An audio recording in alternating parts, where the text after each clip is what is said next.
Like every morning, Daphne went to her favorite local cafe to get her coffee and breakfast sandwich. She left the cafe after she'd paid. A few minutes later, she returned, looking anxious, because she had forgotten her wallet. Strangely, it was nowhere to be found. She called the police to report the incident. Nobody had left the store, so the thief was still there when the officer arrived. He started questioning everyone. Jenny, the cashier, said that Daphne was a regular customer and she had known her for a long time. So, she would never steal her wallet, and she didn't see it after Daphne had paid. Andre was a tourist visiting the city for the first time. He said he'd come to the cafe because he'd wanted to try their famous muffins. She claimed he hadn't seen the wallet. He was busy trying to pick what type of muffin he should get at the time. And Harry worked as a store clerk. He said that he'd come there to grab a coffee, and he didn't see the wallet because he was pouring milk into his coffee. So who do you think stole the wallet?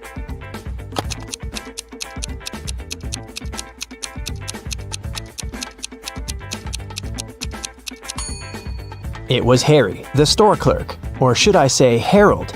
Do you see his name tag? He lied about his name when he ordered his drink. Also, even though he said he was pouring milk in his coffee, as you can see, it doesn't have any milk in it. Jessica was an aspiring actor, and she had a big musical theater audition that day. She left her house early in the morning to make it on time, but she had forgotten to take her sheet music with her, so she had to drive back.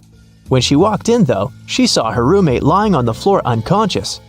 A nurse was standing beside her. She explained to Jessica that her roommate had been poisoned, but luckily, she'd had enough time to call an ambulance before she passed out. Jessica immediately realized something was wrong. She thanked the nurse for helping her friend and asked her if she could get her a glass of water or anything else. The nurse agreed, and Jessica hurried to the kitchen. There, she called the police saying, "There's a fake nurse in my house. She poisoned my roommate and tried to rob her." How did Jessica understand that?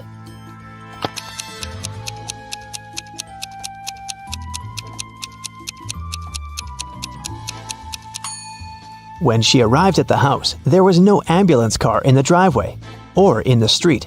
And it's not like paramedics started using Uber. And you might have also noticed that the paramedic bag the nurse was holding was slightly open, and Jessica's roommate's jewelry was dangling out of it. Anna and Catherine are both influencers, but take a look at the latest photos they posted. Which of these ladies do you think is richer?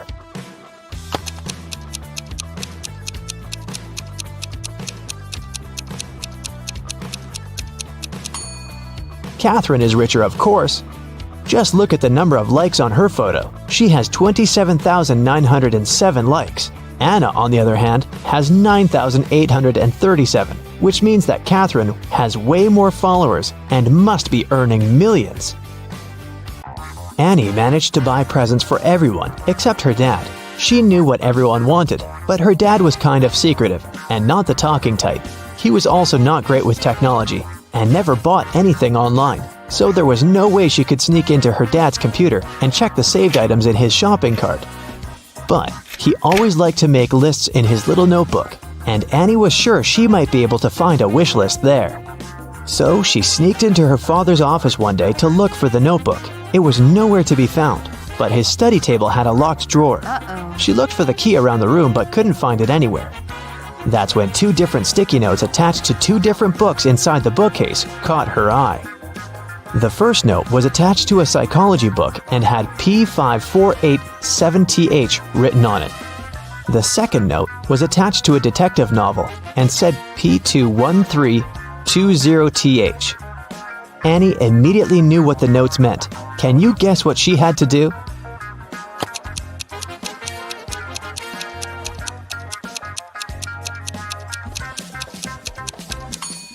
She had to open to page 548 in the first book and find the 7th word on this page.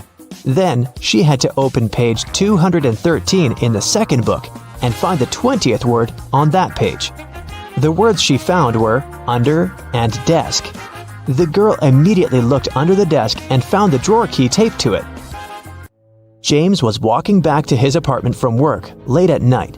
Suddenly, he was hit on the head and taken away. When he woke up, he found himself in a small room. He tried to escape, but the door was locked with a padlock. James tried to look for the key, but there was nothing in there but a window with strange-looking metal bars. Suddenly, he noticed something. It helped him to find the key. Do you see it too?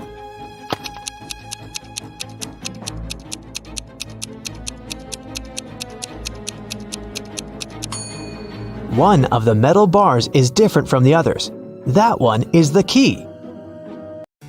Giselle was camping in the forest during a night when the moon was full. After midnight, when she was making s'mores by a fire, she heard a loud howl. There was a werewolf in the forest, and it managed to find Giselle's tent because it smelled of food there.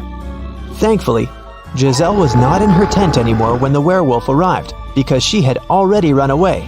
Hiding behind a tree, she watched the creature eat her s'mores and tear up the tent.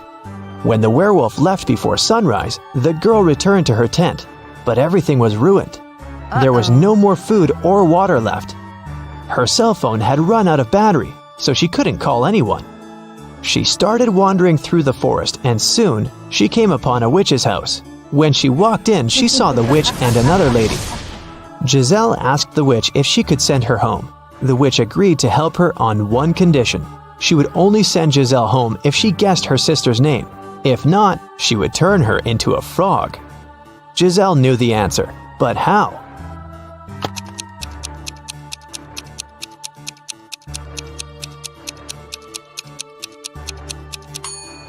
Did you notice that the witch's sister is wearing the same necklace around her neck as the werewolf?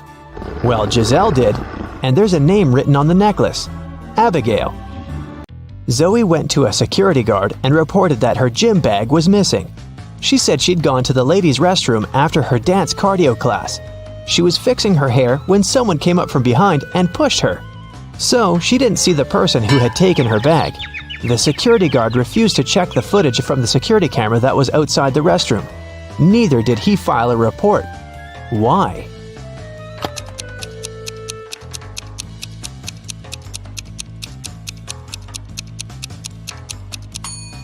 Zoe said she was fixing her hair, so she must have been looking in the mirror. If she was telling the truth about someone sneaking up from behind, she would have definitely seen their reflection. So, Zoe probably lied so that she could sue them. Luckily, the security guard was super smart. Several women went missing in a small town. James Darcy and his police team had been searching for months, but they couldn't find the place where the women were kept. One day, when Sandra was jogging, she decided to use another route to get home. As she was passing an old cabin, she heard screams coming from its basement. She immediately called James Darcy to report it. James and his team arrived at the place and busted in. They found there 3 women. They all said that they had been locked in the basement for months, but James knew one of them was lying. The first woman said that her name was Tammy and that she had spent almost 8 months in the basement. The second woman claimed that her name was Hannah and that she had been there for almost 5 months. The third woman told him that her name was Allison and that she had stayed there for about 3 months. Can you tell who the liar is?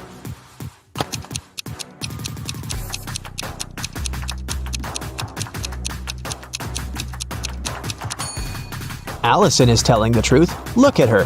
Her clothes are dirty. Her hair is greasy. Her roots have started to grow out. She definitely hasn't seen daylight for a long time. The same goes for Hannah. But look at Tammy. She looks clean. Her clothes look new.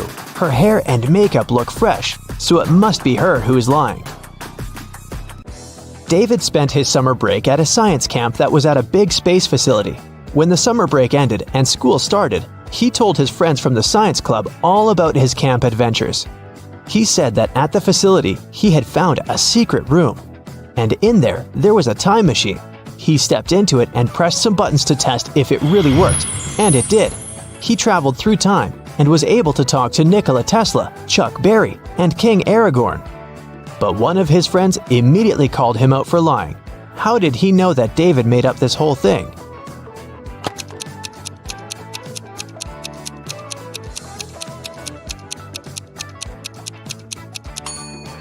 Well, even if David actually managed to travel through time, he might have been able to talk to Nikola Tesla and Chuck Berry, but definitely not King Aragorn, because he is a fictional character.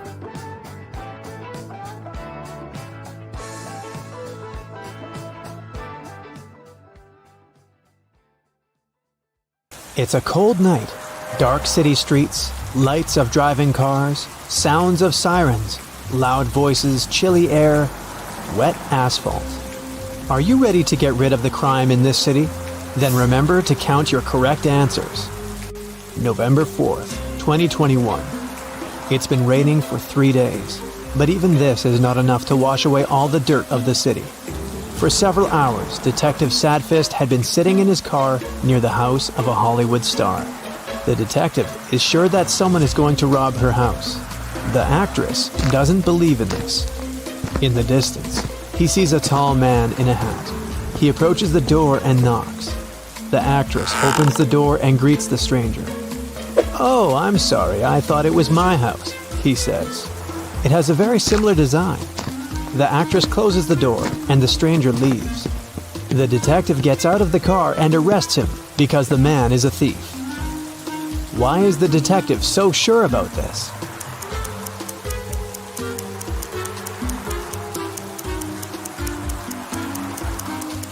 If the stranger had really thought it was his house, he wouldn't have knocked on the door. He'd have tried to open it with a key. The detective takes the thief to the station. The rain is finally over. It promises to be a long night, so the detective goes to buy a coffee. At this moment, the radio reports an arson to the south of the central square. No time for coffee. Sadfist hits the gas pedal and drives to the place.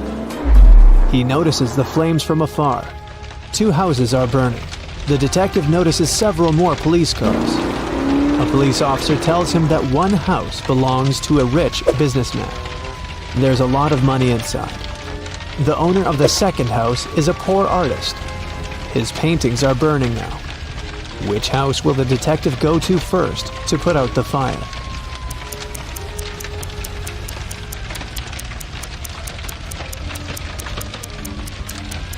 He's not a firefighter, so he won't approach either house.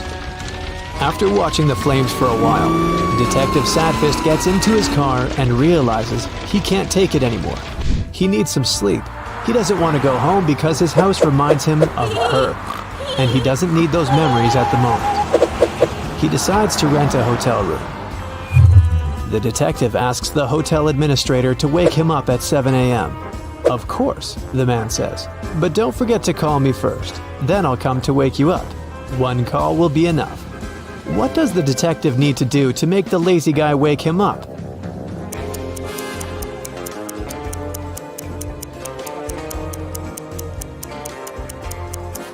He can set an auto call for 6:50 a.m. The detective enters the room and falls on the bed. At this moment, the door starts opening slowly. The faces of people he has thrown into jail appear out of the darkness. The detective sits up on the bed and the door slams shut. At first, Sadfist doesn't understand what just happened, but then he lets out a sigh of relief. It was just a nightmare. How has he figured it out?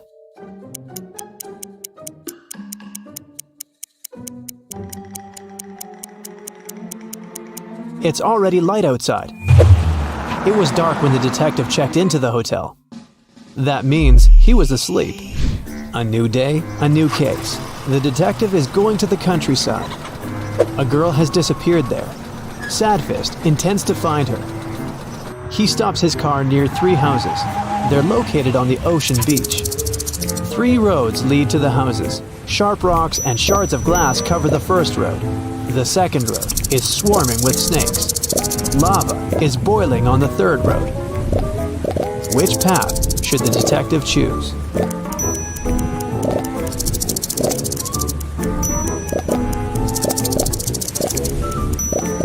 The ocean will soon cool the lava and turn it into stone. The detective follows the third path. He enters the house and finds the missing girl there. She confesses that she stayed late at a party, and her mother was so worried that she called the police. Detective Sadfist arrives at an office building in the center of the city. He goes up to the top floor. Here, a rich banker is lying unconscious. Someone hit him on the head and stole important documents from his safe. There's a tape recorder on the banker's desk. The detective turns it on. The banker's voice comes from the microphone. "My nephew, He called me a few minutes ago and said he would break into my office and take my documents. I don't know what to do. If something happens to me, you should know. My nephew Michael is to blame. Oh no, I think I heard the elevator doors open. I think it's him. He's here. The recording ends. We must find his nephew, one of the police officers says. I don't think so. The nephew has done nothing wrong. The man just wanted to frame him. Sadfist answers. How did the detective figure that out?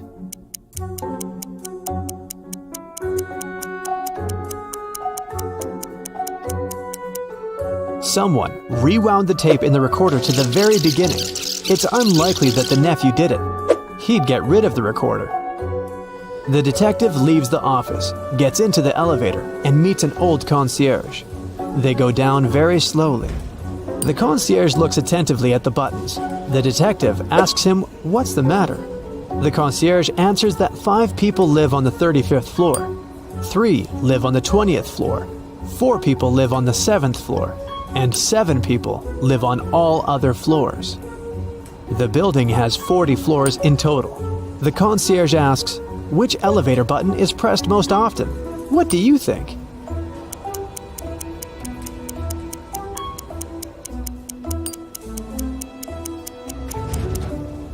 The answer is the first floor button. It's pressed by every resident. The detective gets into the car and drives to a cafe. He hasn't eaten anything since yesterday. He orders an omelet and opens a newspaper. There's a riddle on the front page. In the winter, a guy went to a nearby village to meet with his friends. He knew he needed to go through a forest, a small field, then a forest again, and only after that would he reach his goal. The guy started his journey. He went through the forest, the field, another forest.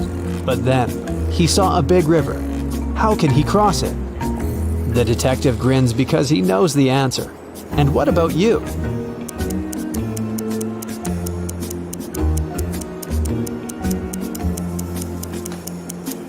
It was winter. The river was frozen. A waiter approaches Sadfist and puts his omelet with coffee on the table. The detective eats, then calmly gets up from the table and heads to the kitchen. There, he meets a masked robber. The detective arrests him. How did he know there was a criminal in the kitchen?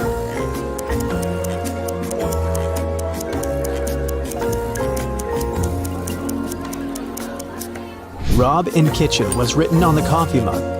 The robber is detained by other police officers and Sadfist goes back to his car. He has a new case. He arrives at an antique store. Some swindler has deceived the store owner and sold him a fake coin. The coin has a date on it, 175 BCE. It looks old. The analysis has shown that the coin is ancient. The store owner says he thought it was really made before the current era. How did he eventually understand the coin was a fake?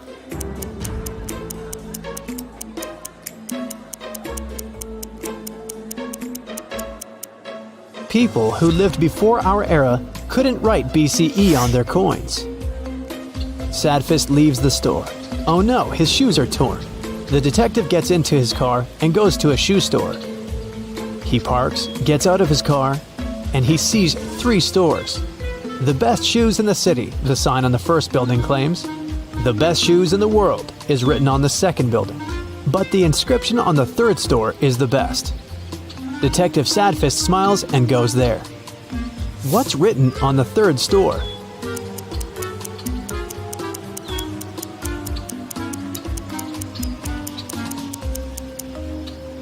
The best shoes on the street.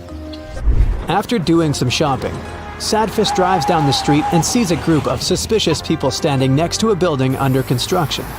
The detective stops the car. People notice him and run away in the other direction. The detective runs after them. It seems they've managed to escape, but Sadfist doesn't think so. He calls for backup and tells the police he's caught a gang of hooligans. They're all hiding in a transformer box. How did the detective know that? After all, he lost sight of the hooligans at some point.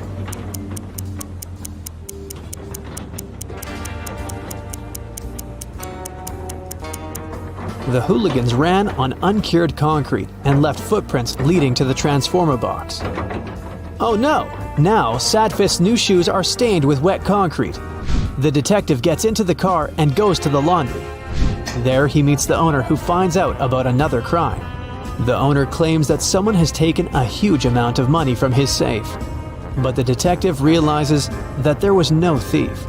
The owner stole the money himself to get compensation from the insurance company.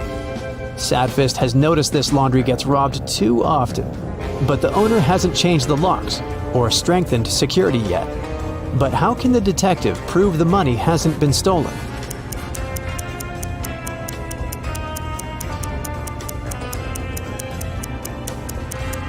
There are banknotes in that washing machine over there. That's where the owner hid the money. Tired, the detective returns home. His apartment is a mess. Since she left him, the house has turned into a dump. A mouse squeaks somewhere in the room. Inspect the apartment and help Sadfist catch the rodent.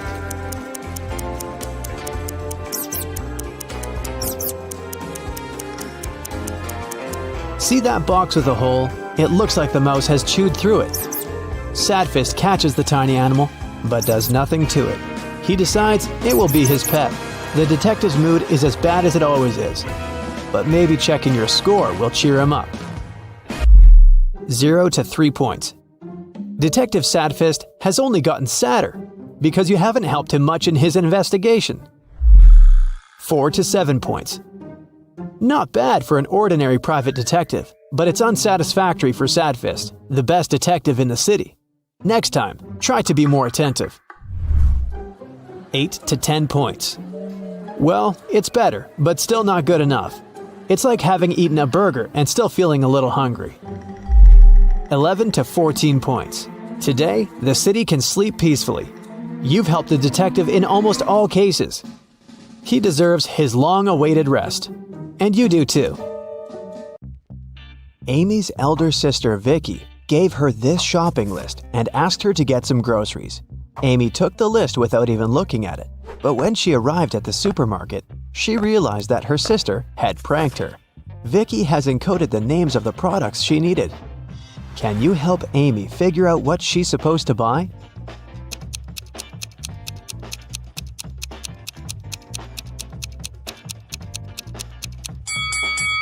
Here's the first product. It's blueberry. What about this one?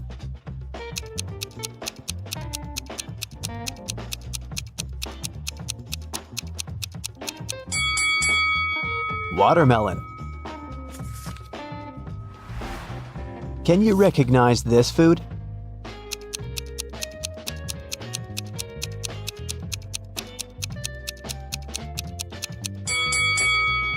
That's right, it's kiwi. Here's the next rebus. Can you crack this code?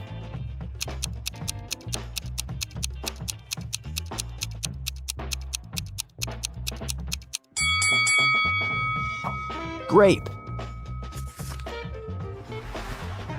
What about this one?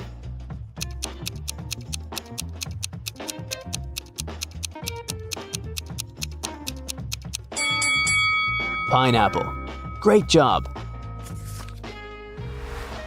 Next riddle. Any ideas?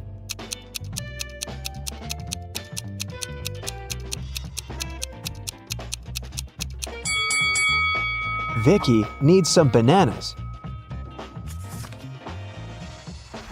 And how about this food?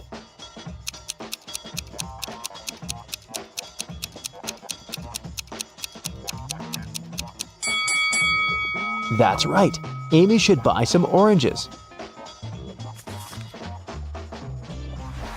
And here's the final product. Can you figure out what it is?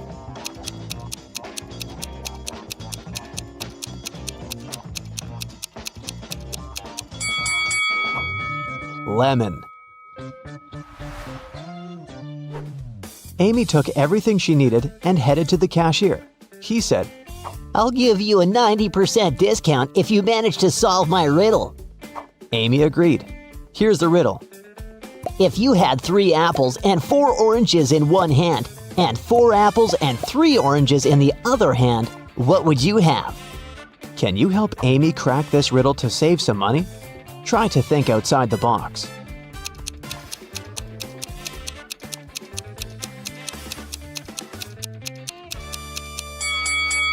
Obviously, you must have very large hands to hold all this. Amy left the supermarket and headed home, but suddenly she realized that she'd left her wallet at the checkout. She ran back to the supermarket, but the wallet was nowhere to be found. Amy questioned 3 people standing nearby. Bob, the cashier, said, "Sorry, I didn't see your wallet. I had the other customers." One of the customers, Kim, said, "I think I saw the cleaner take your wallet from the checkout after you'd left." And the cleaner, Nancy, said, Who do you think I am? I need this job to support my family. "Who stole the wallet?"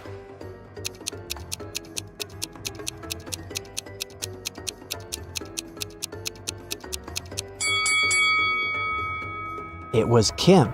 She's holding her own wallet in her hand, but there's also Amy's wallet hidden in her boot. Amy didn't want to waste her time, so she told Kim, "I won't call the police if you give me back my wallet and crack my riddle." Kim agreed. Here's the riddle. Can you name 4 days which start with the letter T? It was Kim's lucky day because she managed to solve this riddle. What was her reply?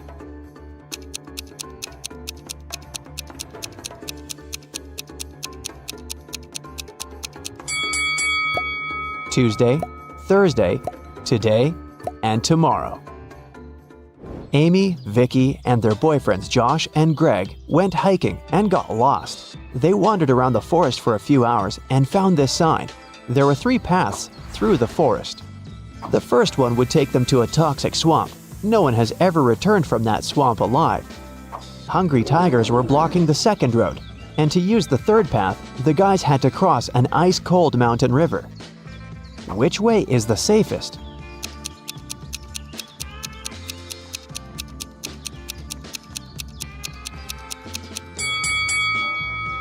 The third one. See this sign?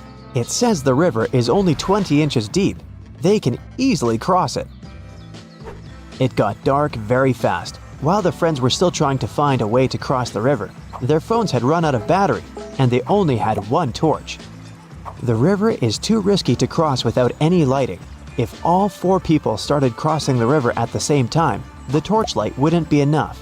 Plus, each person would be crossing the river at a different speed. Amy would need only 1 minute. Vicky would do it in 2 minutes. Josh would need 7 minutes, and Greg, 10 minutes. What's the shortest time needed for all friends to cross the river?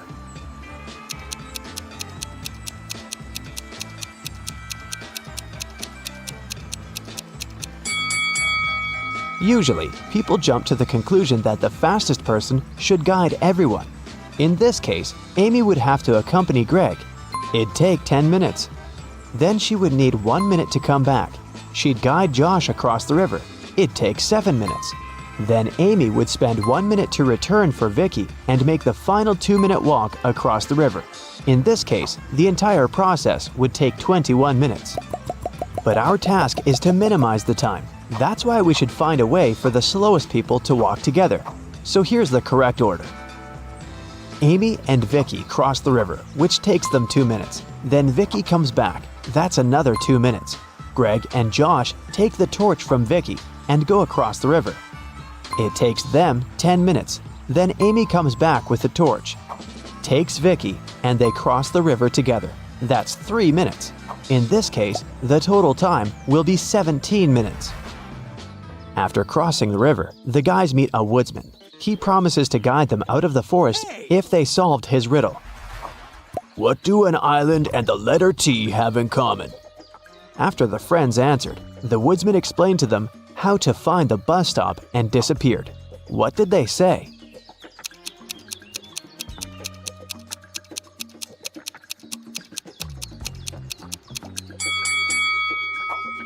The letter T and the island are both in the middle of the water. It took a while to find the bus station, and the guys got hungry. That's why they decided to buy some food. But only one of these vending machines is safe to use. Can you tell which one?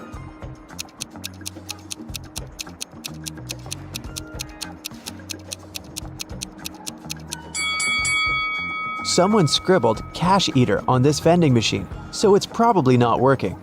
Cockroaches are crawling all over the food inside this machine. The guys should use the second vending machine. When the bus arrived, the guys realized that they didn't have enough cash to buy the tickets, but the driver was very generous. He said, I'm gonna give you a free ride if you crack my riddle. It's very simple. Why is 6 afraid of 7? Amy solved this riddle right away. What about you?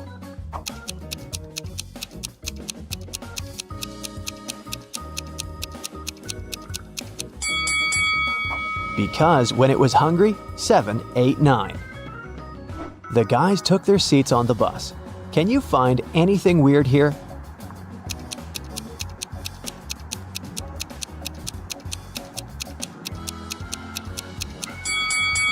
This elderly lady is transparent.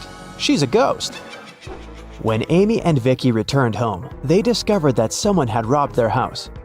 The girls called the police. Detectives questioned 3 neighbors. Mary said, "Last week, my husband Rick and I were sunbathing in the Maldives. Rick got sunburned and we had to go back home earlier. We've just come from the airport." Love said, "I think I saw a suspicious guy in a hoodie near your house a few hours ago." Joanna said, "My boyfriend and I celebrated our anniversary in a restaurant. We've just returned home." Who's lying?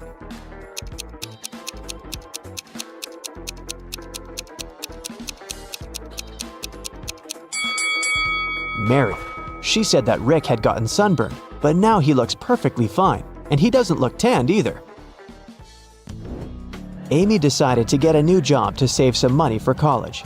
She sent her resume to the local bank and received an invitation for a job interview. The HR manager offered her a riddle to challenge her logical thinking. Imagine you have an unlimited number of coins in your wallet. What's the minimum number of coins you'll need to make sure that each of these coins will touch exactly 3 others? Can you help Amy get the job?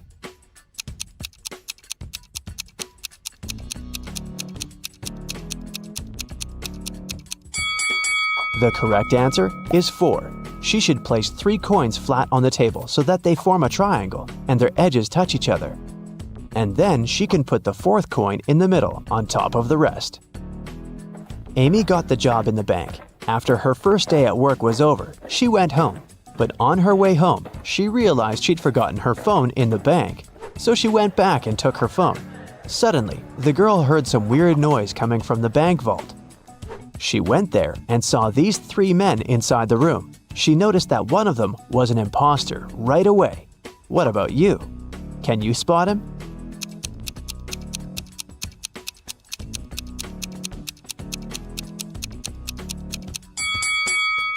The 3rd guy doesn't belong here. Look, he's wearing a police badge. He must be working undercover. The robbers ran away and locked Amy and the police officers inside the vault. Now they have to solve this riddle to unlock the door. They have to find a way to connect these 9 stars by using just 4 lines, all without lifting their hand even once. Can you help them find the right way?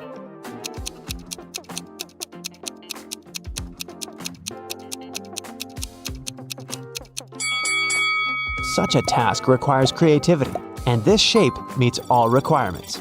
But maybe you came up with something better. Amy bought flowers for her sister's birthday. She was walking down the street holding the bouquet in her hands. Suddenly, a man in a mask ran up to her, grabbed the flowers, and ran to the nearest restaurant. Amy started crying. A patrol car stopped next to her. Amy told the police officer what had happened. They went to the restaurant together to find the criminal. There were 4 men with very similar bouquets. Can you tell who robbed Amy?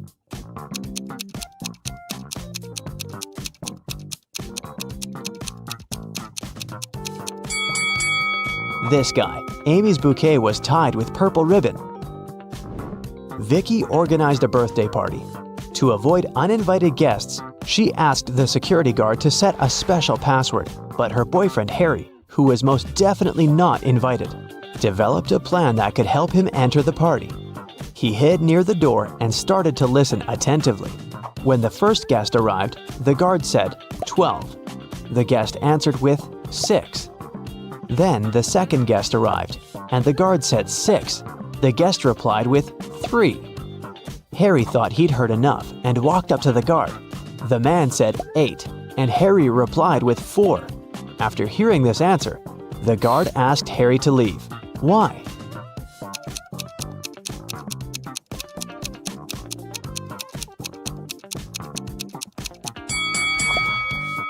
Because the password is not half the number, it's the number of letters in the word. He should have said 5 because the word 8 consists of 5 letters. Can you count the number of squares in this image?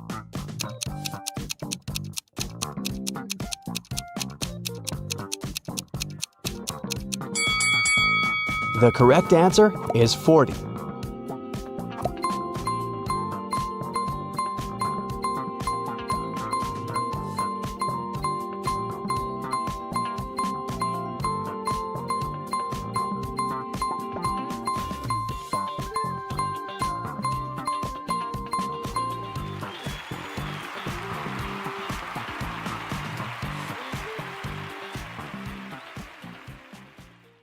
You suddenly wake up trapped in a dark room.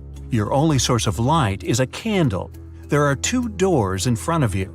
Behind one of them, there's a tunnel that will lead you outside to freedom.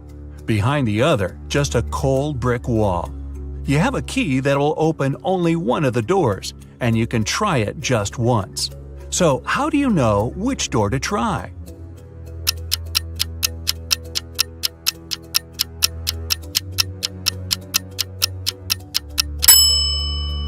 Hold the candle up to each keyhole. The flame will move near the door that leads outside. You escape to freedom, but you need to send some important documents to your friend Beth. You can't mail them in a regular package because the precious papers will get stolen. So you put them in a box and lock it. But Beth doesn't have the key to this lock. How can you send the papers if you can't send the key to the lock separately?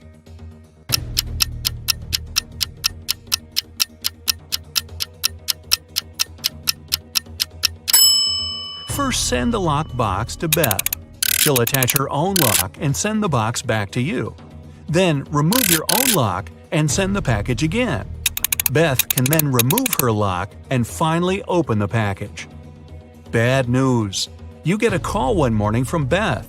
She says the crucial documents were stolen from her office. They'd been on the desk the evening before, but are nowhere to be found this morning. You immediately go there to question the employees. In no time, you gather 3 suspects. Sean said he had been at the movies last night. Michael had taken his girlfriend to an amusement park. And Christina was at a prestigious art gallery. Who's lying?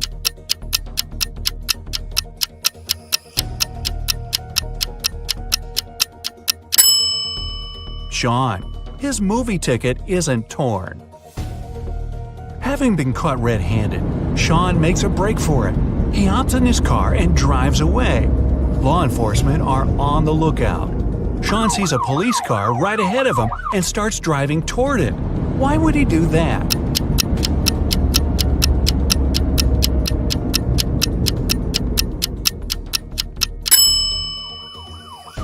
He was on a bridge. He needed to go toward the patrol car to get to the other side and make his escape. No such luck for poor Sean. He gets caught and locked up. But he starts hearing rumors of an inmate planning to break out. The guards have 2 suspects. First, a quiet bookworm who spends most of his days with his nose buried in sci-fi novels.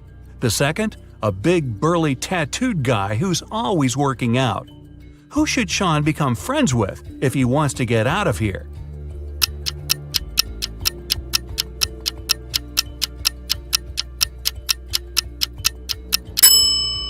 The bookworm. Look closer, and you'll see his bookmark is actually a file.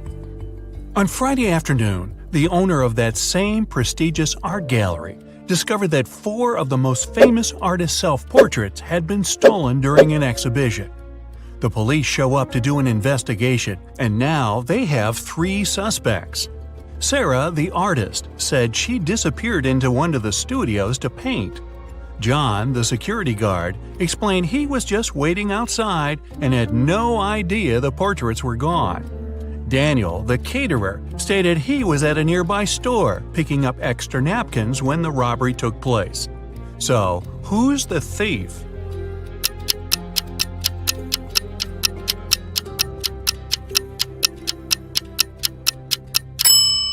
It's the security guard. He couldn't have known the stolen paintings were portraits if he was standing outside. As fate would have it, there was another incident that night. Michael, who never really liked what passed for art in modern times, rushed into the gallery and caused millions of dollars worth of damage to several paintings. Yet the gallery's owner thanked him for his actions. How come?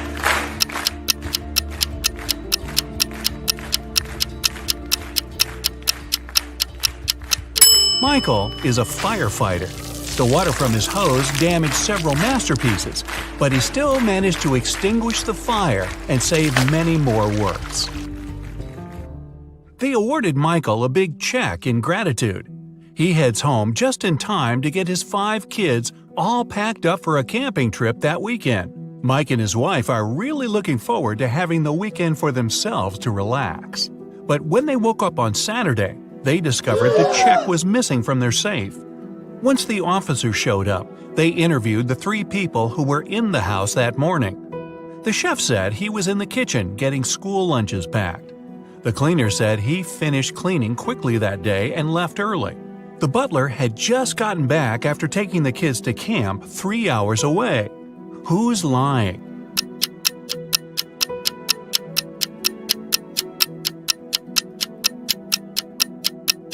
It's the chef. It's Saturday, so there's no school, and the kids have gone camping. Meanwhile, on the other side of town, a scientist is working on something bizarre. He invites Kevin and Claire as blind test subjects for his new serum invention. He gives them each a glass of ice-cold lemonade. Kevin drinks his fast, but Claire apprehensively waits to see the side effects on him first. After 2 hours, nothing happens, so she drinks her glass. 2 minutes later, her skin turns green.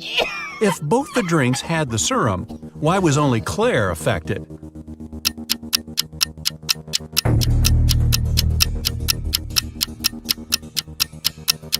The serum was in the ice. Since Kevin drank his fast, none of it got in the lemonade. Claire runs out of the lab in horror. She gets in her car and speeds off. As she's driving down a long, empty road, one of her tires pops off. Good thing she has a spare in the trunk. But here's the problem. She now has no lug nuts to put the spare on with. So what should Claire do?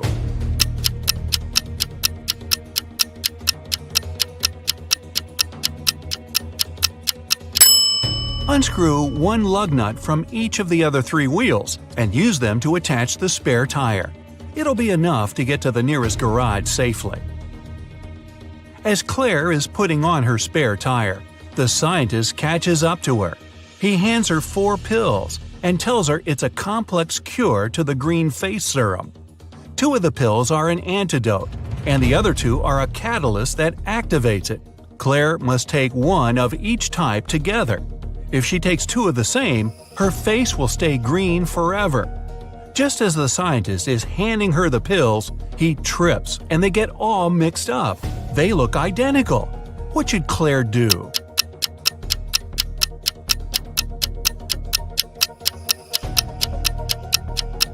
Grind the tablets up, mix all the powder together, and divide it in 2 parts. Each half will have the same amount of catalyst and antidote.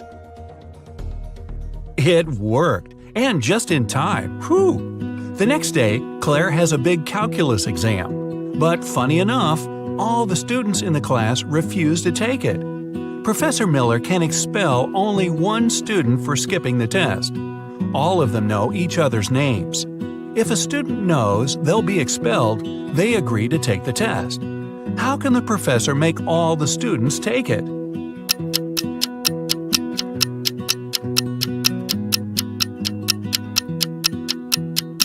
She should tell them she'll expel the student whose name comes first alphabetically.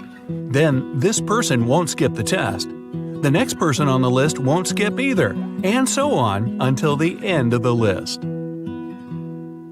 Professor Miller grabs her cup of coffee, takes a sip, goes to set it down, and what's this? It's stuck to her hand.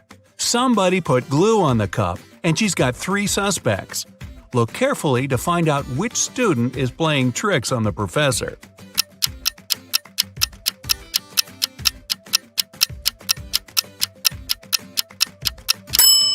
Sure, the first student has an awfully guilt-ridden look on his face.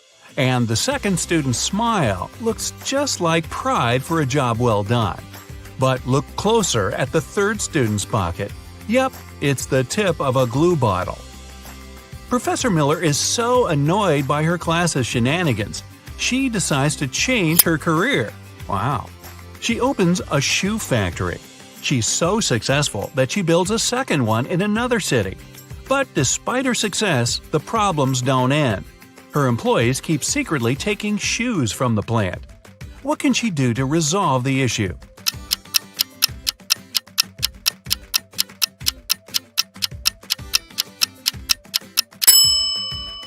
Have one of her factories start making only left shoes and the other only right ones. One of those shoe swipers is driving a semi-truck full of shoes to sell for a profit. He comes to a tunnel and there's a major problem. His truck is just an inch too tall. But he can still drive through the tunnel. How?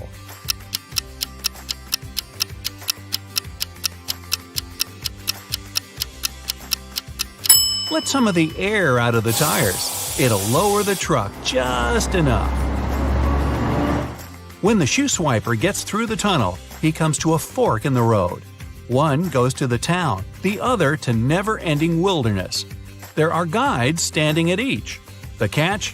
One always tells the truth, the other always lies. The driver doesn't know who's who, and he's only allowed one question. What should he ask to find out which road goes to town?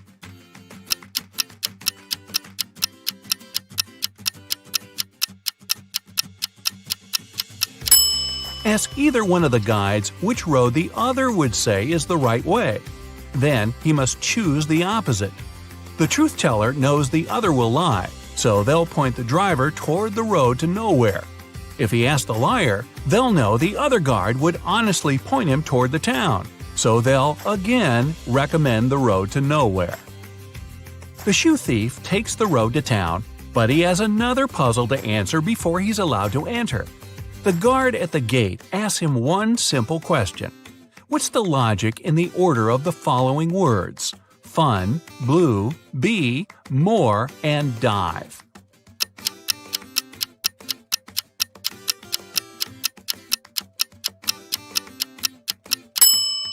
Every word rhymes with its number on the list. Fun 1, blue 2, bee 3, and so on.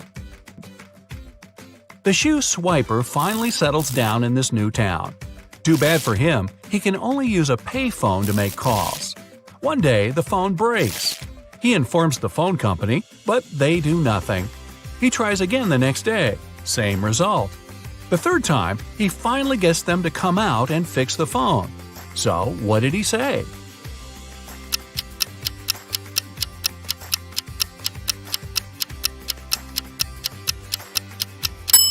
He claimed that people were making calls without paying. Okay, let's go. We'll start with checking your vision. All you need to do is read the word. Let's go. What's written here?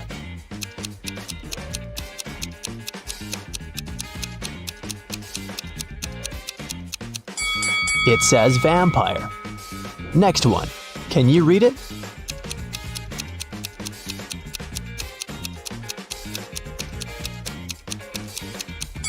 Is meadow.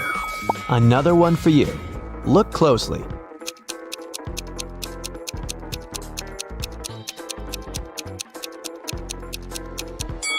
Right. It says snowflake. Next one's up. Are your eyes sharp enough to read it?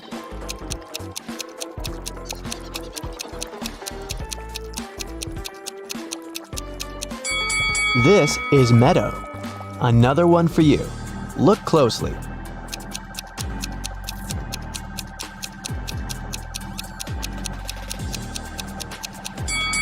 Yeah, that's waterfall. Now I'll be showing you some pictures, and your task will be to find all the hidden objects in each of them. Here's the first one. You need to find the 5 objects you can see at the bottom of the screen.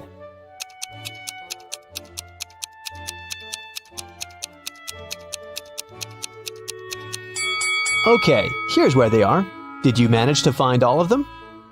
One more for you. Concentrate, and keep in mind, you can pause the video if you need it.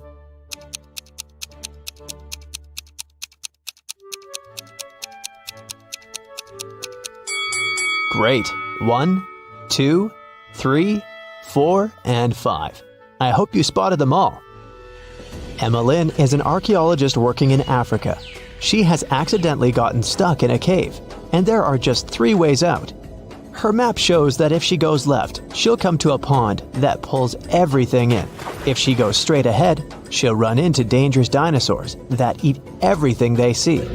If she goes right, she'll find herself very close to an erupting volcano. Which way is safe?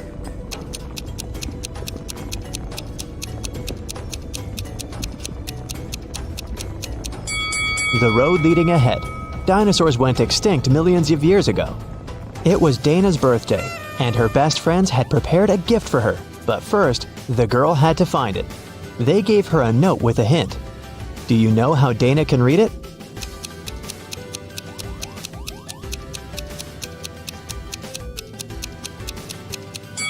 It looks as if the note doesn't make sense, but it does. The text is mirrored. That's why she can read it with the help of a mirror. Let's see.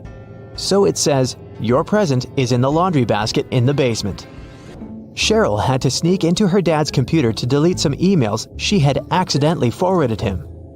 Her dad had memory problems, so luckily for Cheryl, he always left notes with his passcodes. And indeed, one of such notes was right on his desk. Cheryl typed in 6989. Unfortunately, this passcode was wrong. Can you figure out the correct one?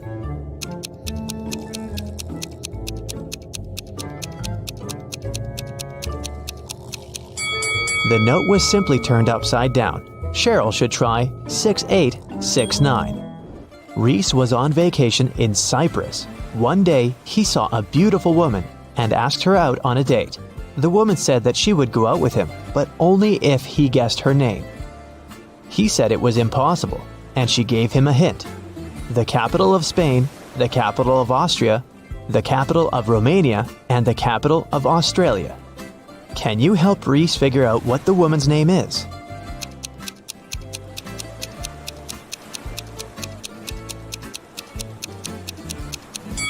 The capital refers to the capital letters of these countries' names. So, S, A, R, and A. The woman's name must be Sarah. Yvonne has 4 frogs: Dot, Hoppy, Yoda, and Aristotle. One of them is black and green, and 3 of them are black and blue. Find out which color each of them is if Dot and Hoppy are of the same color, Aristotle isn't black and green.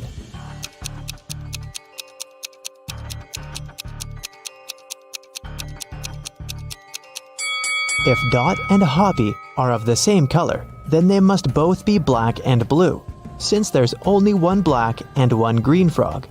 If Aristotle isn't black and green, then it's black and blue too. So Yoda is black and green. Honor and Alea are identical twins. After they were born, Honor had her birthday 22 times, but Alea only had her birthday 5 times. How is it possible?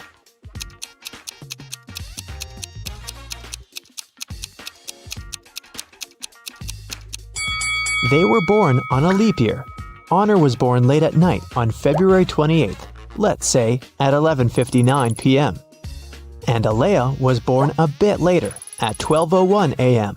It was already February 29th, which only occurs once every 4 years. Now let's relax a bit and try to guess some movies. I'll show you some combinations of emojis, and your task is to guess the movie. Ready? Here's the first one. What's your guess?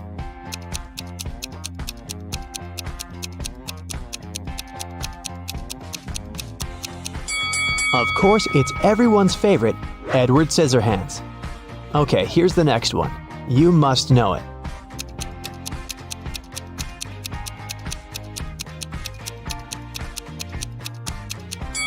It's The Devil Wears Prada. Can you guess this one?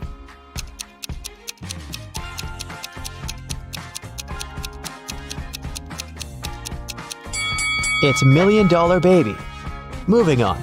You just can't get it wrong.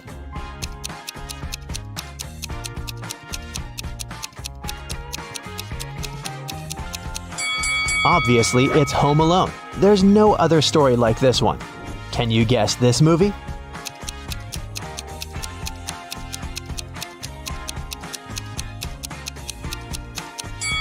This reverse transformation reminds me of The Curious Case of Benjamin Button.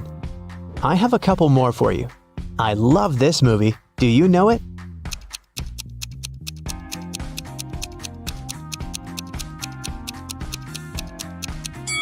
It's Interstellar. And how about this one? What's your guess?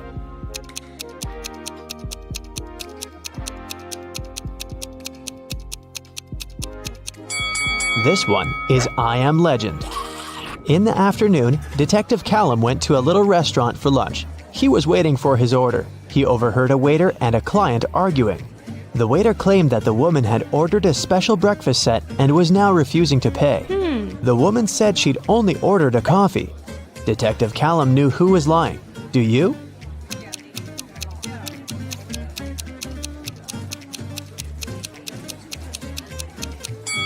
It's afternoon.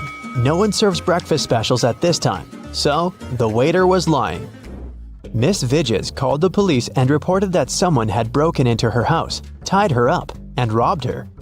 When police officers arrived, the house was a mess, and the woman was indeed tied to a chair. Still, the officers didn't believe that it was a real robbery. Why?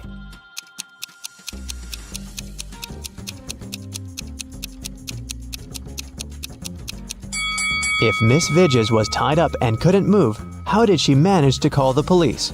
Her cell phone is too far away from her. An elderly man had poor vision. He lived with his son, Mark, because he needed assistance. One day, the man was resting in his armchair while his son was preparing dinner. Suddenly, Mark heard glass shatter. He ran into the room and asked what had happened. The window was broken. His father told him that some dark-eyed, dark-haired young guy had thrown a stone into the window and then had run away. Mark didn't believe his father. Why?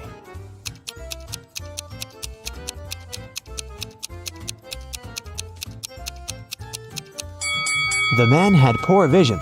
He couldn't see the boy, and of course, he couldn't figure out the color of his hair and eyes. Miss Nebula Hayes left for vacation. While she was away, her home office got robbed. All the people whose fingerprints had been found in the office were interrogated. Celeste, Nebula's cousin, said that she'd been to the house just once because Miss Hayes needed her to send her a document from her office. Alyssa, the gardener, said that she'd been coming every third day to take care of the garden and plants. Cash, the cleaner, said that he'd come every Wednesday to clean the house.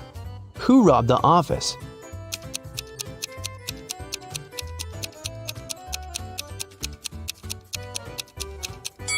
It was the gardener. Celeste and Cash had some reason to be in the office, so their fingerprints aren't that suspicious. But why would Alyssa come there? As you see, there are no plants in the office. In a VIP club, a rich lady was robbed. Someone stole her diamond necklace. The police visited 3 main suspects and interrogated them. Paxton said that he'd been at the party. He even knew what necklace they were talking about, but he had nothing to do with the theft. Reagan said that she hadn't noticed any necklaces. Gaia said that she hadn't been to that party. She was too poor to afford to go to such clubs. Who's the criminal?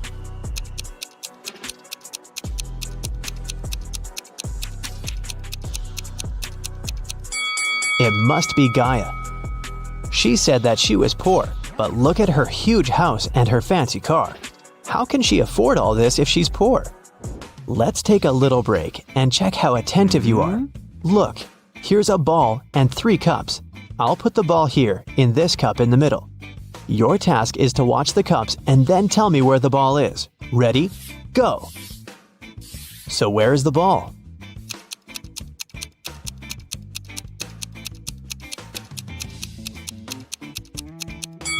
Look, it's here. Did you get it? Okay, let's try this one. Now I have 4 cups, and I'll be moving faster. I put the ball right here. Watch it closely. So where do you think it is?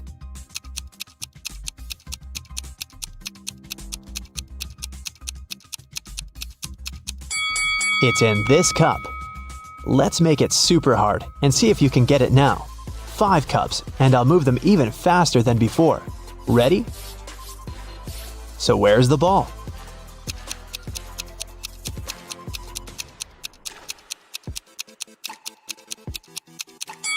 It's right here. Chloe opened her locker and found an envelope. Inside there was a calendar and a note asking if she wanted to go to the prom. The note wasn't signed. There were just several numbers at the bottom. 25, 30, 24, 11, 26. Can you help the girl figure out who asked her out?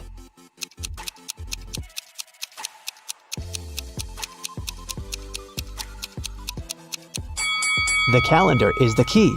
You have to find all the numbers in the calendar, and the first letters of the respective months will make up the name. So, 25 is circled in June, so it's a J. Number 30 is circled in April, so it's an A. 24 is in September, it's an S. 11 is in October, so we've got an O. And 26 is in November, N. The guy's name must be Jason. Hopefully Chloe knows him. Annika was poisoned, and Detective Callum was on the case. One of the main suspects was Marcus Jones, Annika's sister's boyfriend, because someone had seen them together. Good afternoon, Mr. Jones. I'm sorry to tell you this, but your girlfriend's sister was poisoned. Do you know anything about it? By the way, do you have any photos of her? Marcus said, "Oh, poor Annika. She's such a good girl. Yes, I have pictures of my girlfriend and her sisters. Here it is." The detective looked at the photo and arrested Marcus. Why?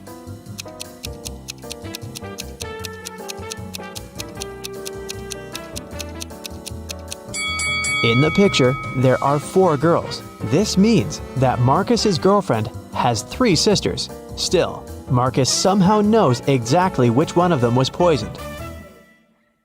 The university chancellor enters the auditorium where a lecture about genetic engineering occurs. A young teacher is drawing graphics and diagrams on the whiteboard, and students are redrawing them in their laptops.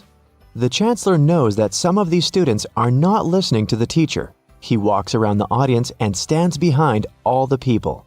Who do you think is not focused on studying?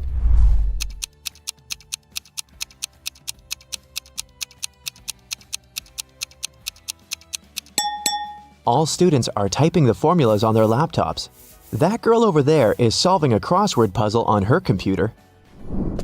Detective Richardson is chasing a robber dressed in a clown's outfit. The thief runs into the territory of a big carnival. There are a lot of clowns here. Help find the suspect among them.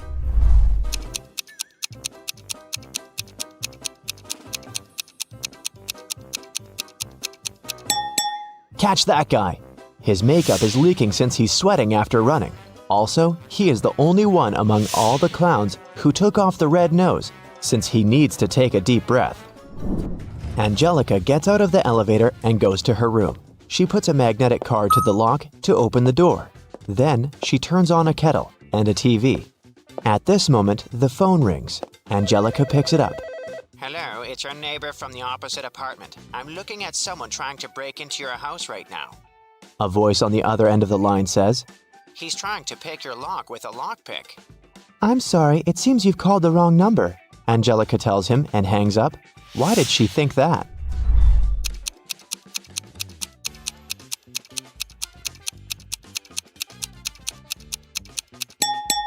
Her door has a magnetic lock.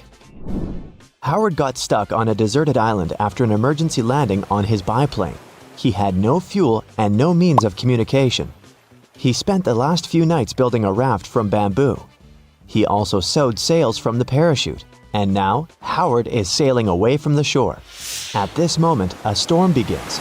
Waves and strong winds carry the small raft further from land, right into the center of the storm. And then, Howard notices a ship. He's screaming for help, but a big wave turns the ship over. There's no chance of salvation. The raft sinks next, and Howard loses consciousness. He wakes up on the island again, surrounded by the ship's wreckage. Howard looks around and starts yelling with happiness. It seems he's saved. Why?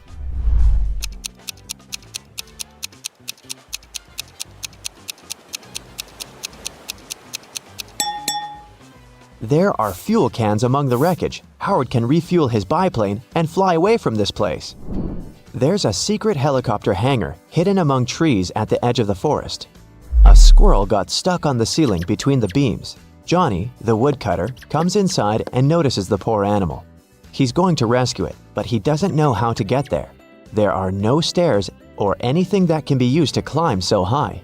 Help him save the squirrel. There's an open vent on the ceiling. Johnny can get to the squirrel through the roof, but how?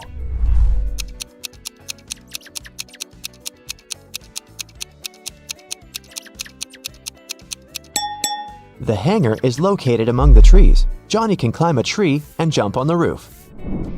The premiere of some fantastic movie about graffiti culture was held at one local cinema. Some of the viewers liked it so much that they painted the wall of the building. The police caught 3 suspects. But who's guilty?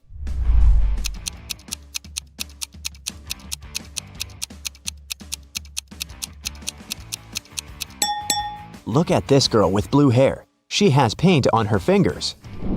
Leo, Brad, and Chris walk in the park and tell each other how they spent the weekend. All the guys look rich and successful, but in fact, only one of them is wealthy. Look at them carefully and try to guess who.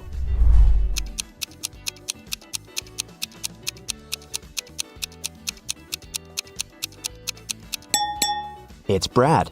See the advertising banner of a new action movie hanging on a skyscraper in the distance? Brad's face is on it.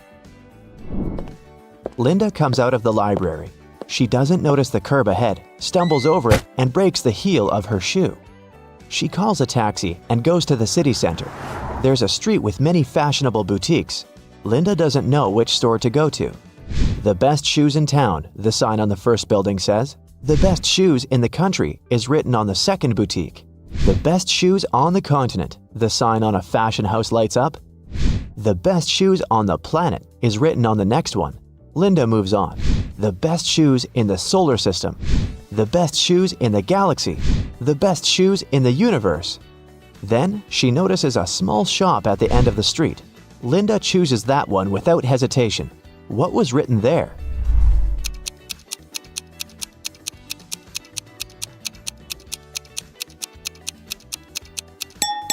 The best shoes on this street. Roy is sitting in the classroom listening to 2 teachers. They're saying essential mathematical formulas to prepare students for upcoming exams. Roy is writing down their words, but he doesn't keep up with the teachers. His hand hurts more and more. The notebook is running out of pages. The teacher's speech is accelerating. They're saying a lot of new information. Ah! How can Roy remember all of this? Help him!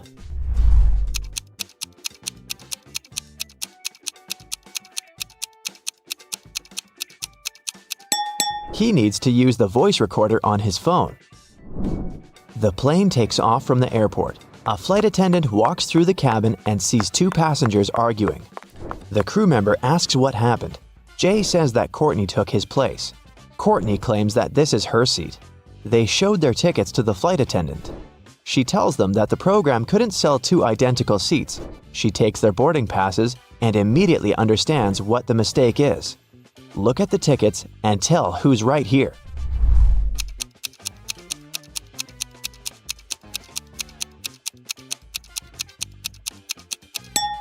Seat 14F is written on both documents. Jay's takeoff time is 2:57 a.m. Courtney's is 2:57 p.m. It was sunny when the plane took off. Also, the sun is shining outside the window, so Jay's got on the wrong flight. Alexis runs at the stadium every day, preparing for an athletics championship, and it starts today. Alexis warms up and notices a skinny guy among other runners. His legs look weak and thin. Is he gonna run? Alexis wonders. All participants get up to the starting position. 3, 2, 1, go! Alexis is running as fast as she can. She's in the lead, and that guy runs much faster and doesn't look tired. He wins. But how did he do it? Alexis realizes he's not a real athlete. He's not even a human. But how did she know that?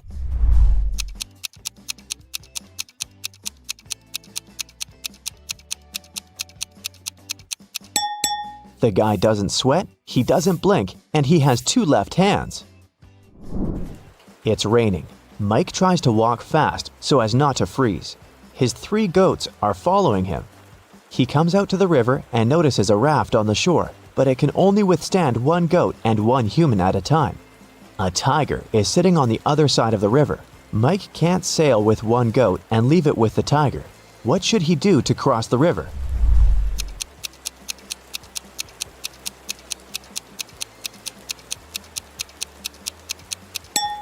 There's no need to cross the river this way. Look, there's a bridge far ahead. There's a house right in the middle of the hottest desert. There is no water, trees, or villages around.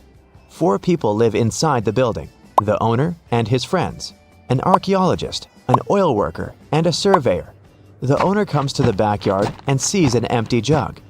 "Who's drunk all the water? We don't have any supplies anymore," he screams loudly. All the friends are in shock too. "Those who did that should go to the desert and get some water," he says.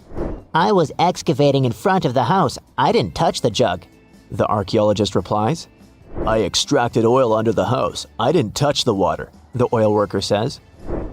"I was wandering through the desert in search of an underground river or lake, but I haven't found anything. There's no point in sending us there. You know, I think you've drunk it," the surveyor answers.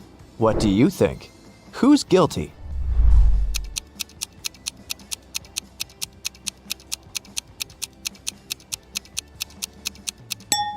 Nobody. The jug was outside. The hot sand and the scorching sun dried it up. Dr. Phil works in a laboratory for the study of microorganisms. He's sitting in his office, reading a new scientific article. At this moment, someone knocks on the door. It's a young laboratory assistant. He looks scared and says he's met a real monster. "It has several mouths, long tentacles, and 1 claw," the guy says. He locked it in the lab. Dr. Phil goes there to see it with his eyes. He turns the key in the lock. The door is opening slowly with a cracking sound. The doctor steps inside and... nothing. There's complete silence here. There's no monster. Or is there? Where do you think it is?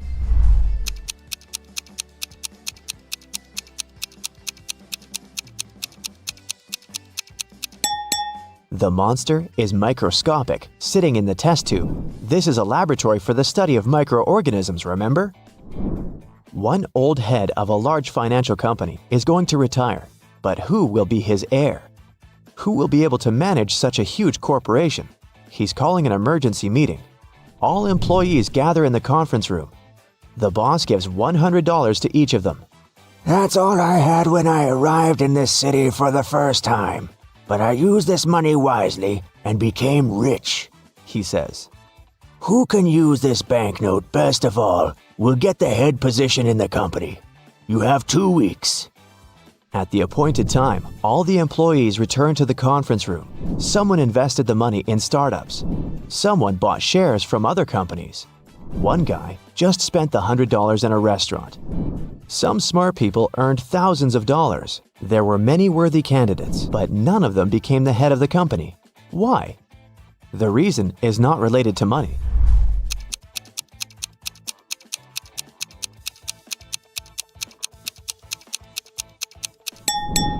The old boss passed away. Driving through the country to visit their family.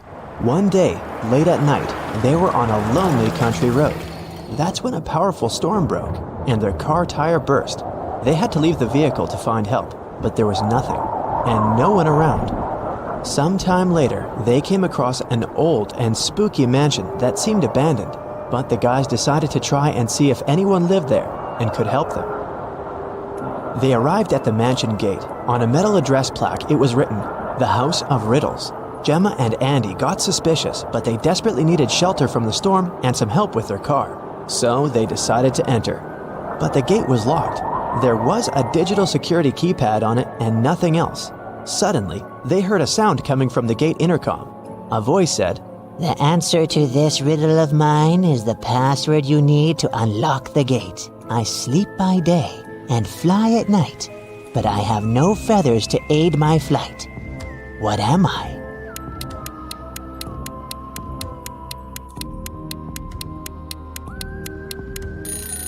"That's a bat."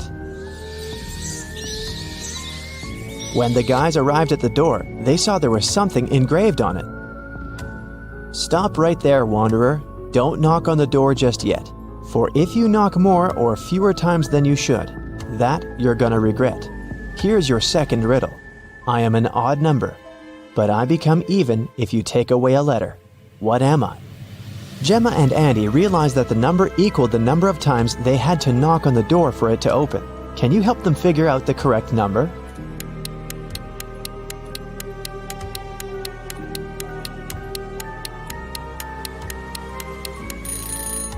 The answer is 7, so they had to knock on the door 7 times.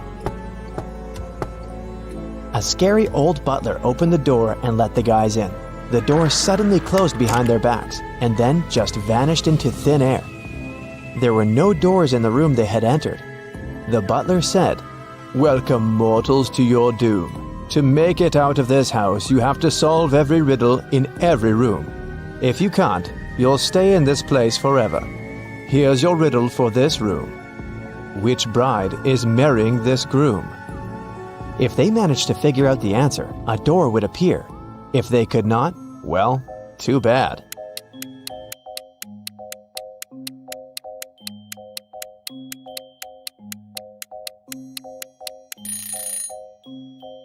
Do you see the shadows behind them? The third bride's shadow is holding hands with the groom's shadow. They're in love, so she must be his chosen one. After they answered the riddle correctly, a door appeared in front of them. They got into the next room, which was a library. 3 books fell from a bookcase in front of their feet. Then they heard the butler's voice echoing, "You have to open one of these books, but choose wisely, because whatever creature the book mentions, it will appear here." If Gemma and Andy opened the first book, a venomous basilisk would come out. If they opened the second book, a giant piranha monster with razor-sharp teeth would appear in the library. If they opened the third book, a fire-breathing dragon would charge at them. Which book should they choose?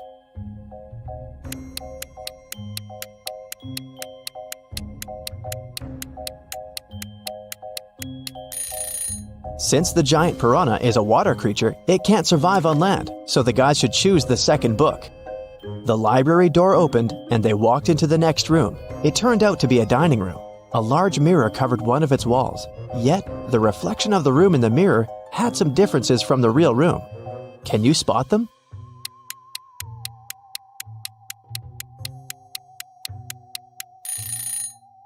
The reflection of the deer statue in the mirror has more antlers. In the reflection, you can see someone hiding behind the curtains. But there's no one besides Gemma and Andy in the room. And lastly, in the mirror, one of the plates on the table is different from the others. But in the real dining room, all the plates are the same. Gemma and Andy felt very hungry. Thankfully, the next door that opened led them to the kitchen. There were 3 different chefs inside. The first chef was a zombie, the second one was a vampire, and the third chef was human. Each of them was holding a pie in their hands, but only one pie was safe to eat. Which one?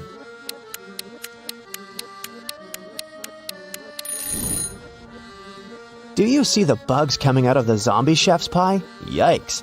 The pie that the human chef is holding is glowing in a weird way. Looks dangerous to me. So they should choose the vampire chef's pie. Because that's not blood, that's cherry sauce on top. If it was blood, the vampire would have already eaten that. After they answered the riddle, 2 doors appeared in front of them. One of them had Gemma's name on it, and the other had Andy's. The butler sneaked behind the guys and pushed Gemma through the Gemma door, and Andy through the Andy door. Gemma fell down a pit and found herself in a mysterious garden. She accidentally woke a garden gnome who had been sleeping.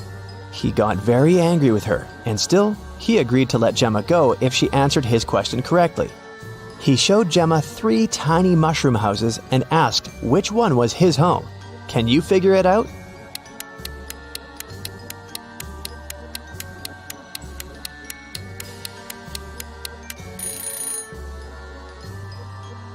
Do you see the flower on the gnome's hat? The door handle of the second mushroom house handle is the same flower, so that must be his home. Andy, on the other hand, fell into a magical dungeon. The dungeon guard was an ogre, and he looked very pleased to finally have a prisoner. Yet he agreed to let Andy go if the guy chose the correct magical portal to escape. 2 magical portals appeared in front of him. Each of them led to a room. Andy had to stay inside the room of his choice for 5 minutes. The first room was full of poisonous gas that would knock him out in 4 minutes, and the second room was filled with water. If Andy opted for this room, he would have to be chained to the floor with the water rising really fast. In which room can the guy survive? Andy should choose the first room. He should take a breath and try not to breathe for a minute. After that, he'll have to wait for 4 minutes for the door to open, and then he can escape. Both Gemma and Andy were magically transported to the hallway after having answered their riddles correctly. They were happy to be together again. At the end of the hallway, there was a door, and in front of the door, a witch stood. She placed 3 long magic wands on the table in front of her and said, You do not need to do anything to one of these wands. One you must break in half, and one needs to be even shorter than that half. The witch added that they could only answer once, and if their answer was wrong, she wouldn't open the door. So, can you tell which wand should be the longest, which one they need to break into half, and which one needs to be the shortest?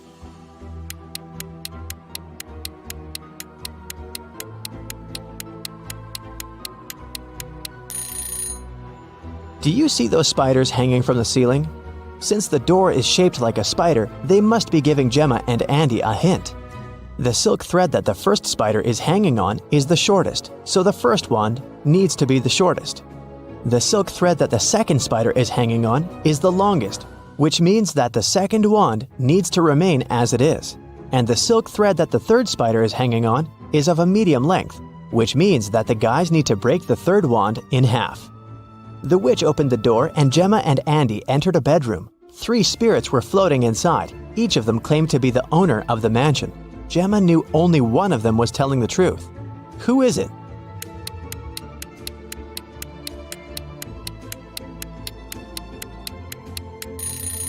The spirit of the elderly lady is telling the truth. Why? Let's rewind a bit. Did you notice the portraits hanging on the walls in the hallway? There's a portrait of this very lady. That can only mean she used to be one of the owners of the mansion. The next stop was a living room. When they walked in, Andy saw something weird. What was it?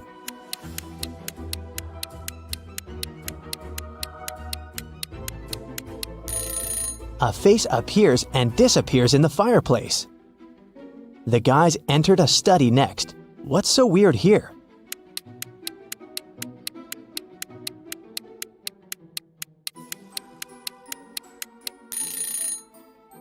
The fingers of this medieval knight's armor are tapping on the sword.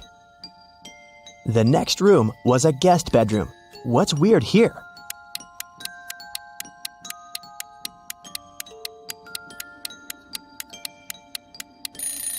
The crystal ball is showing someone trapped in the basement.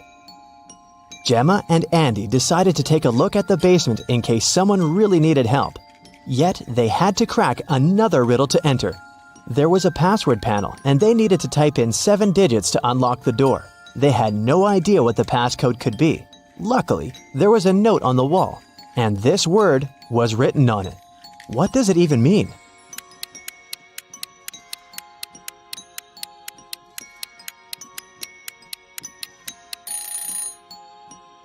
Turn the note upside down. What do you see now? The letters look like numbers, right? So the passcode is 1837837. There were 3 people in the basement who claimed to be trapped there, but only one of them was telling the truth. Who is that?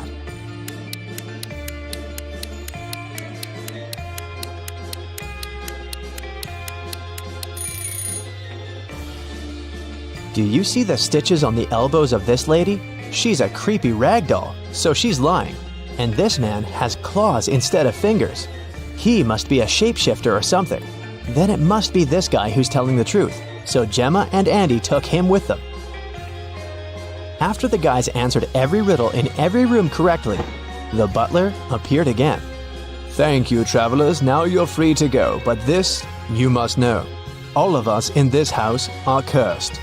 Answer this one last riddle for the curse to be reversed.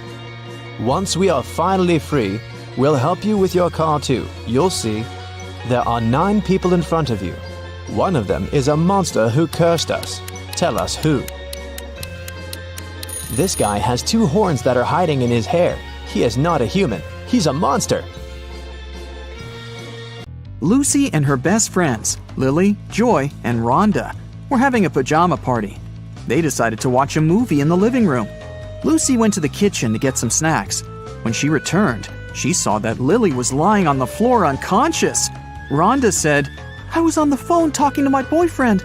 Suddenly, Joy hit Lily with a pillow and she fell down. I don't know why." Joy said, "Rhonda's lying. She hit Lily with a pillow very hard, on purpose." Who's lying?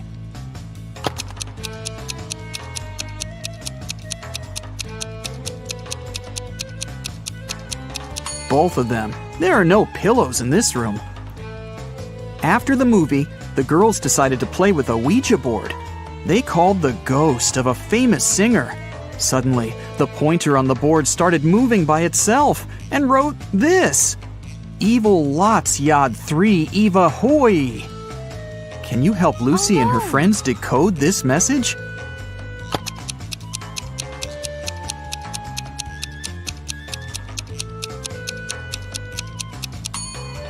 It says, "You have 3 days to live." The girls freaked out and interrupted the session. Lily offered everyone to take some pictures. They took many cute photos, but when they scrolled through the gallery, they freaked out even more. Why?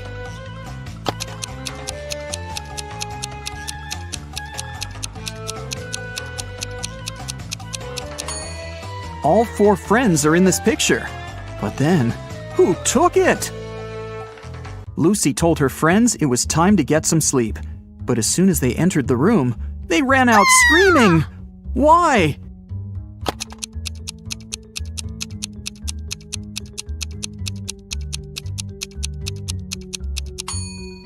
Look at the mirror. It reflects a creepy shadow waving at them. Eventually, Lucy offered her friends to sleep in her parents' bedroom, and she opted for the couch in the living room. The TV was on, and it calmed her down. In the middle of the night, she heard some noise from the bedroom and hurried to check on her friends. All of them seemed to be sleeping. Can you guess which one wandered outside?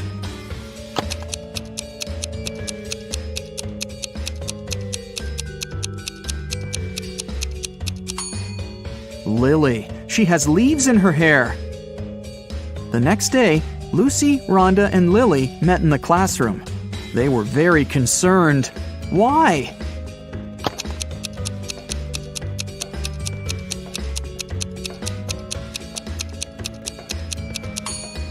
This is Joy's desk, and it's empty.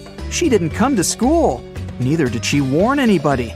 Look, Lucy is carrying a cup of coffee with Joy's name. Joy didn't show up and didn't answer her friends' calls.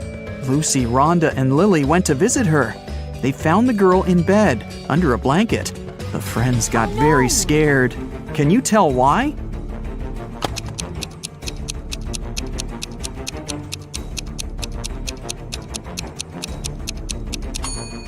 Joy has covered the window with a blackout curtain, and the shape of her ears and teeth has changed. She's turning into a vampire.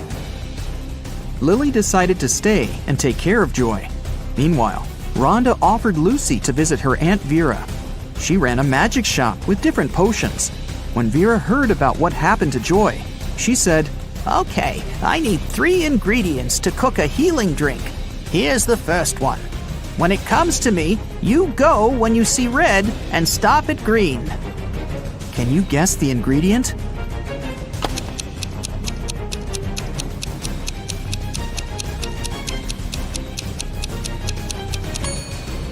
It's watermelon. To get the second ingredient, Vera took Rhonda and Lucy to her cherry garden. Rhonda picked 8 cherries, Lucy picked 13, and Vera picked 14. How many apples did they collect together?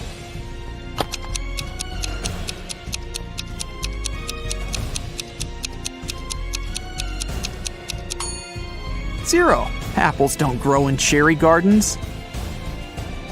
Vera gave Lucy and Rhonda a hint about the third ingredient. Here it is. Can you help them crack this rebus?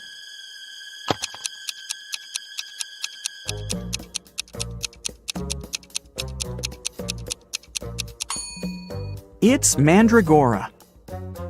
Mandragora grew near the spookiest house in town. Vera gave Lucy and Rhonda a task to find it and bring it to her store. While Rhonda was searching in the garden, Lucy decided to get a closer look at the house. She saw a sign with a weird name on it, Siomon Eprik. She went to the huge door and opened it quietly. After Lucy got inside, the door slammed shut behind her back. Tons of vampire bats rushed at her. Lucy started pulling on the door like crazy. Suddenly, she saw that there was something written on it. Change the order of letters in Siomon Eprik. She yelled the answer, and the door opened. What did the girl say?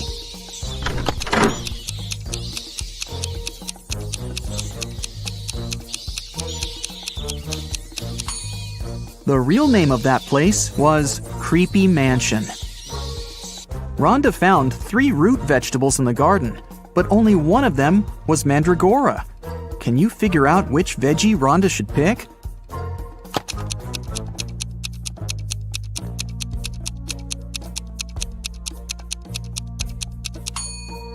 Even if you've never seen a mandrake, you can eliminate the other plants. This is definitely a carrot, and this is a beet, so the remaining one must be the mandragora. Lucy and Rhonda prepared to leave the spooky house, but suddenly they stepped on a trap hidden in the grass and fell into a deep well. They looked around and found 3 tunnels leading to freedom. A fire-breathing dragon was waiting in the first tunnel. It was very angry and disliked people. There was a portal leading into a black hole in the second tunnel, and huge cacti were growing all over the third tunnel. Their juice was poisonous to any human. Which way should Lucy and Rhonda choose?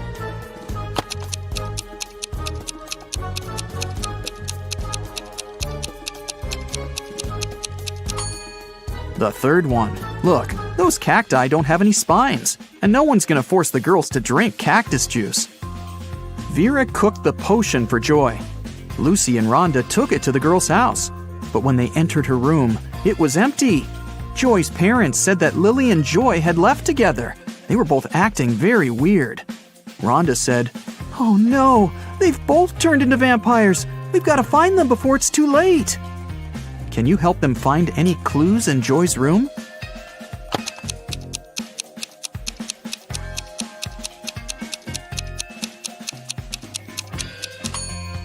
Look at her laptop.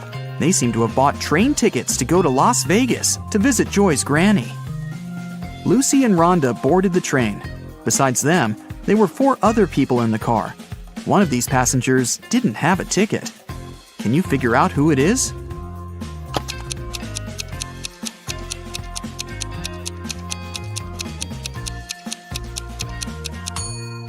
This woman. She's the only one who's hiding her head behind the headrest of her seat so that the camera doesn't spot her. When the train was going through a tunnel, the lights went out and the passengers got very frightened. When the light turned on again, one of the passengers shouted, "Help me! Someone has stolen my bag!" Lucy immediately realized who had done this. What about you? Any ideas?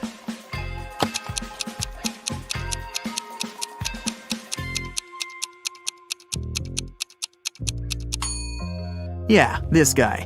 There's some makeup lying under his seat, and his window is open. He put the contents of the bag into his backpack, and then threw the bag out the window. Rhonda and Lucy got to Las Vegas and headed for the house where Joy's granny lived, but they kept coming to the wrong houses. In the first house, they met this old lady, and in the second, there was this one. Can you tell which elderly woman is dangerous?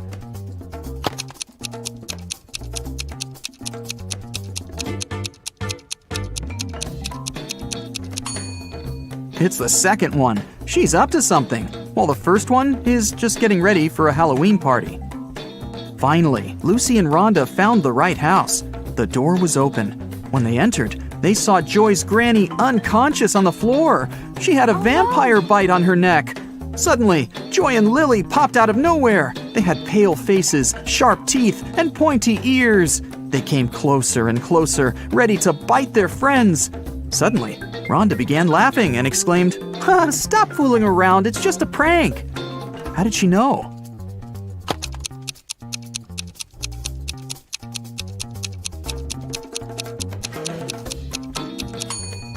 The mirror reflects Joy, and Lily casts a shadow. They're not real vampires. It's just a Halloween prank. Joy went to take a shower to remove her vampire makeup, but someone poured paint into the shower head, and the water turned green. Joy questioned Lucy, Rhonda, and Lily.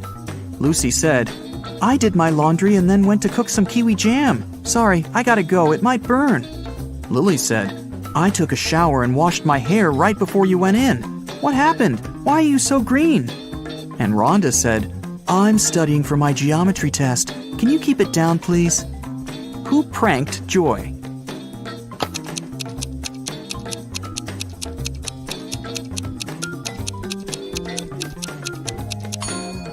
Lily said she'd just washed her hair, but it's dry and braided. Besides, she's wearing a dress under her bathrobe. That's a pretty suspicious outfit. Rhonda decided to prank Lily. She took a balloon and a cupcake paper cup. She filled the balloon with some water and put it into the paper cup. Then she added some shaving cream on top and decorated it all with sprinkles. Now it looked exactly like a real cupcake. Rhonda was very proud of herself. Suddenly, she heard other girls entering the kitchen. Rhonda left her cupcake on a plate, along with real cupcakes, and hid under the table. Lily, Lucy, and Joy entered the kitchen, saw the cupcakes, and decided to eat them. Can you tell who took the prank cupcake?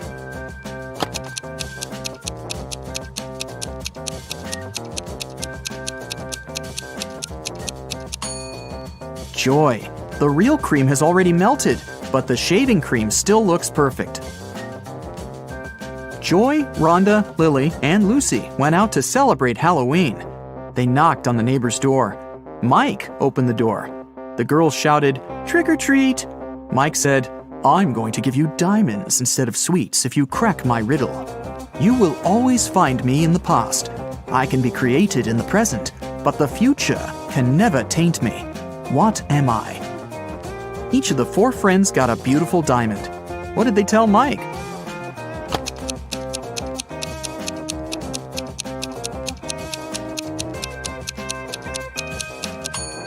The correct answer is history. The girls went to the local Halloween party.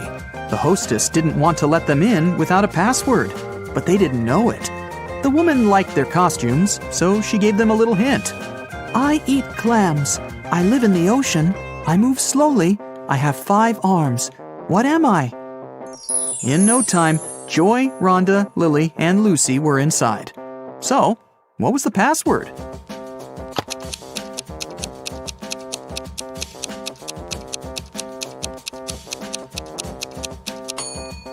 A starfish. Can you spot something odd in this image?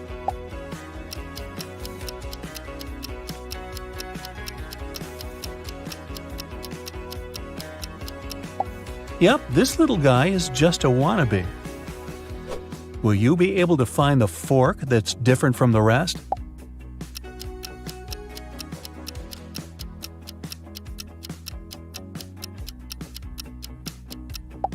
Here it is. Its tines are way shorter than those of its fellow forks.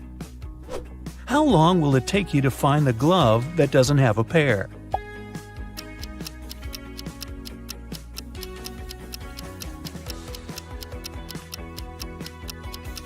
But of course, here it is. Wow, that was fast. Now let's make it trickier. Which snowflake is lonely?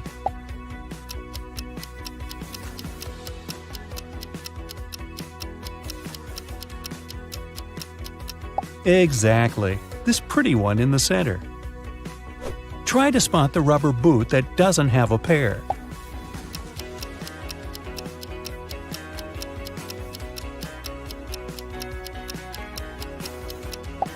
Here it is. You must have an eagle eye. Is there an imposter among all these X's?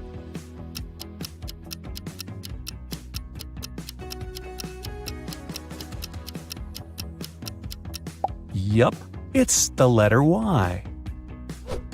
Have you just pressed the hard mode button? Okay, which lion is different from the rest?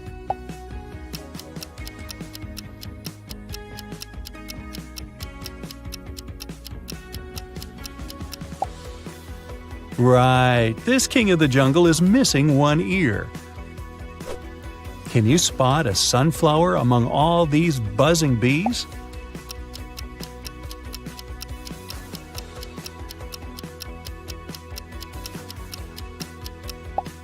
Ah, here it is, hiding in the corner. Which avocado is different from the rest?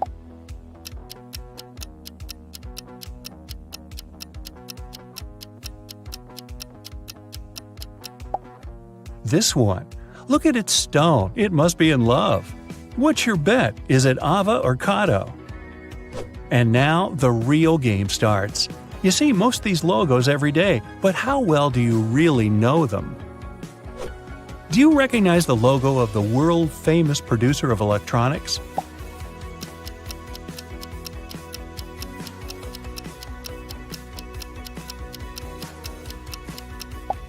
The left one looks much more natural, and no wonder, it's the correct logo. How often do you order stuff from Amazon? Let's see.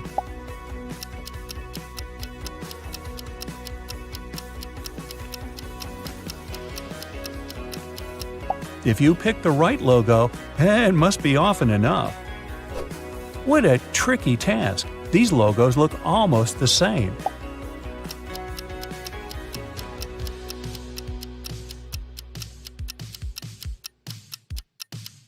And still, the correct one is the Netflix logo on the right.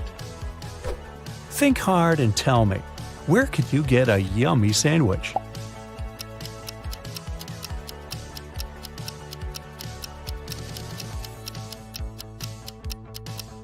The correct logo is the one on the right. If you see the other one, you should probably refrain from entering that subway.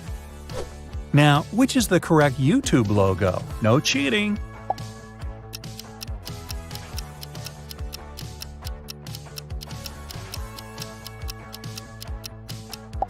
The left one, of course. Which card do you use to pay at your local supermarket?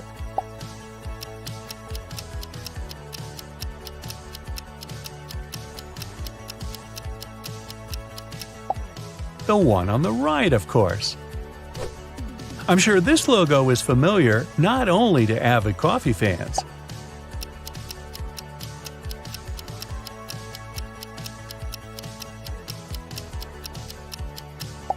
The left one is the real Starbucks logo. Who hasn't seen a room of their dreams in IKEA at least once in their life? But which is the correct IKEA logo?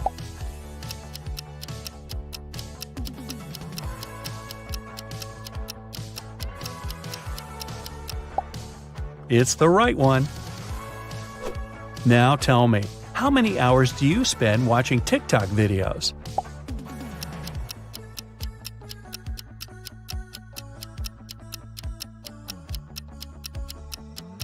If you answered that the real TikTok logo is the one on the right, you probably open the TikTok app at least once a day. One of the best snacks out there, but which Pringles logo is the one you see on the box?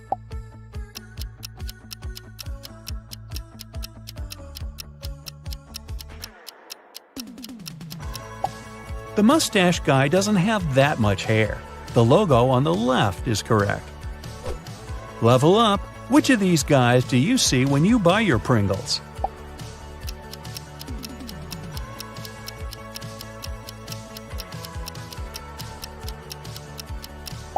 Absolutely, it's the one on the left. Let's see if you tend to take pics of literally everything around you to post them on this social media app.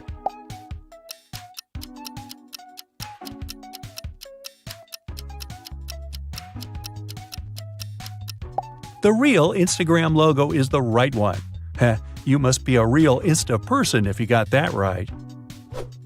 I'm sure you'll recognize the Pizza Hut logo in no time. Yes, you pizza lover.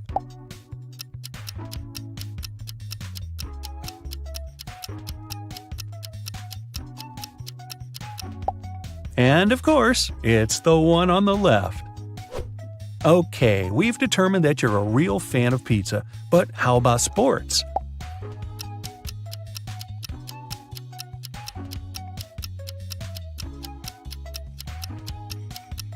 The correct Adidas logo is on the left.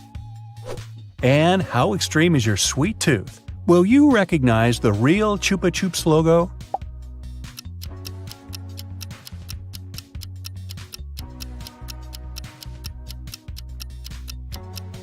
I knew it was the one on the right. Which of these is the real IBM logo?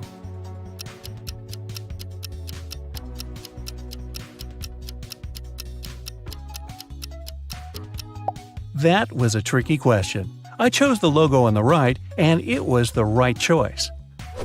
How about this seemingly endless source of knowledge and wisdom? What's the real Wikipedia logo?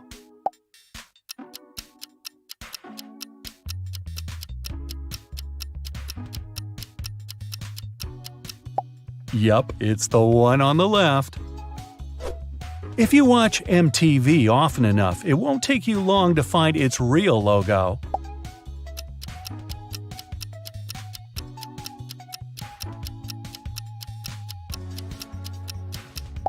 Yup, it's the right one.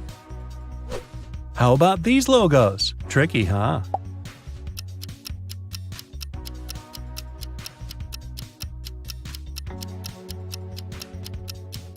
The real Costa Coffee logo is the one on the right. Now, this question is the trickiest of them all. Which is the correct Brightside logo? Huh?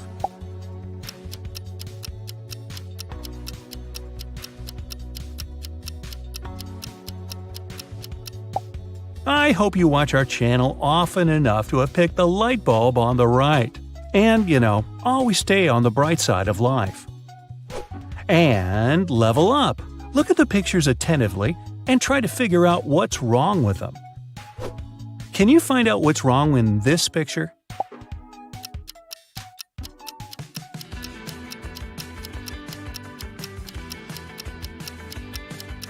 Ah, it's not about the numbers. It's the word mistake that's written incorrectly.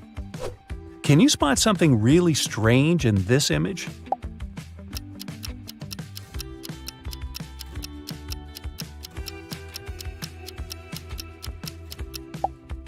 It's a barn. Why would it need a chimney? Examine all the details in this picture and figure out what's wrong with it.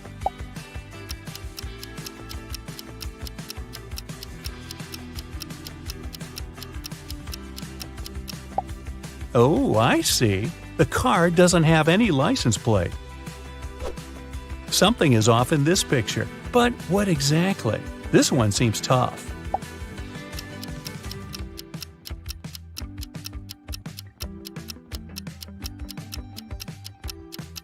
April 31st? Such a date doesn't exist. How fast can you figure out what's wrong with this picture?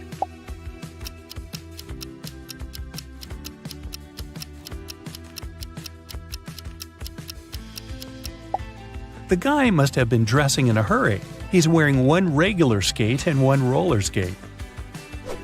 Which picture is the odd one here?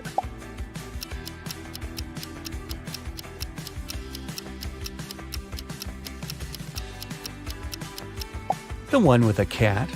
All other items begin with the letter B, except the kitty. I gotta warn you, be very, very attentive now. Can you find the mistake?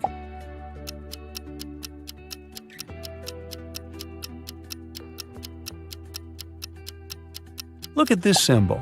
It's not a 0, it's an O. Oh. If you cracked even 70% of these attention riddles, you're a very, very attentive individual. Now, what was that number again? The royal family of Ravania were going to visit the city during their world trip, and, of course, they were all bringing their precious crowns with them. They asked the mayor of the city to take special precautions. Thank you. So, he placed the crowns in a safe in a hidden room in his office, guarded by a couple of security officers. However, the next morning, when the mayor came to check on the crowns to report to the royal family that they were safe, he started panicking. Can you guess why?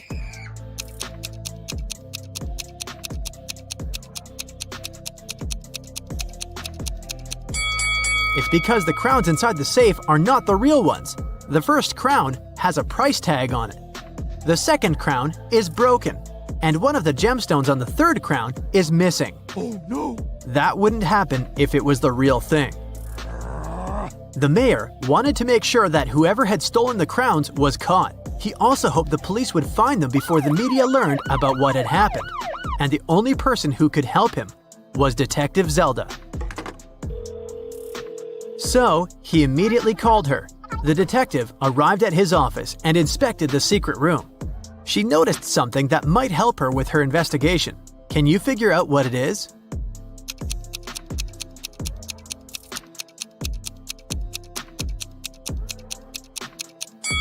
There's a piece of paper under one of the fake crowns. The thief left a note. Detective Zelda read it. Dear Mayor, I'm very disappointed in you. This accident has proved how inept you are at providing comfort and security for your guests, as well as your citizens. I believe I can be convinced to give the crowns back if you pay me a large, and I mean it, sum of money. Mark my words and count on what I say in my letter on this matter. Here is my contact number. 19.1-1.3-19.4-1.2 and 13.3-1.2-6.3-9.1. Yours truly, the Riddling Man. What can you make of this number?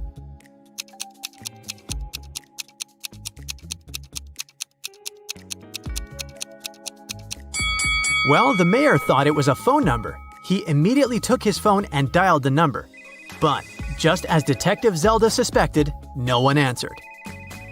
In one of the last sentences of his letter, the Riddling Man underlined mark, words, count, and letter. That must be a hint. The number before the dot indicates which word you should look for in the note, and the number after the dot tells you which letter you need in that word. For example, 19.1 means you need to find the 19th word, which is comfort. The letter you need is the first one, which is C. When you do that for every number, you'll get Cafe West. Before Detective Zelda left for the cafe, she decided to check the security camera footage recorded at night. The mayor took her to the surveillance room. There were 3 different monitors, each showing the room from different angles. Detective Zelda realized only one of them was still recording live.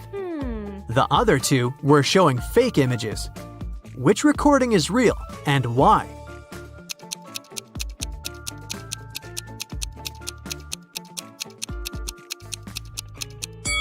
Do you remember what the room looked like when Detective Zelda was inspecting it?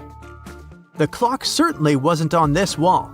It was on the opposite one, so the footage on the first monitor is fake. The footage on the second monitor isn't real also. If you look closer, you'll see a moth flying around the room, but it repeats the same movement over and over again. That's badly edited fake footage, so it makes the footage from the third monitor the real one. Oh yes. Detective Zelda rewound the footage and found the moment when the Riddling Man had broken into the room. He was covering his face, so it was impossible to tell what he looked like. Still, Detective Zelda managed to notice something that could help her find the criminal. Can you tell what it is?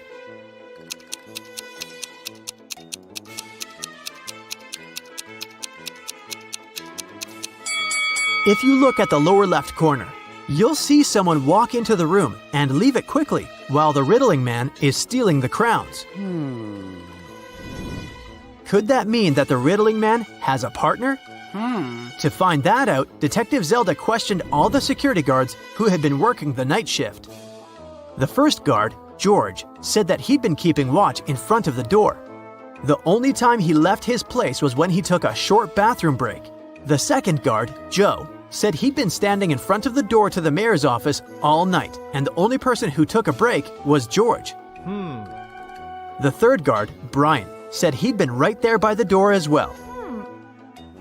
Detective Zelda knew only one of them was telling the truth, and the other two were lying. Who is the liar?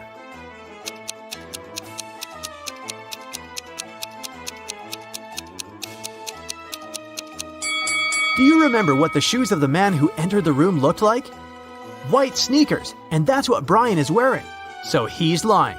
And since Joe didn't mention that Brian had left his place, he's a liar too. George is the only one who's telling the truth. Ciao. Brian and Joe immediately started begging Zelda. "We can't end up in jail. We promised we didn't steal anything. You have to believe us," Detective Zelda asked. "Then why did you lie?" They said that they had heard some noise coming from the room while George was away. They decided that Brian would check the room and Joe would keep watch. When Brian saw someone in the room, he got scared and ran out of there. He told Joe that he would rather lose his job than have something bad happen to him. As for Joe, he lied because Brian was his best friend, and he didn't want him to get fired. And since they never saw anyone enter or exit the room, they thought they were imagining things.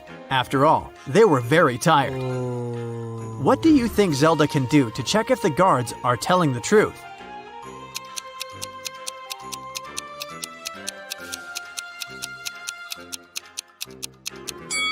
She can check the surveillance footage of the street outside the building to confirm that nobody entered or left.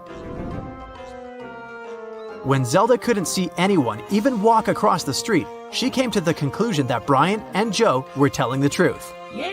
The detective decided to check the secret room once again to figure out how the riddling man had gotten inside. Sometime later, she managed to spot another hidden door. Can you see it too?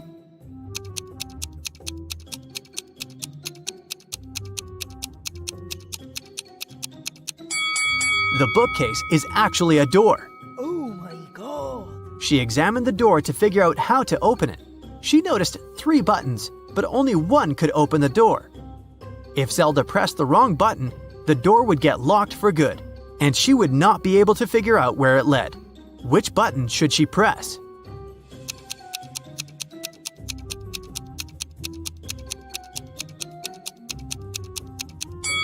Take a look at the books next to the buttons. One of the titles is meaningless, while the others make sense. That must be an anagram, a word or phrase formed by rearranging the letters of another.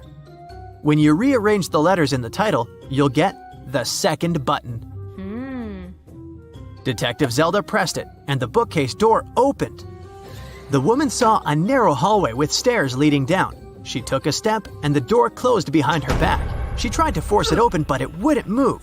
The only thing she could do was go down the stairs.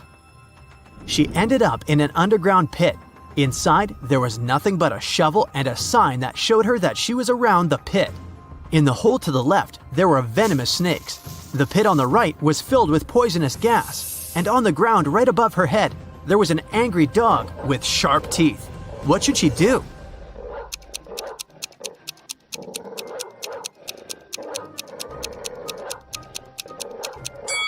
She should dig upwards. She needs to listen to the sounds the dog makes and wait for the animal to fall asleep. Then she should walk quietly past it. That must be how the riddling man entered and left the room. Detective Zelda didn't want to waste any more time, so she headed to Cafe West. A guy sitting at the table in the corner caught her eye. He looked suspicious. When Detective Zelda started walking towards him, he quickly wrote something on the newspaper he'd been reading. Then he ran away through the back door. Detective Zelda tried to catch him, but failed. She checked the paper and found another note. It said, "You're not the mayor. but I'll give him one last chance. It looks like you work for him, so bring me $20 million in cash. We can meet at the building that has the most stories in 2 hours. What building does the riddling man mean?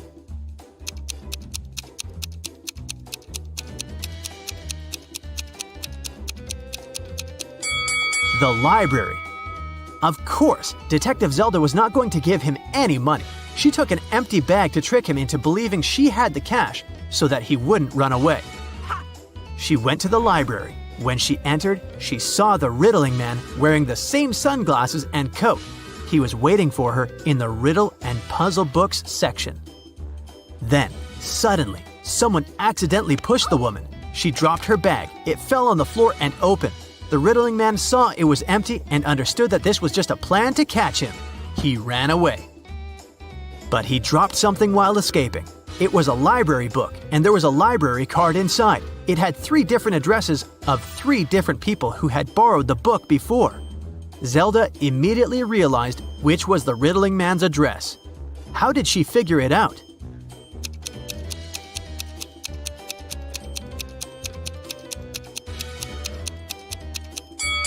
Remember the note the riddling man wrote to her at the cafe? The first address is written by the same person. Detective Zelda had 2 police officers break into the riddling man's apartment. They found the crowns, but the criminal was gone.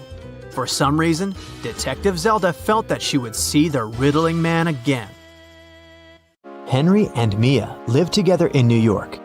They wanted to run away from big city life and celebrate their anniversary in the wild. So the guys used a special online service and found 3 available options nearby. Bob offered his cozy treehouse in the woods for a reasonable price. Julia offered this fancy geodesic dome with all conveniences. It's a 2-hour drive away from New York. And Crystal offered an old mansion that she'd inherited from her granny. Can you help the guys make the right choice?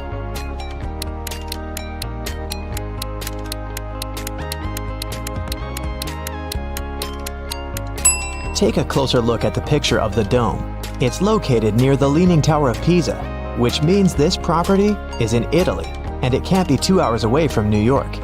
And Crystal's granny's ghost is still in the house, so Mia and Henry should choose the treehouse. The guys contacted Bob, booked the house, and hit the road. Mia is a famous blogger, so she decided to post all milestones of their journey in her stories. Can you spot any differences between these 2 pictures?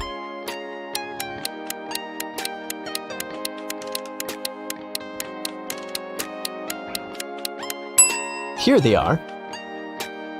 What about these 2 pictures?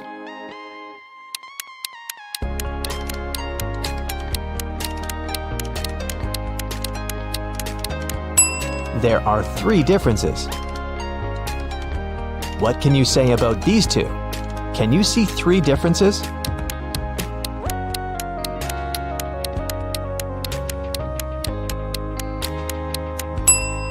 Here they are.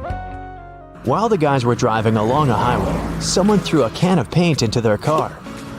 Mia and Henry stopped at the nearest car wash and interviewed 4 other drivers. Bill said, "My truck has to be perfect. I'm going on a date this evening." Jack said, "I'm going to meet my business partner at the airport. I want to leave a good impression." Lily said, "Honestly, I don't need to have my car washed. I just stopped here to visit the restroom."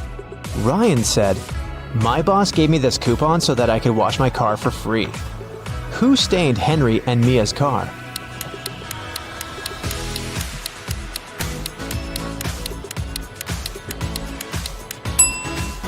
Lily. Her right hand is stained with the paint of the same color. And besides, she has a print of Mia's face on her t-shirt. She's definitely obsessed with her. The guys washed their car and continued on their journey. They had to choose one of these 3 roads to reach their destination. The first one went through toxic swamps. People often get lost in that area. The second path went near a river with creepy sirens. Their singing made everyone jump into the water. And a band of angry robbers was waiting on the 3rd road. Which way should the guys opt for?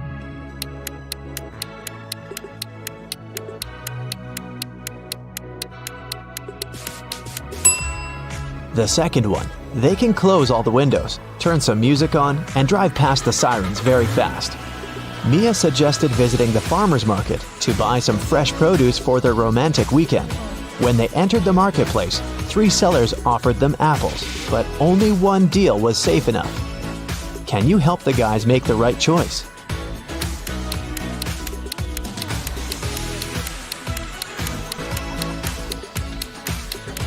Seller number 1 offers very old apples. Take a look at the date on the box. They expired 5 years ago. Seller number 3 offers very beautiful apples. But pay attention to his assistant. She's putting shoe polish on the apples to make them look better. So, Mia and Henry should pick the second seller. Henry and Mia left the market and put all their purchases into the car. Suddenly, Henry realized that he'd left a bag with cabbage at the farmer's stall. He returned but couldn't find the bag. Henry questioned 3 people he saw nearby. Vera said, "I only eat fruit, mister. See, I've got bananas and apples." Bella said, "Yes, I saw your bag. The seller put the cabbage back on the shelf." And the seller said, "I don't know what's going on here. I spent the last 10 minutes in the bathroom." Who's lying?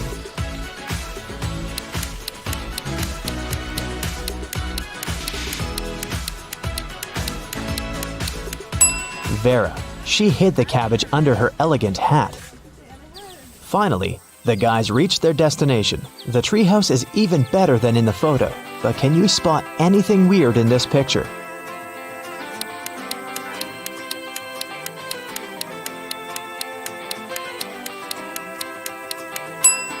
This raccoon is wearing sunglasses. The owner of the treehouse, Bob, lives in another country, and the house is located 15 miles away from the village and other people. That's why Bob installed a special digital clock on the door. When Henry booked the property, Bob gave him a 6-digit password. But unfortunately, Henry had lost it. Here's a hint. M80. Can you help the guy crack the code?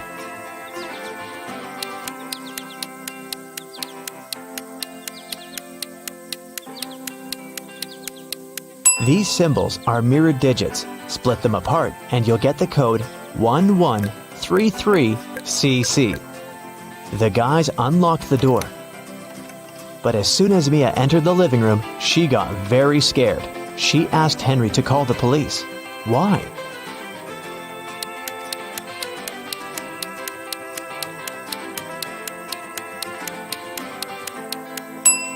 The treehouse is in the middle of nowhere. Who lit the candles and the fire? The house was locked. Henry checked all the rooms, but found no clues. What about you?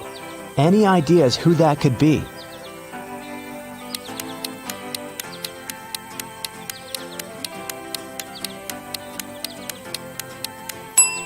That roof window is open. Someone crawled inside the house before the guy's arrival, and now that someone is hiding under the bed. See? The guys called the police. Officers promised to arrive within an hour. Mia decided to take a shower. When she returned to the living room, she realized that Henry had disappeared. Mia searched the garden, then checked all the rooms in the house, and returned to the garden again. But she failed to find any clues. Can you help her?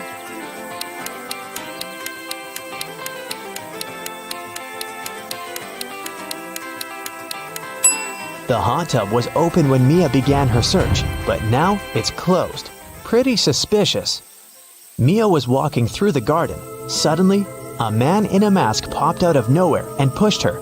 Mia stepped on a trap and fell into a deep well. She yelled, "Please help me out!" No one answered, but Mia's phone pinged. The masked man offered her to play a game. Otherwise, she'd have to stay in the well forever. Here's the first riddle. I come in many different colors, and I get bigger when I'm full. I will float away if you don't tie me down, and I will make a loud sound if I break. What am I? Mia nailed it immediately. What about you?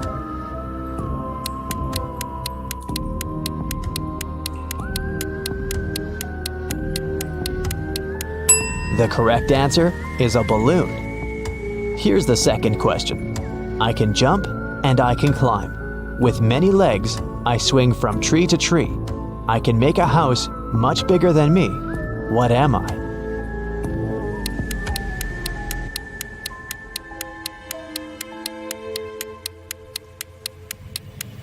Have you guessed? It's a spider. And the final question. I come out at night without being called. I'm lost in the day without being stolen. What am I? Can you help Mia?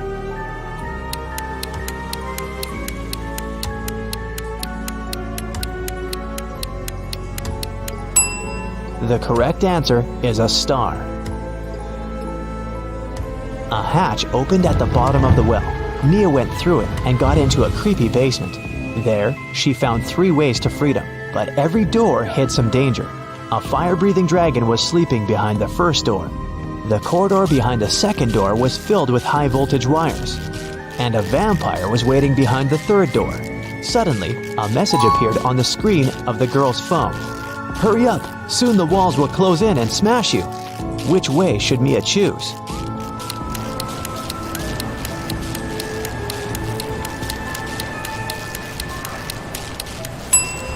She should wait until the walls are close enough so that she can scare the vampires away with this stake and go through the third door. When the police arrived at the treehouse, they found Mia and Henry at the porch. Henry had just woken up. The robbers had put sleeping pills in his coffee. The officers searched the area and found some clues. They concluded that the criminals were planning to leave the country by train. Unfortunately, no one knew what they looked like or how big the group was, so they stopped 4 suspicious people at the railway station and examined their baggage. Can you figure out who's innocent?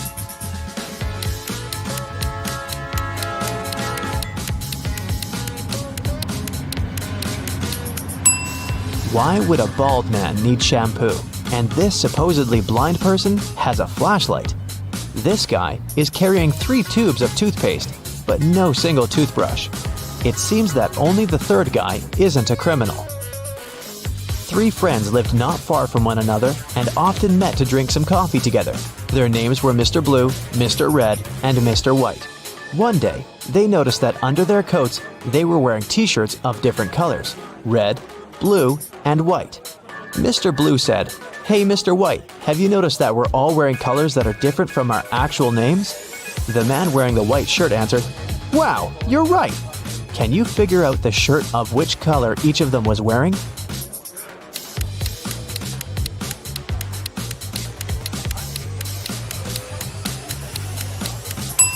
Mr. Blue can only be wearing white or red, but we've already learned that someone else is wearing the white shirt.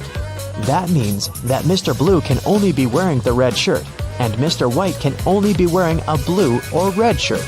And the red shirt is already taken, so Mr. White is wearing the blue shirt. Then Mr. Red is wearing the white shirt.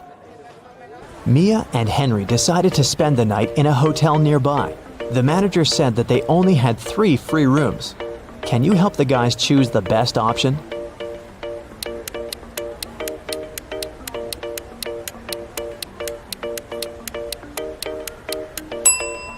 This room doesn't have any doors. That's weird.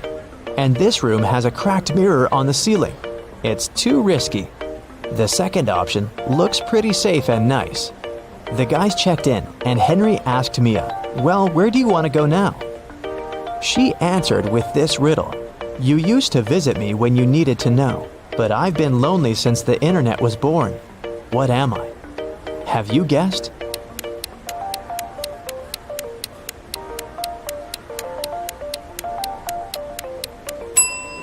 The correct answer is a library. In the library, the guys met these 4 students. One of them is broke. Can you guess who?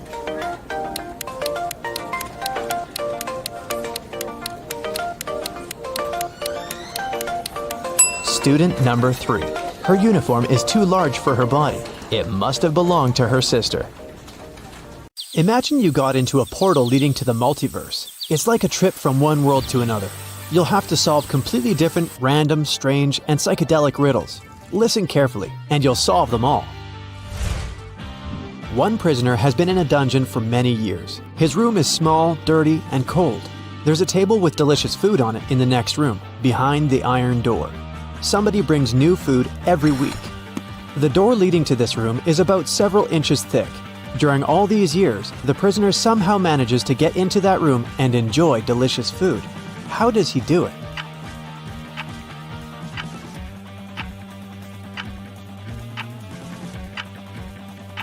No one mentioned the door to that room was locked.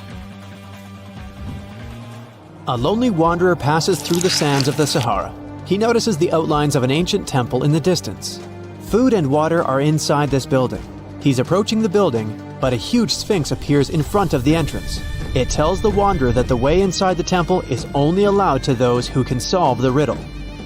Tell me, wanderer, you have 3 body parts that begin and end with the same letter. Name them, and I'll let you through, the sphinx says. The eye, says the wanderer. Without thinking twice, he names the second body part. It's the throat. Time passes. He still can't name the third body part. The sphinx demands an immediate response. What should the wanderer answer?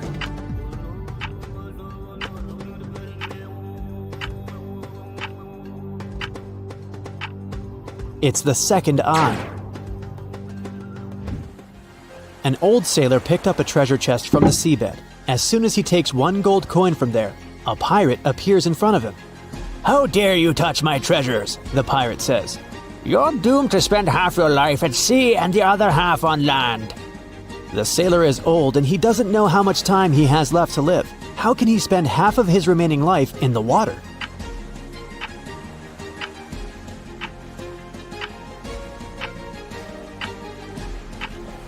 He can do it if he spends 1 day at sea and the other day on land. You're out of luck. You find yourself on a small island during the battle of 2 phoenixes. There's fire everywhere. You run away towards the shore to the opposite part of the island. It's covered with dry grass. The wind drives the flame in your direction. You can't hide in the water because the kraken is over there. How will you escape from the fire?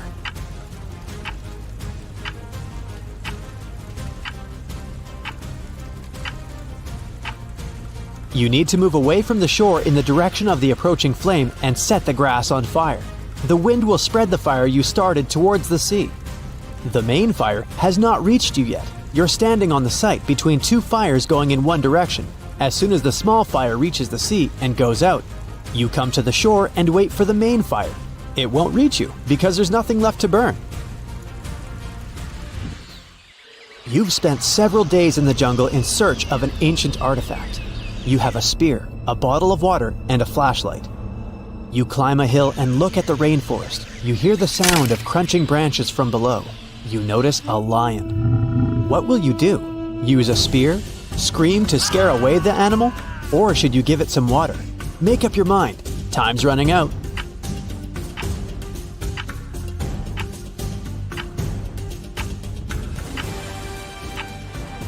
You've noticed the lion, but who said the lion had noticed you? Just wait for it to leave.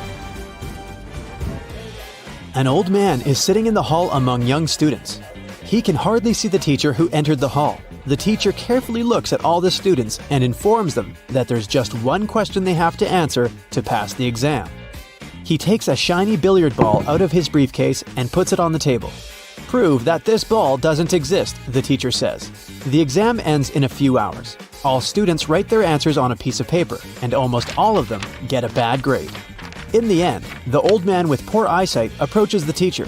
He gives him a paper with only 2 words on it. The teacher gives the old man the highest score. What was written on his sheet of paper?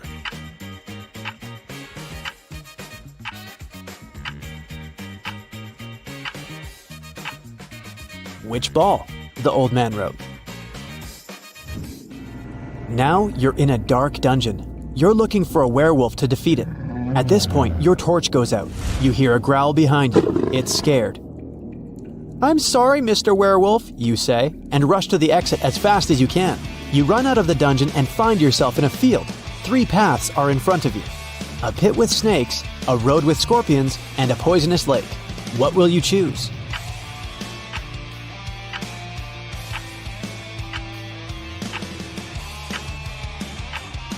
Can you see a hat on the water in the right part of the lake? This means that the lake is frozen. Just run on it. As soon as you cross the lake, you see a little puppy coming out of the dungeon. It barks at you and runs back into the dungeon. You're in an old tavern. Robbers, wizards, and pirates are all around you. The young magician puts a small box on the table and says, "There are 3 cents in here, but only 2 coins. One of them is not 1 cent. How can this be possible?" What coins are inside the box?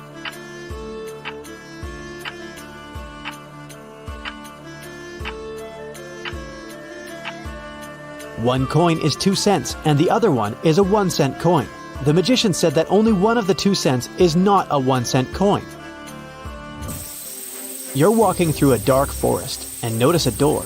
It's just standing there by itself. You open it, take a step, and you find yourself in a wonderful pink world. There are pink rivers and pink trees there. You see a 1-story pink house and go inside.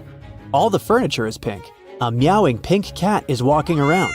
You walk down the corridor to the stairs leading to the 2nd floor. What color is this staircase?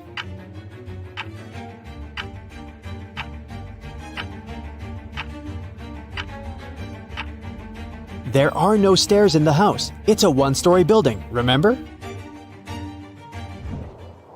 You and hundreds of other farmers roam the desert. You've lost your crops because of drought. There is almost no water. You go towards the sea to start a new life, but at this moment, clouds are accumulating over the whole plain. Lightning flashes in the black sky. A heavy downpour falls on the ground. All the people are screaming with joy and dancing in the rain. After a few seconds, you get soaked to the skin and freeze. You look around at the crowd of soaked people and notice one man among them. Despite the downpour, not a single hair on his head got wet. How is this possible?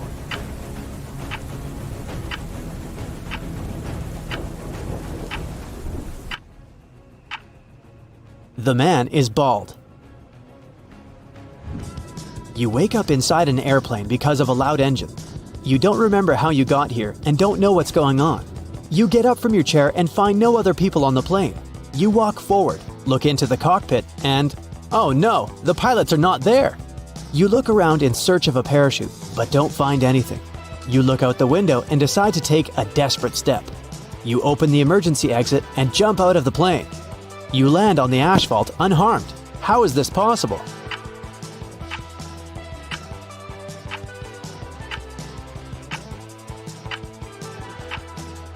The plane wasn't flying anywhere. It was standing still on the ground. You're driving a car nervously looking in the rearview mirror. No one seems to be following you. The stars and the moon are not visible because of the clouds. The road seems empty. You're driving with your headlights off. No one should notice you. At this moment, an old woman dressed in a black suit crosses the road. The moon is not shining. The headlights are off. She is dressed in black. Despite all these factors, you slow down, stop the car, and let the old lady cross the road. How did you notice her?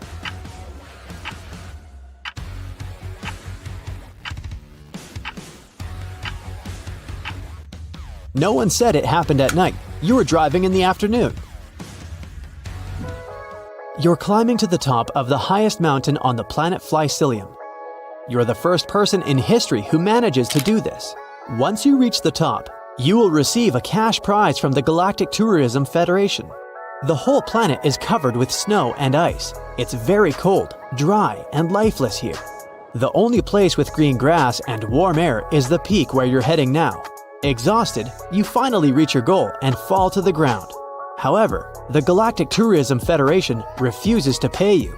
Why is that?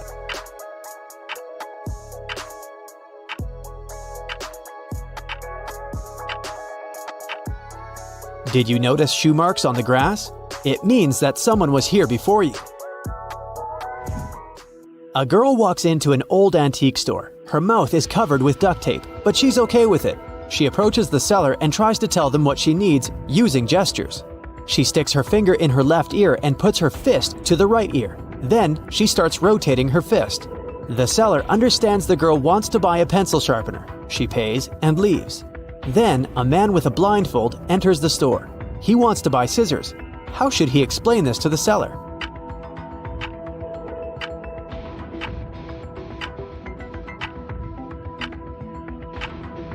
He can just say it. He has a blindfold over his eyes, not over his mouth. And we're done with riddles. Now it's time to go back to your universe. While you're flying there through space and time, let's count the number of your correct answers. 0 to 3 points. Don't get upset, at least you tried. You'll do better next time. 4 to 8 points. Not so bad, but not great either. These were not the easiest riddles.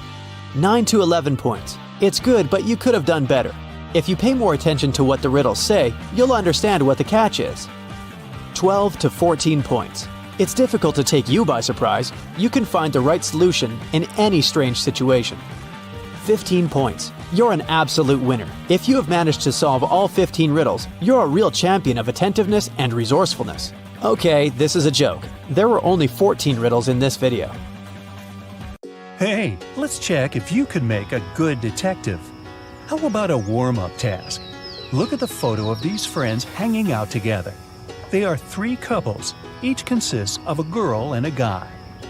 What's your guess? Who dates who?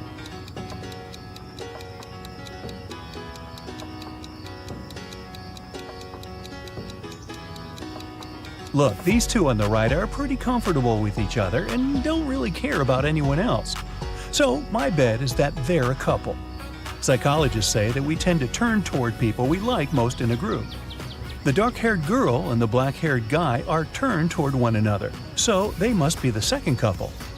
And the redhead and the guy on the left mostly look at each other too, so it works too. What was your guess? That was just a warm-up. Now, let's get down to business.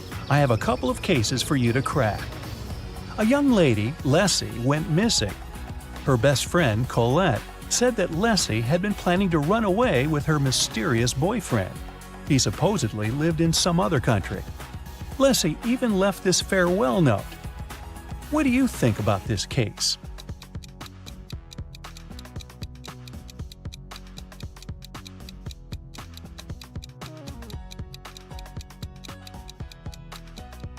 If you think that the note is suspicious, you're right. The first letters of each line form the word save. Maybe Leslie was forced to write it and left a hint. I think that the police should work more closely on this case. Ella is a PhD student working at a university. She just got a new motorbike she's been dreaming about since she was young. In the morning, she polished it for her evening bike ride, closed the garage, and went to work. In the evening, she opened the garage and found that her motorbike was gone. She questioned 3 neighbors. Micah said, "When I went grocery shopping at noon, the motorbike was still there." Ina said that she'd left before sunrise and had just returned home. Sonia said that she hadn't paid any attention to Ella's house. She was worried about her job interview. So, who stole the bike?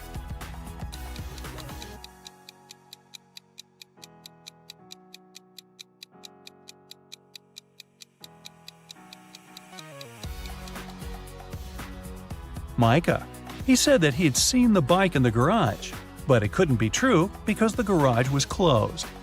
An anonymous note was sent to the police, reporting that one of the students of the local college was not a real person, but a creature from a parallel universe in disguise. There was also a picture of several young people, and the imposter was among them. Who seems suspicious to you?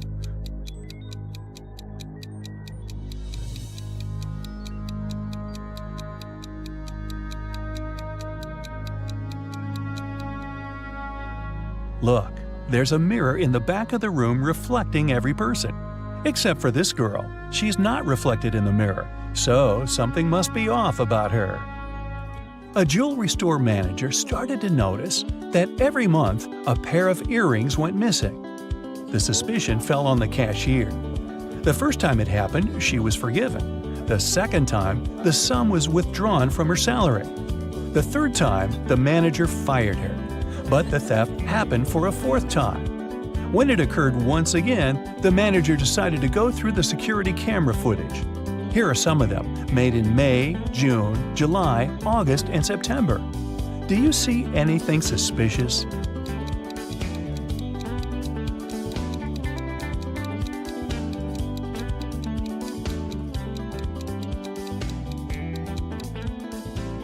On each of these recordings, there's a man with a cast. If he really had his arm broken, it'd heal in a month or a couple of months max. But it's been 5 months, so the cast is obviously fake, and he's the thief. I think the cashier should file a wrongful termination suit, but I digress. Venus was expecting her delivery, but it was running late because of heavy rain. She had to go to work, so she asked her boyfriend, who had a day off, to get it from the post office for her. When Venus came back home, her boyfriend said that he had just been to the post office, but the package hadn't arrived yet. Venus understood that her boyfriend hadn't gone anywhere. How did she figure it out?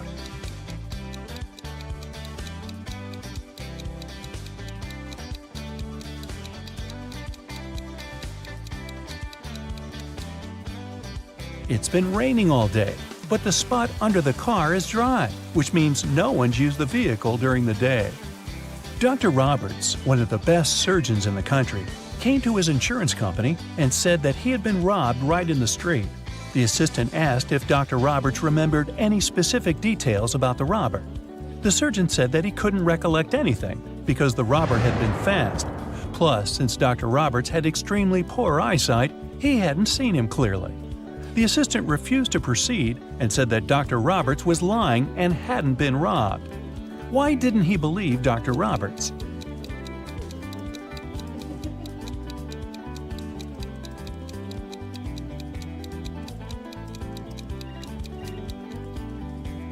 Dr. Roberts is a surgeon.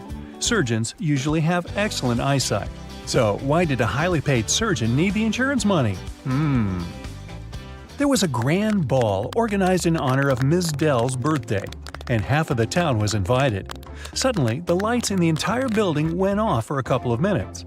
When the lights came back on, Ms. Dell's beautiful diamond earrings were missing.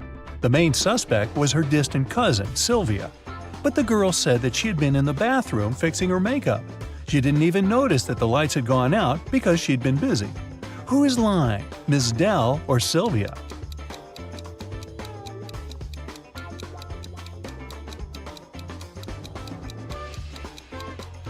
The lights went out in the entire building.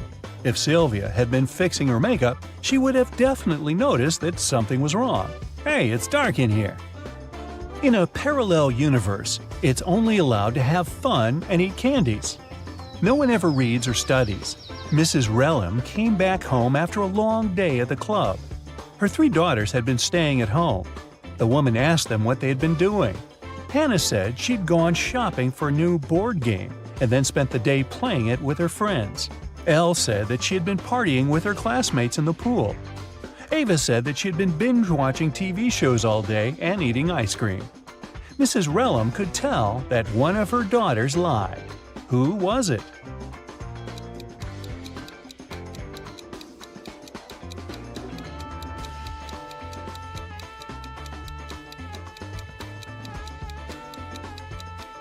It was Hannah. Look, the board game she bought is unpacked. She couldn't be playing it.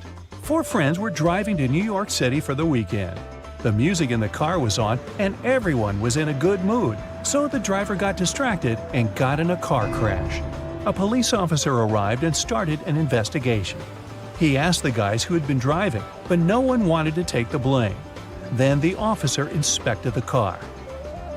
Can you tell who was driving?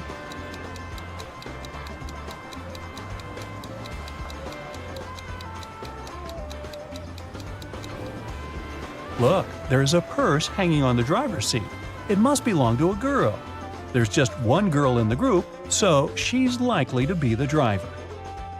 Mrs. Miller came back home after work and asked what her daughters had been doing all day. They were all grounded and weren't allowed to leave the house or watch TV. Kaylee said that she had been doing housework and had just finished cooking pizza for dinner. Ellery said that she had been upstairs in her room reading. Lilith said that she'd spent the day cleaning her room. Who's lying?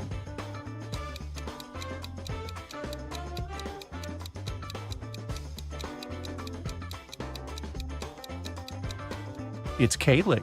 She said that she had made this pizza herself. But why is there a pizza box in the garbage? She ordered the pizza and was probably doing something else instead. It was a cold fall day. Mr. Jones was at home drinking tea and reading his newspaper. He also peeked out of the window from time to time. There, 4 teens, Mark, Davin, Bexley, and Penny were having a picnic. Suddenly, a ball broke the window of his living room. The teens started to pack their things. They didn't want to confess who had done this. In the evening, Mr. Jones got a note, but inside there was just a question mark. Do you know who broke the window?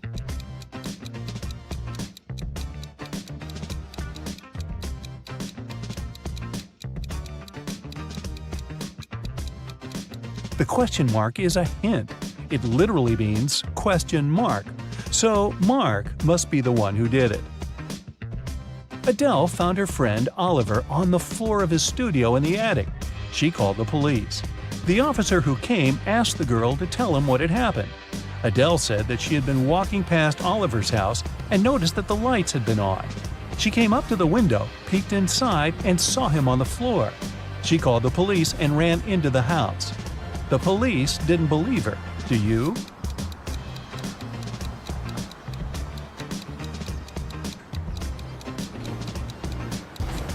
No, it doesn't sound right. The guy was in the attic. Adele couldn't possibly see him through the window, unless she was 20 feet tall. On Wednesday, a high school student, Layla, went missing. There are 3 suspects: Mrs. Adams, the director, Mrs. Smith, a school cook, and Mr. Jones, a cleaning man. Mrs. Adams said that she had a lot of work and spent the whole day in her office, never leaving it. Mrs. Smith said that after the working day, she had to stay in the kitchen to do some cleaning before the weekend. Mr. Jones said that he'd left after classes to do some shopping. He only returned several hours later. Who is guilty?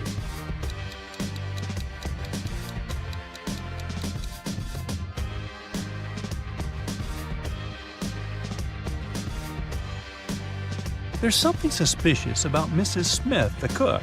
It's Wednesday, so what weekend cleaning is she talking about? Alan was traveling from Madrid to Amsterdam, but when his train arrived at the station, he wasn't there. His friend reported his disappearance. The police found some traces just a couple of 100 miles away from Madrid.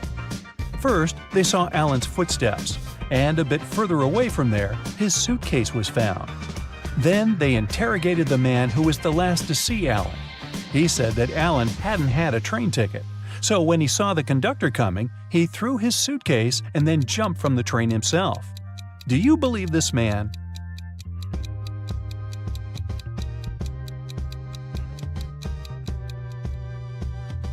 If it were true, the police would have first found the suitcase and then Alan's footsteps.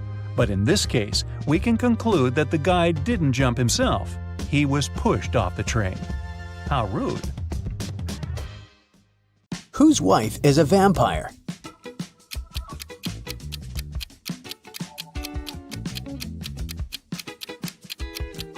This guy's wife is a vampire because she only came to the party after sunset. Whose husband is a werewolf?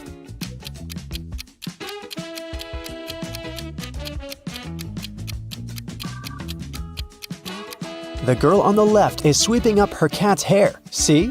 There's a cat in the background. Meanwhile, there are scratches on the floor and walls in the house of the girl on the right. And this shoe has a torn front. Her husband must be a werewolf. Whose wife is actually a ghost?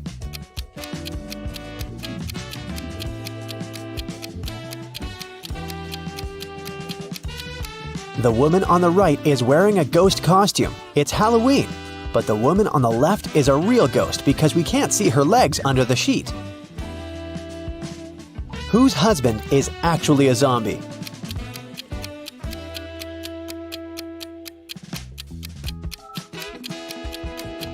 The man on the left is just sick. The man on the right is a zombie because he's the only one who doesn't eat human food and has an empty plate. Water lilies grow on the lake. Every day, their number doubles. The lilies will completely cover the entire surface of the lake in 48 days. How many days will it take them to cover half of the lake?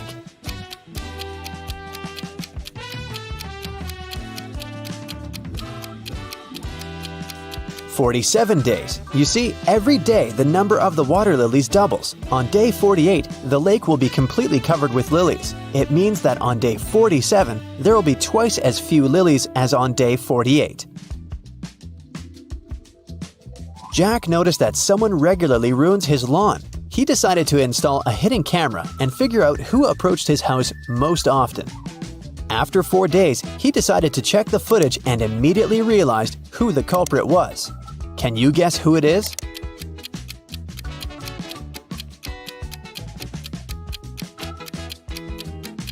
Jack's neighbor Karen ruins his lawn. She's present in all the photos, but she tries to disguise herself so that she can't be recognized. A woman didn't have her driver's license with her. She didn't stop at a railroad crossing when the barrier was lowered. Then, ignoring the stop sign, she moved in the wrong direction along a one-way street and stopped only after passing 3 intersections. Traffic police officers, seeing all this, decided not to interfere. Why?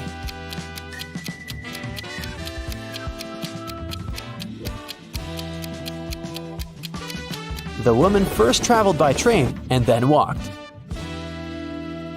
Mary is trying to enter an ice castle to save her friend Logan, but there's a combination lock on the gate. Luckily, there's a clue carved on the ice. Here it is. 162. One number is correct and in the right place. 842. 2 numbers are correct, but in the wrong place. 526. Nothing is correct. Can you guess the code?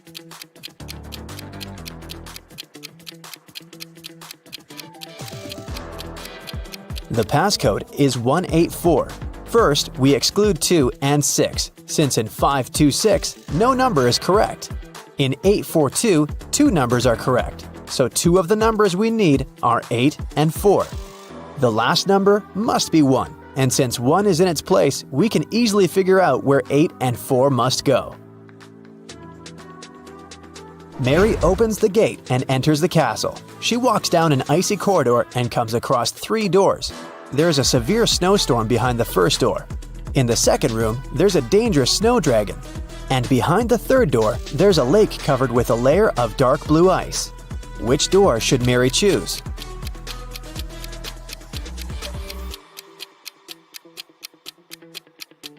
The dragon is a definite no-no. The dark blue ice is thin and unsafe. Mary is likely to just fall into the lake. The first door is the best option. Mary crosses the room and finds herself in a long corridor. The Ice Queen's monsters start chasing her. The girl runs down the hallway and sees another 3 doors made of clear ice. There's a magical snow parrot in the first room. The second room is filled with water. And there's a small black room behind the third door. It looks more like a locker. Which door should Mary hide behind to avoid being found?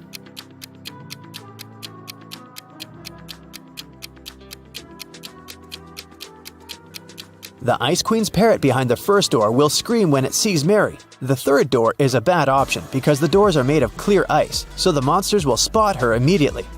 The second door is the best option.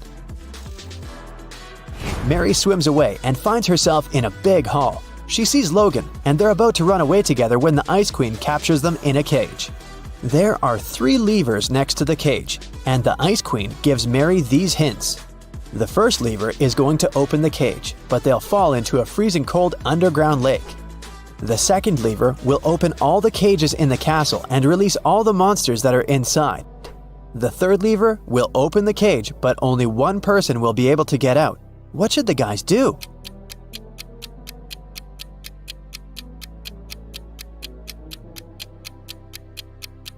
They should pull the third lever and let Logan out. After that, they should pull the first lever. Mary will fall into the water, but Logan will help her get out of the lake. John decided to make a vegetable salad for his friends. To prepare for it, he will need 3 peppers and the same number of tomatoes. And he needs fewer cucumbers than tomatoes, but more than radishes. How many different vegetables will John use in the salad?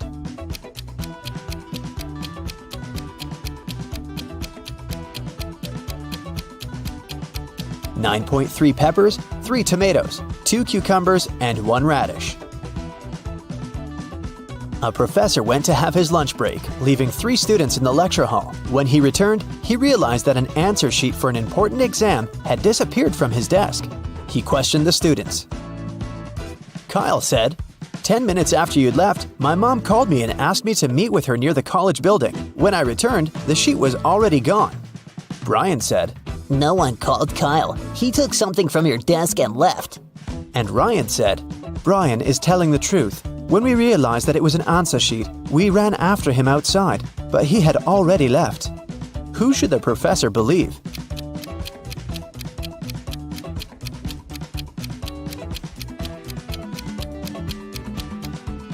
Ryan and Brian are lying. They said they had run after Kyle outside, but it was raining and they're both dry. Which of these artists is suspicious?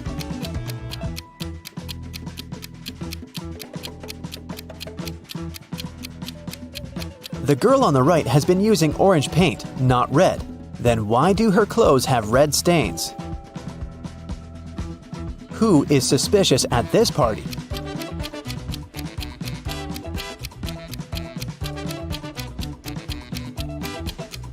The second girl marked this glass to know which of them contained poison. Which of these students is suspicious?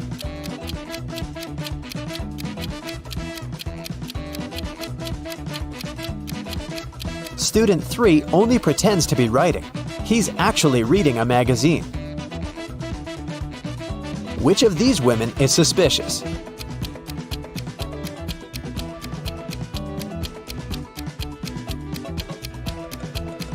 The woman on the right is only pretending to be pregnant.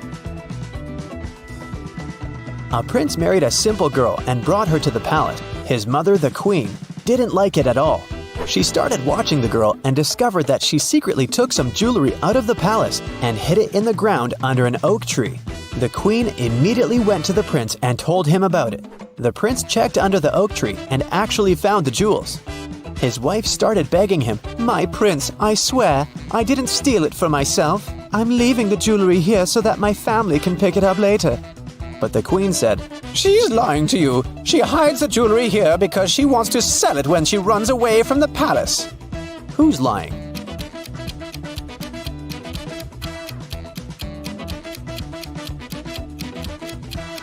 The girl's lying. No one forbids her to visit her family or give them whatever they need openly. She hides it because she'll need the money after running away. John had a lunch break, so he went to the butcher to buy some meat. He asked the butcher to cut the meat in a specific way.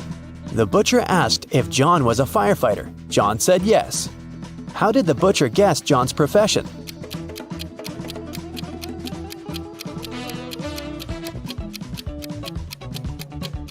John was still wearing his uniform when he went on his lunch break. Mary went to the forest to pick some berries and mushrooms. Sometime later, the girl realized she had gotten lost. Suddenly, she heard the trees crackling behind her back. There was a monster approaching. Mary ran as fast as she could and managed to get away from the monster. She saw a small house and went inside. An elderly lady lived in the house. She said she would help Mary, but Mary immediately realized that this lady was a shapeshifter. She was the monster in the forest. How did Mary know that?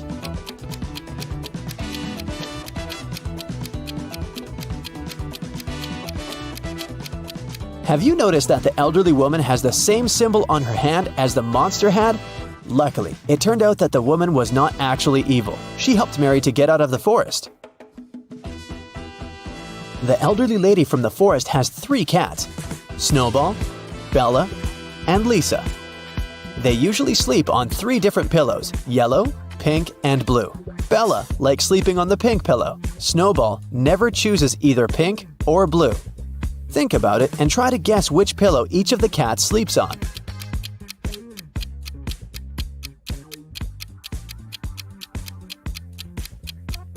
Bella sleeps on the pink pillow, Snowball lies on the yellow one, and Lisa sleeps on the blue one. Now it's time to think fast. Why is Santa Claus so good at karate?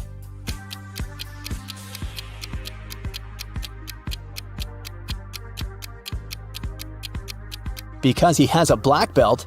Duh. What bear has no teeth?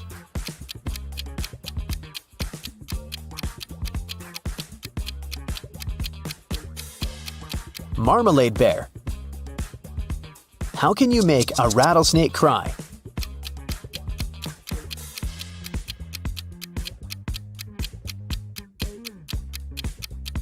Take the rattle away. Mark and Jane got married and flew off to a paradise island to spend their honeymoon there. But something went wrong. After the couple checked into their hotel, Jane suddenly disappeared.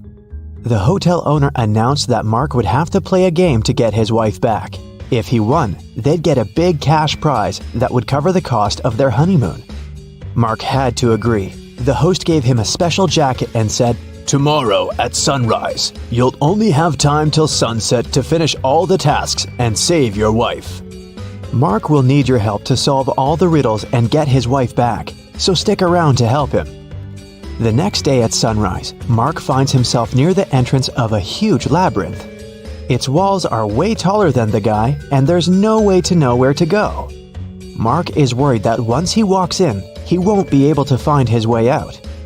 How can he escape the labyrinth without getting lost and wasting too much time?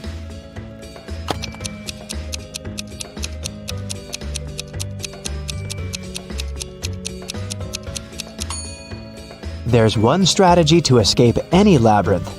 Mark should put his right hand on the right wall and go forward, touching it at all times. He'll be walking into dead ends along the way, but if he follows the right wall, he'll get out of them and will eventually find his way out of the labyrinth. So, Mark walks in. Several minutes later, Mark takes another turn and sees a guard standing in his way. "Sorry, but you have to solve my riddle if you want to come through." What is that thing you have to break before you can use it? Do you have something in mind?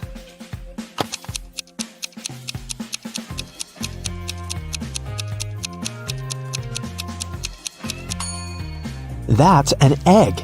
The guard says nothing, just moves to the side, letting Mark pass. Again, his right hand on the right wall. He's moving further. 20 minutes later, the guy sees a locked door on his way. There are 5 buttons on the door, but only one of them will let Mark pass.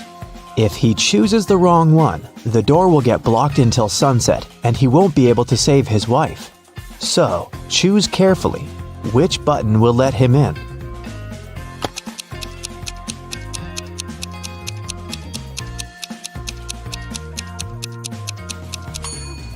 There's something special about almost all these buttons. The first one, unlike others, doesn't have an outline. The second one is of a different shape. The third button is of a different color.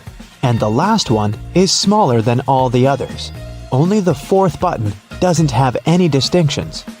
That's what makes it one of a kind. I bet Mark should press that one. And it's the right button. The door clicks open and Mark steps through. His right hand is on the wall and off he goes. Apparently, it's time for breakfast. Mark comes up to the table. There are 3 apples, but only one of them is safe to eat. The other 2 are poisonous. Unfortunately, Mark can't skip breakfast. Which apple should he eat?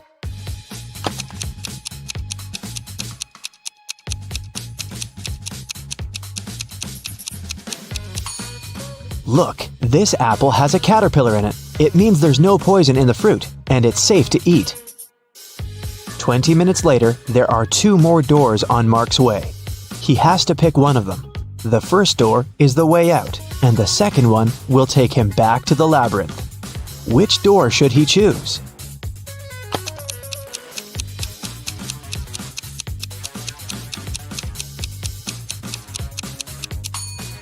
Look, there's some light coming from under the door. It must be the way out.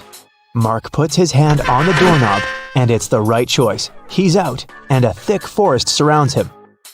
The view is beautiful, but he should get moving. He's running out of time. Where should he go next? He sees 3 signs, but the letters are mixed up. Can you figure out which way Mark should choose?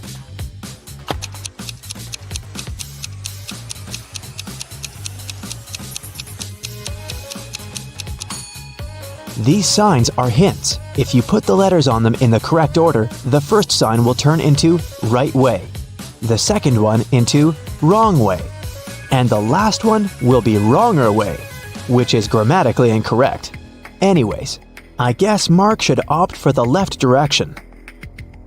Sometime later, Mark stumbles across a big old castle. He should enter it and see what's happening there.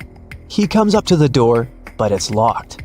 It requires a password. Here's a sequence of numbers. 4 more digits must be added to it. Can you guess which ones?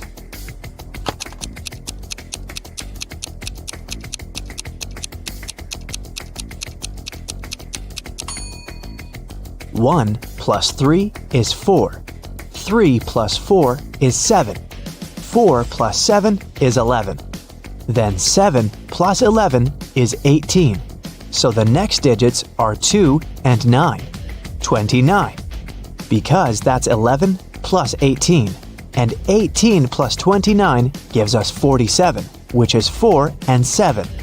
The password is 2947. And this is the right answer. The door clicks open, and Mark walks into a dark and dusty corridor. But once he takes a step, he moves a string on the floor, and a metal cage falls down, trapping him inside. Luckily, there's a way to deal with it. On the wall, the guy sees 3 buttons and an instruction.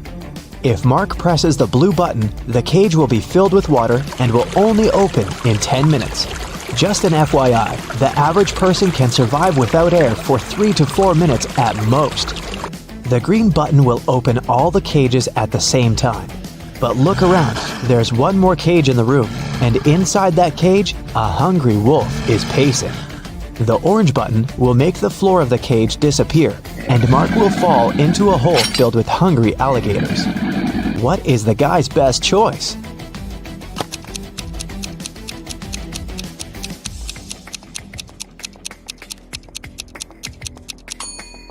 Seriously, there's no need to try anything risky.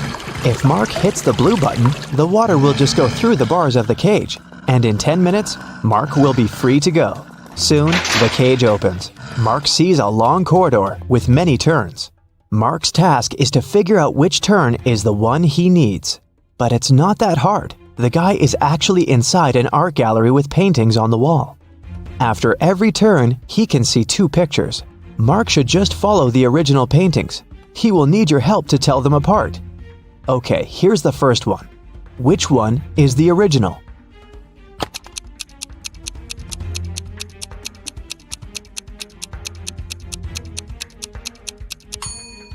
Both paintings seem to be The Starry Night by Van Gogh. But look, in one of these pictures, there's a couple of planes in the sky. Van Gogh definitely didn't paint that, so this one must be the replica. So Mark should better choose the other turn. Another turn, another choice. This time, it's Girl with a Pearl Earring by Johannes Vermeer. Which one is the original?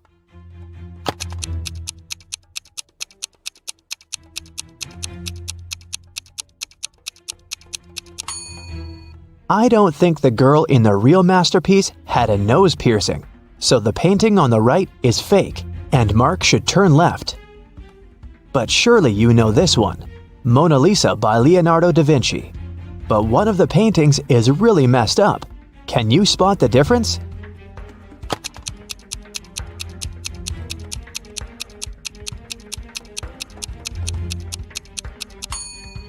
Look, in the right picture, you can see some cars on the road behind the woman's back. I think Mark should turn left. This is The Persistence of Memory by Salvador Dali. Which painting is a replica?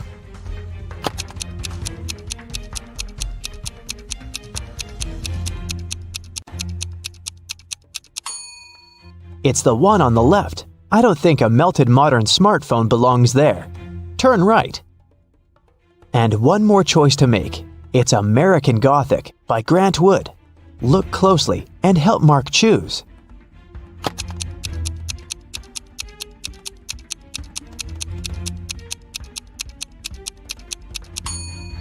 The man in the right picture has tattoos on his knuckles, which makes the painting fake, so Mark should turn left.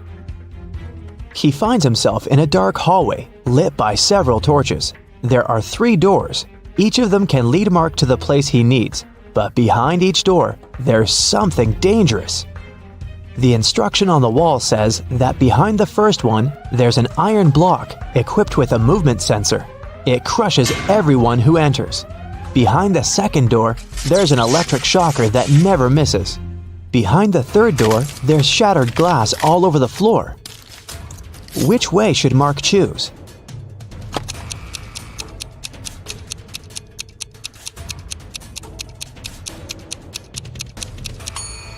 He should pick the third door. He's wearing a pair of shoes, right? So the glass isn't gonna be a big problem.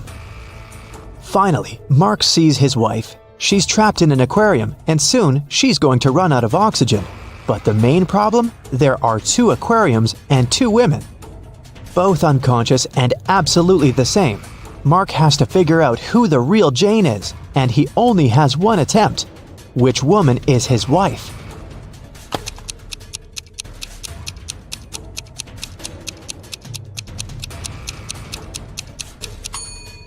Look, one of the women has an M tattooed on her wrist. M stands for Mark. It must be the guy's wife. He rushed towards her and takes her out of the water. Half a minute later, she comes back to her senses. They have to get out now. Once again, there are 3 ways out. Behind the first door, there is a hungry wolf. Behind the second door, the floor is burning. This time, wearing shoes can't help much. Behind the third door, the room is filled with toxic gas. How can the couple get out?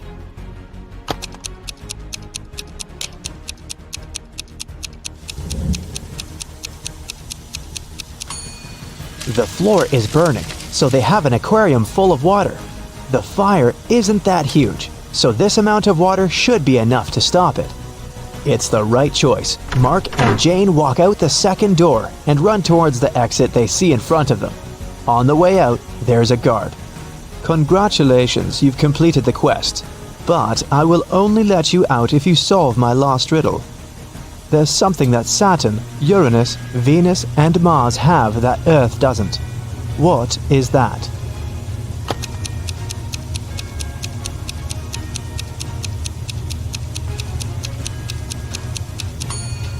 It's the letter S. As simple as that. Abby was a college student. Every day before classes, she packed a sandwich for lunch. And her meal disappeared from her backpack every single time. After Abby was left hungry once again, she got very angry and decided to track down the thief. The next day, she left her bag in the classroom, hid in a locker, and started waiting. Abby noticed someone pull the sandwich out of the backpack, but she didn't see their face. She decided to ask everyone about the stolen sandwich. Liam said, "How dare you? I only eat fruit salads." Jason said, "My granny made this sandwich for me." And Chuck said that he just bought his sandwich in the school vending machine. Who's lying?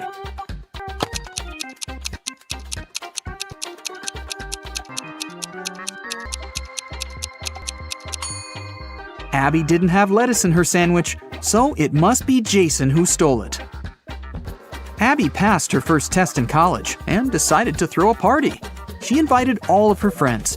That was also the evening when Abby found out that one of them wasn't human. Can you tell who?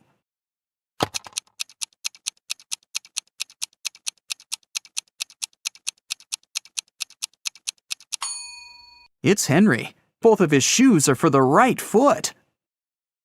During spring break, Abby organized a garage sale to sell some of her old dresses. After a while, Abby got her first customer, Tina. The girl picked only one dress and asked Abby, "How much for this dress?" Abby answered, $30. Tina didn't want to spend that much, so she asked, "Could you sell it for $20? Abby agreed. Tina gave her $50, but Abby didn't have any change, so she went to her neighbor to ask for help. The neighbor gave Abby 3 notes, 2 20s and 1 $10 note. Abby came back, gave $30 to Tina, and put the remaining $20 in her wallet. A few minutes later, the neighbor ran into Abby's garage and shouted, "That note you gave me is fake! Give me my money back!" Abby had to give the man her own money. How much money did she lose?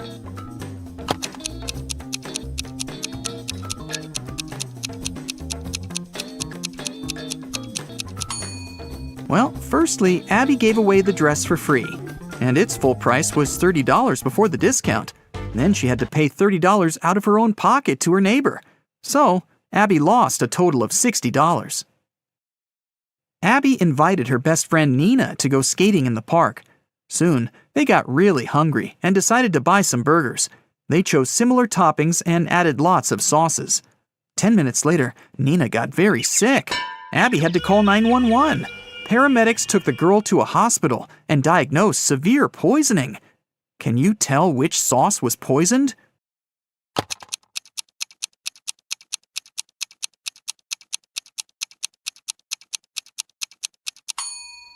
This one. Abby didn't use any garlic sauce. When Nina got better, Abby took her for a walk. They spotted the spookiest house in the neighborhood and decided to check it. That was a big mistake. When they got inside, the door behind them suddenly disappeared. Now they have 3 ways out. There's a zombie behind the first door. A creepy vampire is waiting behind the second door. And there's an angry ghost behind the third door. Which way is the safest?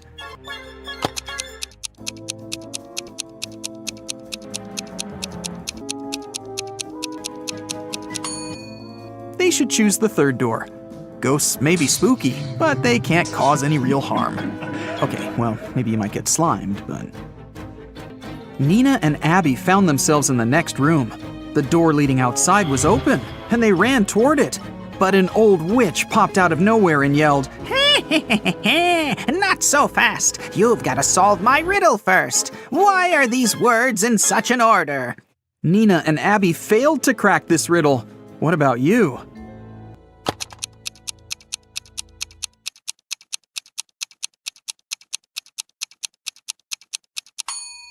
Here's the correct answer. The words rhyme with 1, 2, 3, 4, and 5. That's why they're in this order. The witch teleported Nina and Abby to her basement, but the girls didn't give up and found 3 ways out again. The room behind the first door was filled with toxic gas. It was extremely harmful to their lungs and skin. There was a 300-pound weight above the second door. It'll crush anyone or anything that steps inside. And a hungry tiger was waiting behind the third door. Abby and Nina hesitated for a while and made the right choice. Which door did they choose?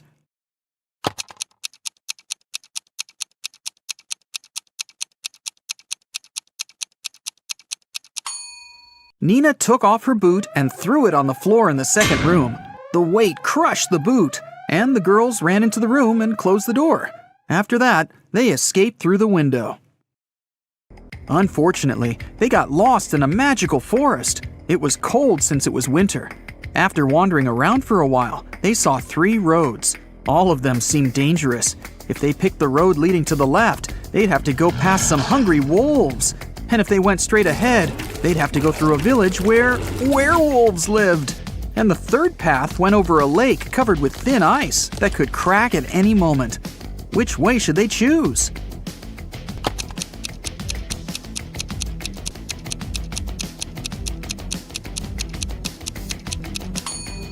They should follow the second path. Look at the sky. It's a new moon, and werewolves are only dangerous during a full moon. Nina and Abby got home safely. But someone had burgled their apartment while they were absent. They called the police, and they questioned 3 neighbors. Jeff said, "I was away all weekend, fishing with my friends." Holly said, "I didn't leave my home. I was painting the walls in my apartment all weekend. I love bright colors, you know." And Lucy said that she'd been singing karaoke with her friends and hadn't heard anything suspicious. Who's lying?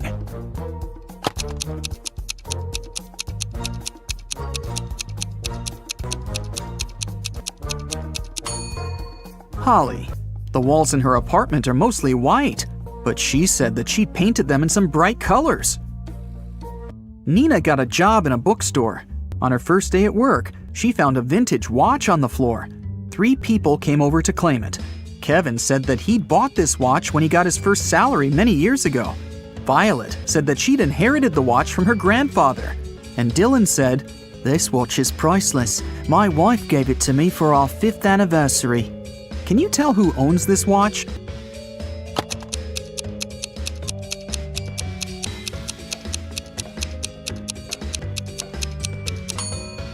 It's Violet. She has the narrowest wrist. That's why the girl made an extra hole. Otherwise, the watch would slip off her hand. Abby went on a date with Jerry. He invited her over, but as soon as Abby got inside his apartment, Jerry turned into an evil wizard. He decided to make fun of her and said, "I'll give you a chance to get free. Just make me breakfast tomorrow. If it's good enough, I'll let you go. And if it's bad, you'll stay here forever." The next morning, Abby came to the kitchen and began cooking. When she turned away from the stove, Jerry added a whole box of salt to the pot. But when Abby served breakfast, Jerry understood that he'd have to let Abby go. What did she cook?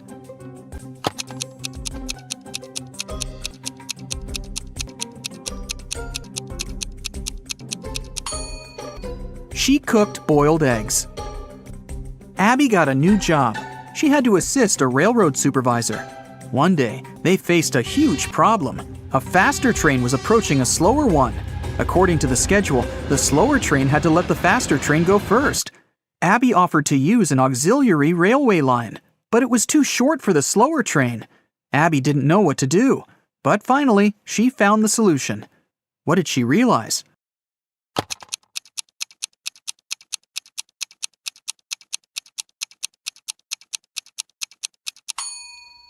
The faster train should use the auxiliary railway line. Now the slower train can move back.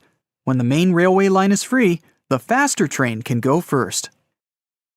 Abby got a note which said that a vampire family had moved into one of the houses in the neighborhood. Abby wanted to find evidence that vampires didn't exist. She found the street she needed. There were 3 houses there. Which house looked suspicious?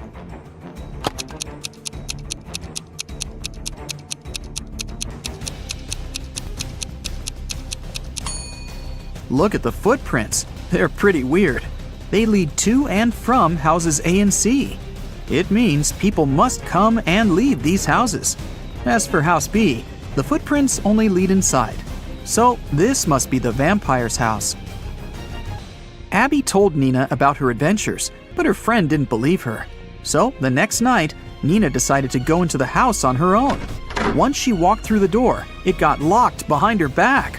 Nina wandered around and found 3 doors. They looked the same, but the symbols on them were different. Suddenly, a creepy voice announced, "The only way to escape safely is to exit through the 5th door." "The only way to escape safely is to exit through the 5th door." But there were only 3 doors. Which door should Nina choose?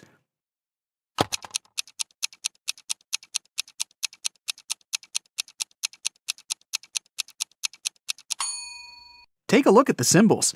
They're actually numbers turned toward each other. So Nina should choose the first door. This symbol is made up of 2 5s looking at each other. This must be the 5th door the girl needs. A theft happened in Abby and Nina's college. The police caught 3 suspects. The detective's task was to identify which suspect was a robot. There were several items on the table in front of him: a kitchen knife, a bottle of water, a screwdriver, and a marker. Abby said that she knew how to recognize the robot. What should they do?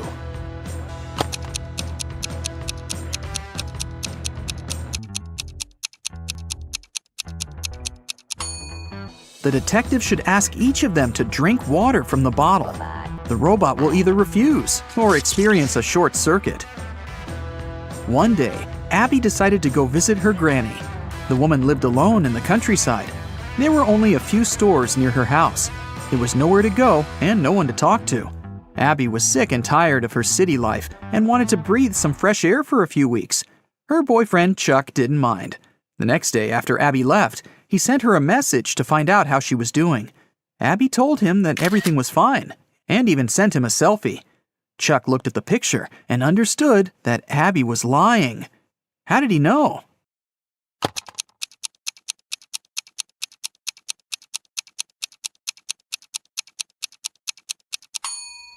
Take a look at the car.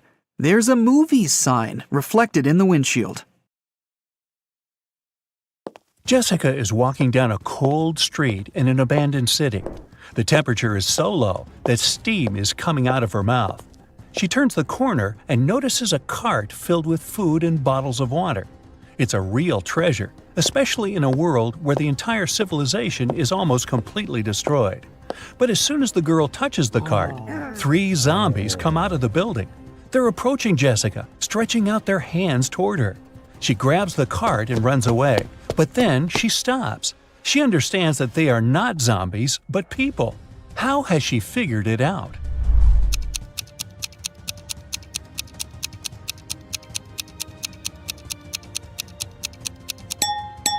All these zombies have steam coming out of their mouths. That means they're breathing and they're alive. One famous movie studio hires new staff: lighting and sound engineers, a director of photography, a mechanic, a gaffer, prop artists, stunt performers, and an editor. But they all need to demonstrate their professional skills to get this job. The candidates have a week to make a short movie. On Monday, they start.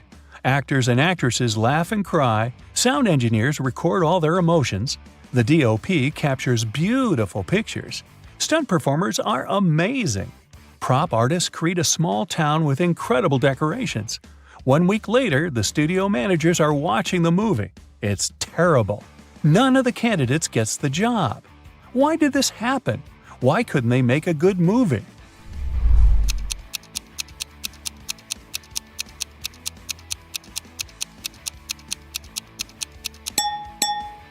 There was no director among them, and no screenwriter to write a script.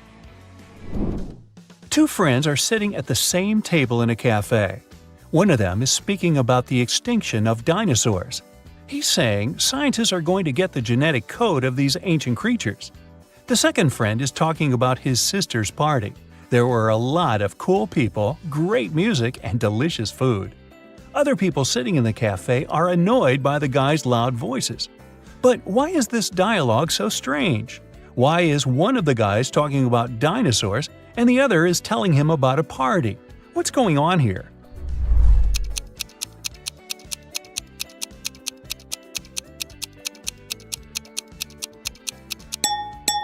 These 2 guys aren't speaking to each other. They're talking on their phones through headphones. It's nighttime. 3 girls are standing in line at an ATM inside a bank. The first girl is getting some banknotes. The second one is looking around. The third girl is typing on her phone.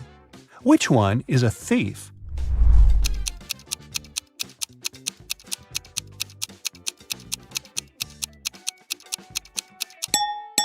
Well, they're all robbers. The bank is closed. Take a look at the sign on the door. It says open, so the closed side is turned toward the street. "Where's my cake?" the chef screams. Assistants and junior cooks are running around the kitchen. A steak is burning on a frying pan. The kitchen is filled with smoke.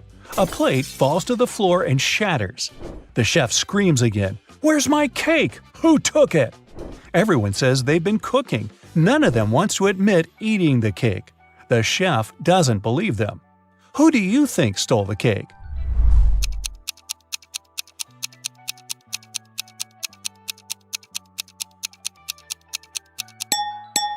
Nobody. The cake is in the oven, see?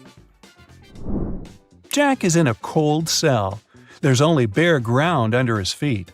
In the cell, there's one window, but it's impossible to escape through because it's located too high. There are no stairs and no chairs, just a shovel. Jack has no water and no food. He needs to get out of there in 2 days. But he can't dig a tunnel since the walls are too thick and go deep underground. Jack will get exhausted long before he digs his way to freedom. So, how can he escape?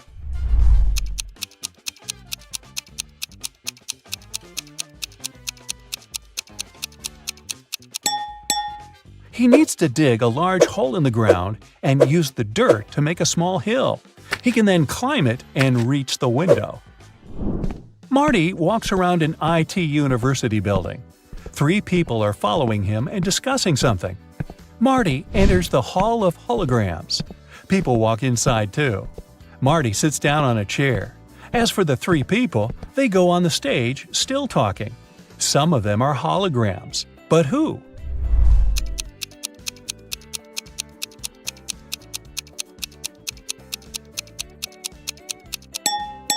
This guy has a flashing nail on his right index finger. This girl has 2 left hands. The girl in the middle is slightly transparent. They all seem to be holograms. But wait a minute. Take a look at Marty. He's sitting on a chair, but his body isn't touching the surface of the seat. He's not real either. It's early morning. Sam leaves the house and goes to the lake. The sun hasn't risen yet. The water is crystal clear. Frogs are croaking in the distance. Sam takes several photos of nature and one selfie. He posts the pictures and writes this caption: "I've had a great run. There is nothing better than a morning workout, my dear followers. Have a great day." After that, the guy returns home and goes back to bed. He sleeps until lunch and then takes his phone and sees hundreds of comments. "Ha ha ha, I wish I had such a run." Dude, why do you deceive us like that? Here it is, a real day of the champion. Obviously, people have found out that Sam didn't run in the morning. But how?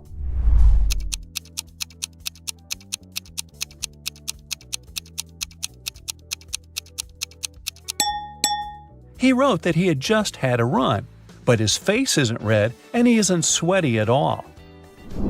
There are 4 different countries on one distant continent. Each of these countries has its own emblem with one simple symbol. The same number of people live in each of the countries: 9 ordinary citizens and 1 monster. 1 queen, 1 king, and 1 prince. 2 jesters sometimes drop by these kingdoms. What is this continent?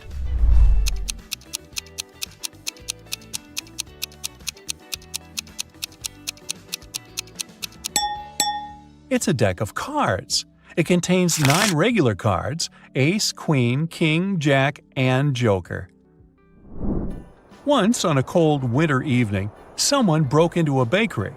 When the baker came to the building in the morning, he noticed that the lock was broken. He called the police and reported a break-in. Then he went inside and realized that the thief hadn't stolen anything. At that moment, the police arrived. The baker told him that the place hadn't been robbed, but a police officer inspected the room and declared that someone had still broken the law. What happened there?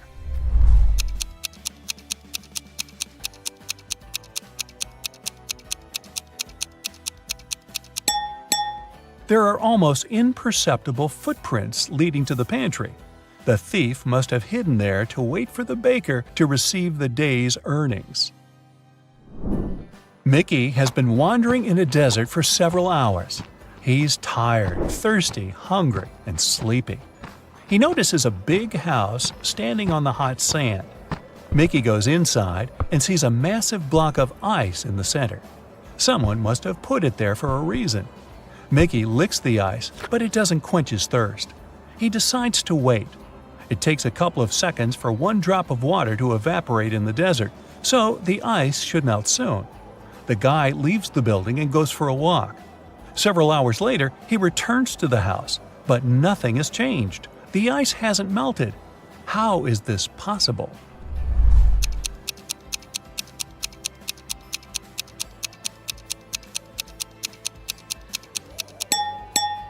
There are air conditioners on the ceiling. They keep the temperature in the room low and prevent the ice from melting. Florence, Anya, and Margot are walking along the beach, telling one another about the past week. All the girls look wealthy and successful, but several people are taking photos of them. It means that at least one of these girls is a celebrity. But who?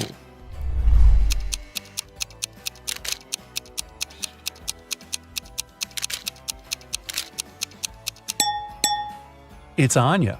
Look, that guy is wearing a t-shirt with her face on it. Marcus is leaving a large shopping mall. He pulls his phone out of the pocket and accidentally drops it. Oh no, the screen is cracked.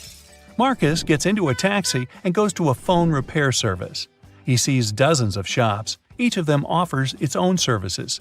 Battery replacement, the best service in the city. Let's fix your microphone, and dozens of others. Help Marcus choose where to go.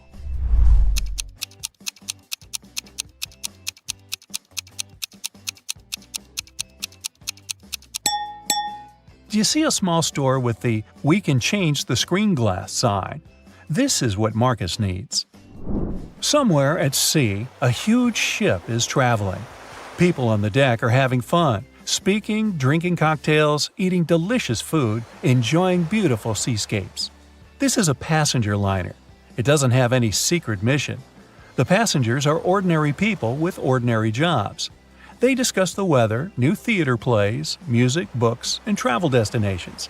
They all seem to be intelligent and educated. The strange thing is that no one takes any photos and posts them on the internet. Okay, the internet may not be working so far from the shore, but why don't they take selfies?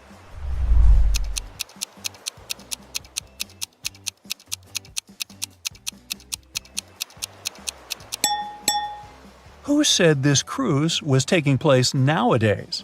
It happened before the era of smartphones and the internet. A young guy is sitting on hot sand somewhere in the desert. There are several boxes, cans, sandbags, and water bottles around him. The guy looks up. He sees a giant balloon flying further and further away. There are two people in the gondola. They're waving and wishing him luck. A broken match lies on the guy's palm. What do you think happened here?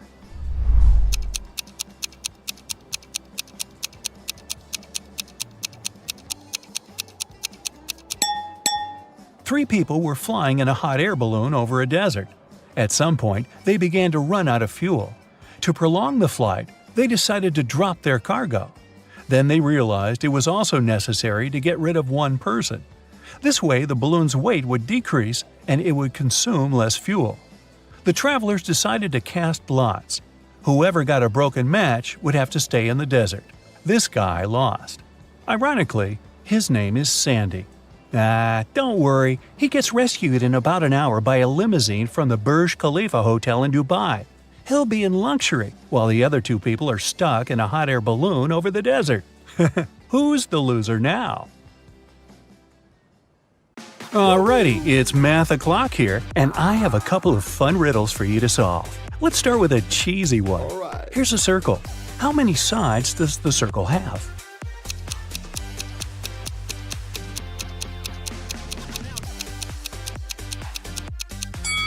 There are two, the inside and the outside. It was Aviana's birthday, and she went to buy herself an ebook she'd been dreaming about. The ebook and the case cost $150 in total. If the ebook was $100 more expensive than the case, how much did each item cost?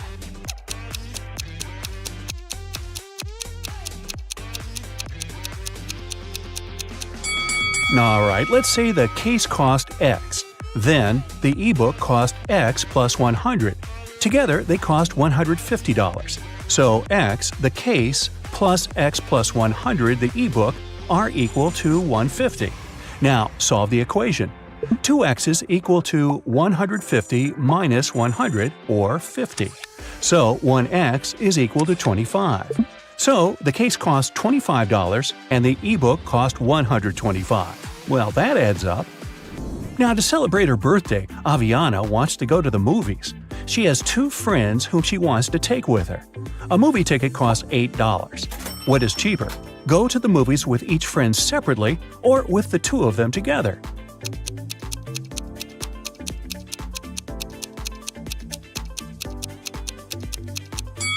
Of course, it's cheaper to go with the two of them together. If she goes there 2 times separately with each friend, she'll have to buy a ticket for herself twice. So she'll buy 4 tickets. But if they go together, she will only buy 3 tickets. Yes! 5 friends met for the first time in 5 years. Each one shook hands with each person in the group, but only once. How many handshakes were made?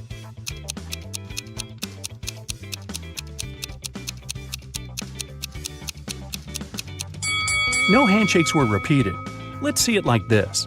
The first friend shook the hands of the 4 remaining people once. Then the second friend had already shared a handshake with the first person, so they shook hands with 3 more people. The third friend had shaken hands with the first 2, so he shook hands with 2 more people. And then, finally, friends 4 and 5 shook hands too. 4 plus 3 plus 2 plus 1 is equal to 10. So there were 10 handshakes.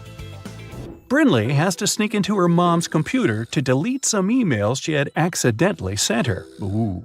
Mom has a poor memory, so she always has notes with her passcodes. Luckily, the note is right on the desk again. What's the passcode?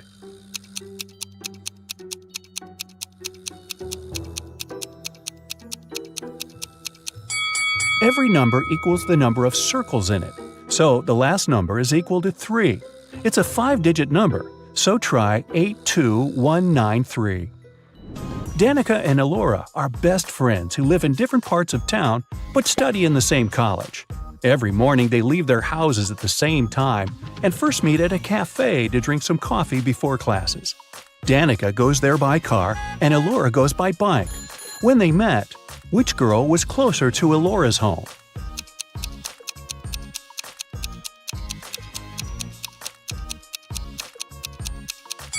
When they meet, they're in the same spot, so no one is closer than the other one.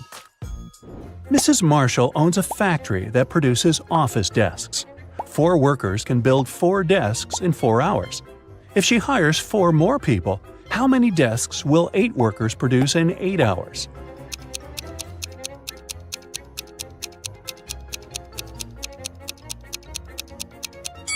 If 4 workers produce 4 desks in 4 hours, it means that each worker produces 1 desk in 4 hours. So 8 workers will produce 8 desks in 4 hours, or 16 desks in 8 hours. Maya has 4 pens, a blue one, a black one, a red one, and a green one. They lay on the table in some order. Here are some hints. 1. The green one is somewhere in the middle. 2. The blue one is to the left of the black one and to the right of the red one. 3. The red pen is right next to the blue one. So, what's the order of the pens?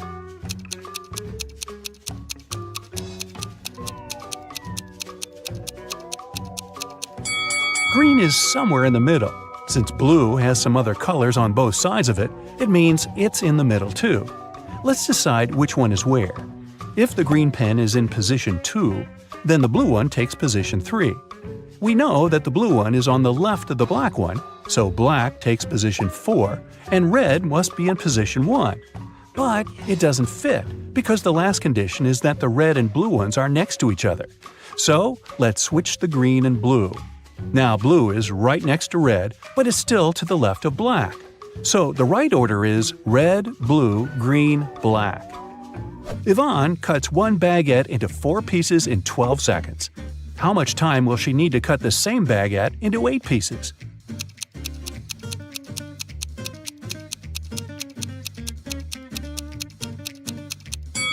"28 seconds. To cut a baguette into 4 pieces, she must make 3 cuts. If it takes her 12 seconds to make 3 cuts, it means that she makes 1 cut in 4 seconds. So, if she now wants to cut it into 8 pieces, she needs to make 7 cuts. So, 7 cuts, 4 seconds each, would take 28 seconds. Ellery came back home with her term grades. She got all A's but 3, all B's but 4, and all C's but 5. So, how many A's, B's, and C's did she get?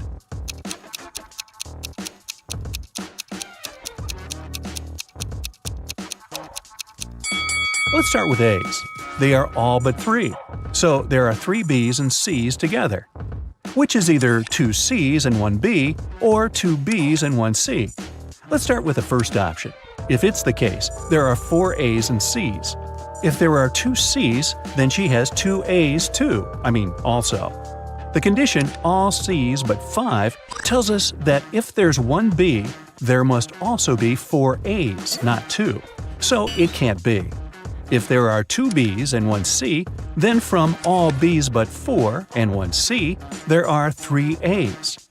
From all C's but 5 and 2 B, there again must be 3 A's. So he has 3 A's, 2 B's, and 1 C. Nice work, Ellery! You are outside a room with 3 switches in the off position. One of the switches turns on the light bulb in the room. You can turn on as many switches as you want, but you can only walk into the room once.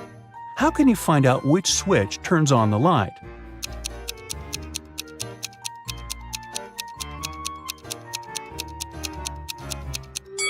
Turn 2 random switches on and wait a couple of minutes. Then turn one of them off and walk into the room. If the light is still on, then the controlling switch is the one you left in the on position. If there's no light, touch the light bulb. If it's hot, then the controlling switch is the one you just turned off. If the light bulb is cold, that switch is the one you didn't turn on. Every Sunday, Mrs. Adams gives her daughters pocket money. Half of the whole amount goes to the oldest daughter, Stella. The second sister, Ashley, gets half of the amount Stella gets. Eleanor gets 1/6 of the total amount, and the remaining $10 goes to the youngest daughter, Sierra. How much money does Mrs. Adams give away?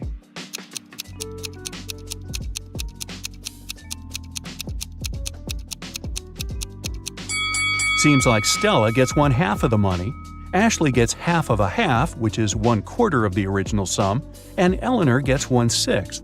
They're all a fraction of 12s.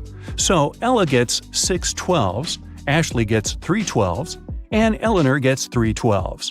Together, it's 11 12s, which means that Sierra gets 1/12, which is $10. So Stella gets $60, Ashley gets $30, Eleanor gets $20, and the whole sum is $120. Hey, if I were Sierra, I would complain. Annabeth is going by train to visit her best friend, Brooke. The train is 500 feet long, and it's moving at a speed of 500 feet a minute, and it's now traveling through a 500-foot-long tunnel. How long will it take for the train to go through the tunnel?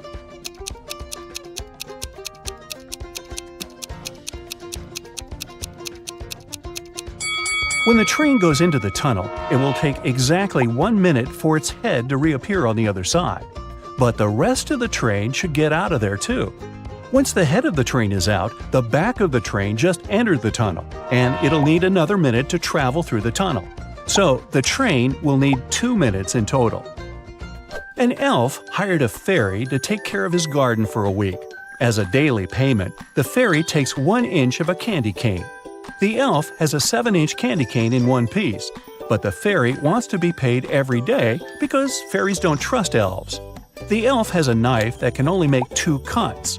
How can he manage?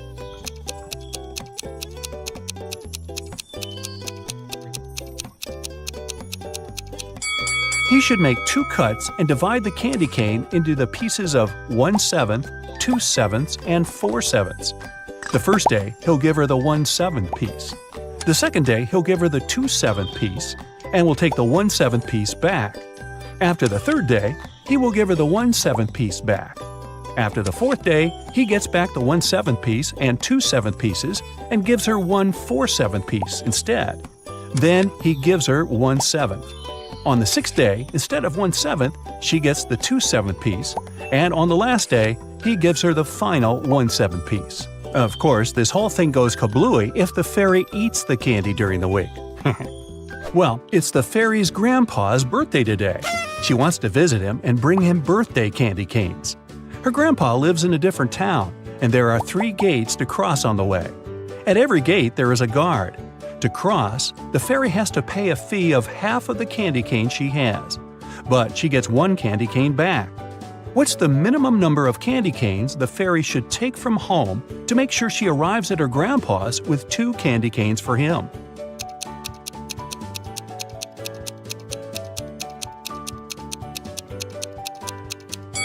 She should take just 2. At every gate, she'll have to give away half, which is 1, and she'll be getting that one back. Ooh, tasty! I have a math workout for you today, but first, let's have a little warm-up. How many ducks do you see in this picture?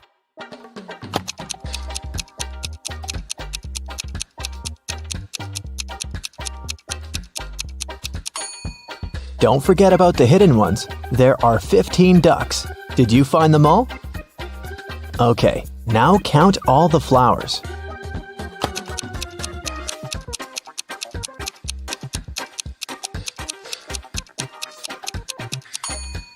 Right, there are 17 of them. Can you spot 3 differences between these photos?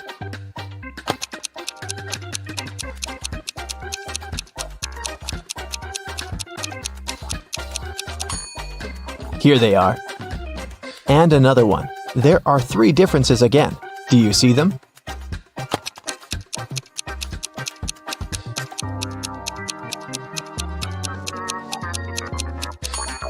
Okay, here they are. Good job. Okay, now a bit of math for you. Look at this picture.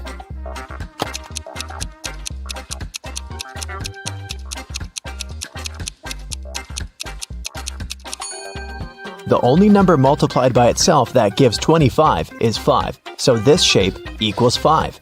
This way, the other shape from the second equation is 4. 4 and 6 make 10, so the red circle equals 6. Then, 5 multiplied by 6 gives us 30.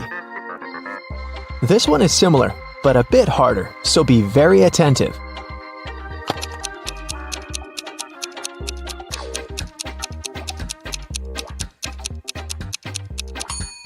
Okay, 3 pairs of sneakers make 30. Then 1 pair equals 10. Then 1 cat with a whistle must be 5. In this case, 2 whistles equal 4, so 1 whistle is 2. Now the last one. A pair of sneakers is 10. We know that a cat with a whistle is 5, but this kitty doesn't have a whistle. But since a whistle is 2, the cat without a whistle must be 3. And a whistle equals 2.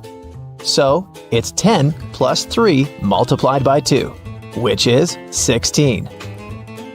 Ava and Dakota are sisters. When Dakota was 18, Ava was half her age. Now that Dakota is 26, how old is Ava?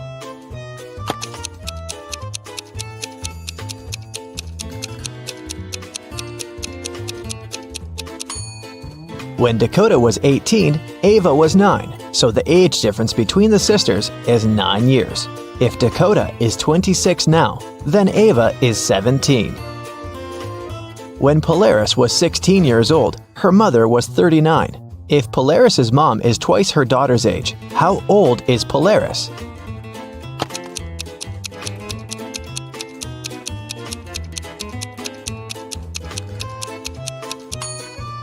The age difference between Polaris and her mother is 23 years. That means now, Polaris is 23 and her mom is 46.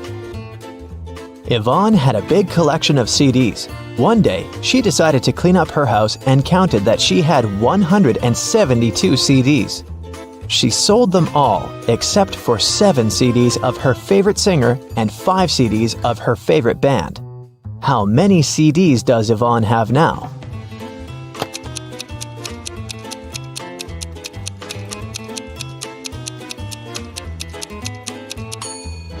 Well, if she gave up all but 7 plus 5, it leaves her with 12 CDs. In PE class, all students were standing in a circle. If the 5th student was exactly opposite the 12th student, how many students were in the circle?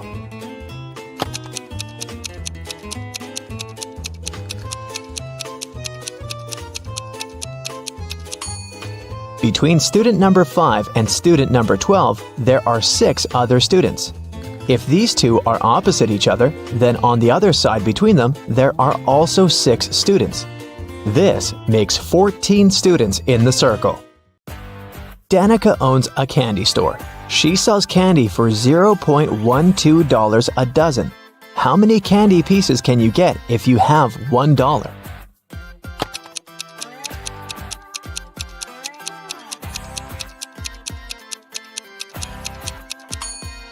$0.12 for a dozen mean that one candy costs 1 cent. So if you have $1, you can get 100 candies. For casting a spell, Flora should put these stones in the correct order. She has 4 of them: purple, green, red, and blue. The instruction says: 1. The red one only has 1 stone next to it. 2. The green and purple stones aren't next to each other. 3. The green stone is the last one. Can you help Flora?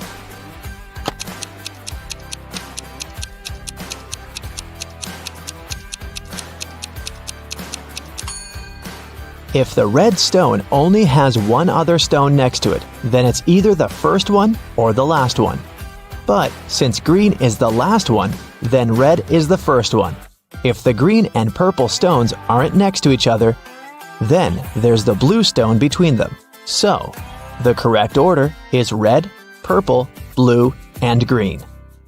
It was midday. Kaylin was exploring a big local forest. She found an abandoned mansion and entered it. The door closed behind her back and wouldn't open. Kaylin got trapped inside. There were 3 other doors leading to freedom, but there was a catch. Behind the first door, there was a huge pit that would take her miles underground. Behind the second door, there was a magnifying glass that concentrated sunlight and burned everybody and everything that entered. Behind the third door, there was a hungry and dangerous lion that would eat anybody and anything that entered. How can Kaylin escape?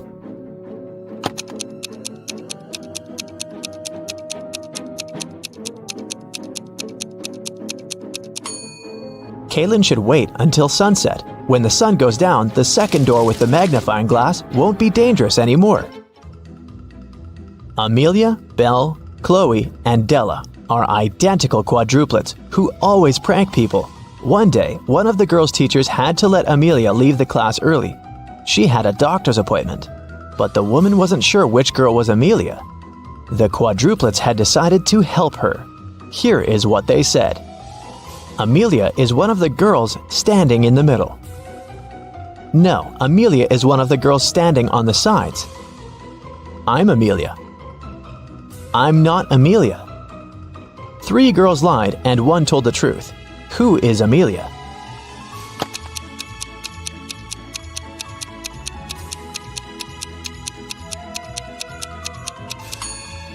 If Amelia is the first girl, then 2 girls told the truth, the second and the fourth ones. If Amelia is the second girl, then the first and the fourth girls told the truth. If Amelia is the third girl, then the first and the third ones told the truth. But if Amelia is the fourth girl, then only the second girl told the truth. So, Amelia must be the fourth girl. Esme was having a walk in the forest and got lost. She found a witch's house, petted her black cat, and asked the witch to send her home. The witch wanted to play a game. If Esme won, she'd send her home. But if Esme lost, she'd have to stay with the witch forever. We'll be saying numbers between 1 and 10. The next player will have to choose a number that's between 1 to 10 greater than the previous one. The first person to say 50 wins. You can start. How can Esme win?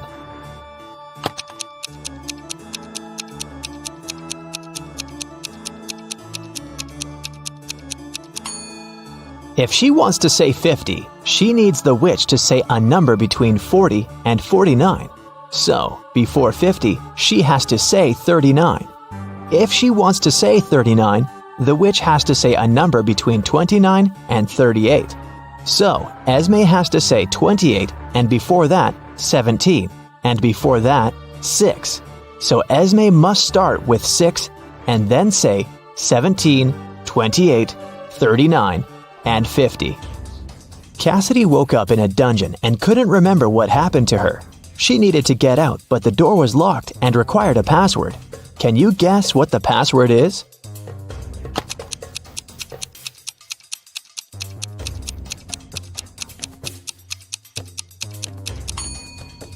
Every next number is made by moving the last digit of the previous 4 to the front. So, the password must be 4728. Mrs. Davies is an elderly lady telling a story of her life. After I lived 1/4 of my life, I got my first car. I married 1/12 of my life later. 1/6 of my life later, I started a business. 1/4 of my life later, I got my first granddaughter. She just turned 18. How old is Mrs. Davies?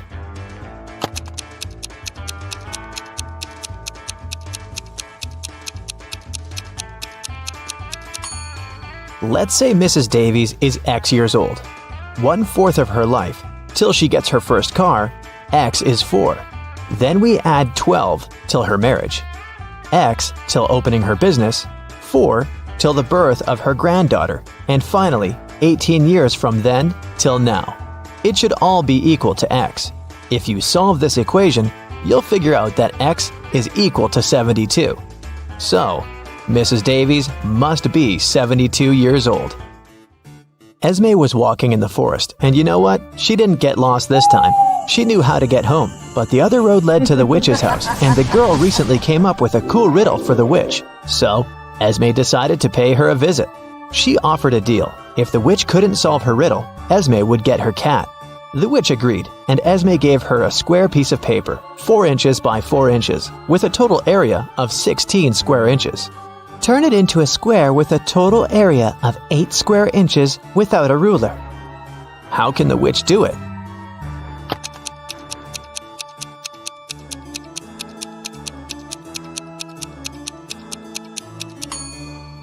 The witch should fold the 4 corners of the square towards the middle. This way, she'll get a square that is exactly twice as small as the original one. Apparently, the witch gets to keep her cat this time. There's a box filled with balls of different colors, 5 red ones, 8 blue ones, and 11 purple ones. Allison has a tricky task. Blindfolded, she has to keep picking up balls until she's sure that she has balls of at least 2 different colors. What's the minimum number of balls she should pull out of the box?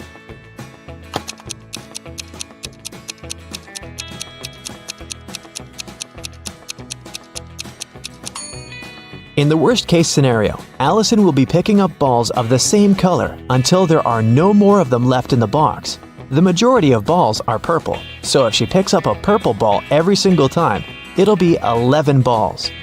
And only after that will she get a ball of a different color. So, she should pick up 12 balls.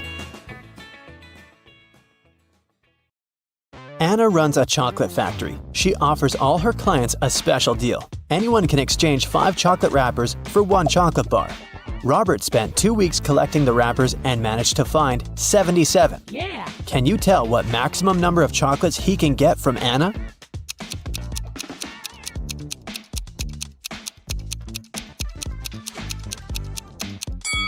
Robert can get a total of 19 chocolates. Here's how it works. First of all, 77 wrappers can be exchanged for 15 chocolates with 2 wrappers left. After unwrapping the new 15 chocolate bars, Robert will be able to exchange 15 wrappers for 3 more chocolates. Now he can use the remaining 2 wrappers and the new 3 wrappers to get 1 chocolate bar. 15 plus 3 plus 1 equals 19.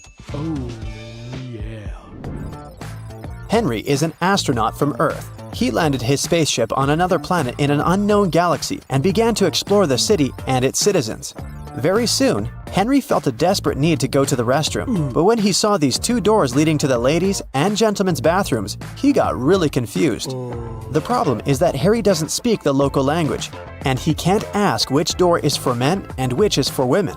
Thankfully, he met a local guy, Mo, who could understand English. But he can speak only his native language. What 2 questions should Henry ask to figure out the right door?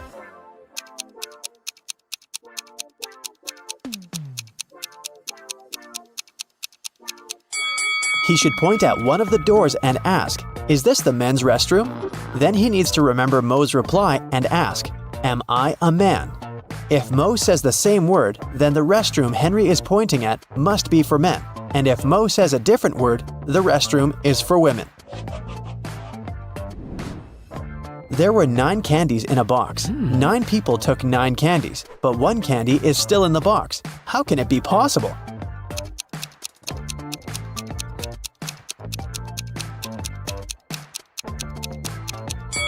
It's pretty simple. The last person took a candy and the box. This way, 1 candy remained in the box. On a cold night, 4 friends were roaming around the neighborhood. At one point, they tried to get under one umbrella, but the umbrella was too small. However, all 4 of them managed to stay dry. How can that be possible?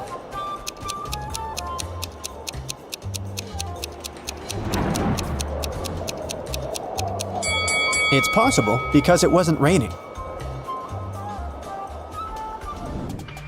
Meet Erica and Jim. Do you have any idea why he pushed her?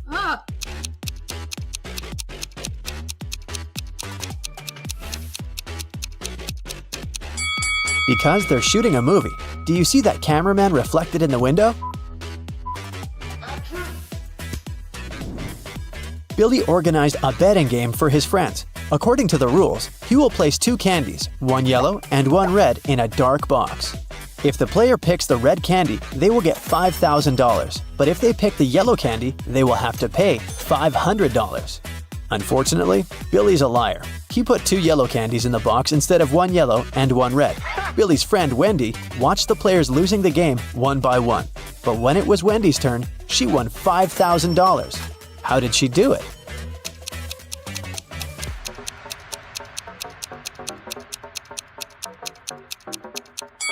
She picked a candy and, without showing it to anyone, ate it. Then she picked the remaining candy, which was yellow, and showed it to everyone. Billy had to admit that the first candy had been red. Otherwise, everyone would find out he was a liar. Nina went speed dating and met 3 handsome guys. The next day, each of the guys asked her out. Can you help Nina make the best choice?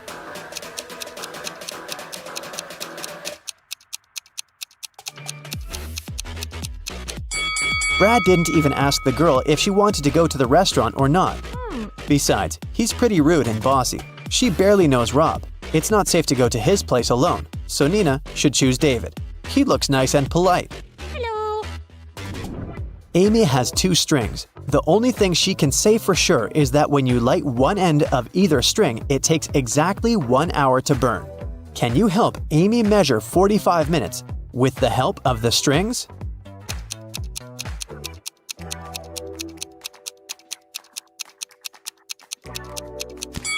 She should light both ends of the first string and one end of the second string. In 30 minutes, the first string will have burned completely. To measure the remaining 15 minutes, she should light the second end of the second string. When it's fully burned, we'll know for sure that 45 minutes have passed. Adam is a famous opera singer. He's going to perform for the king and queen for 7 days in a row. In return for his work, they should pay him 1/7 of a gold bar per day. Adam doesn't accept prepayments. He requires a daily payment, which is 1/7 of a gold bar. What's the fewest number of cuts they should make to be able to pay Adam each day?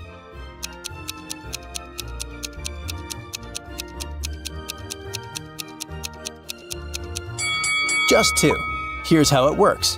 Day 1, cut 1/7 of the gold bar and give it to Adam.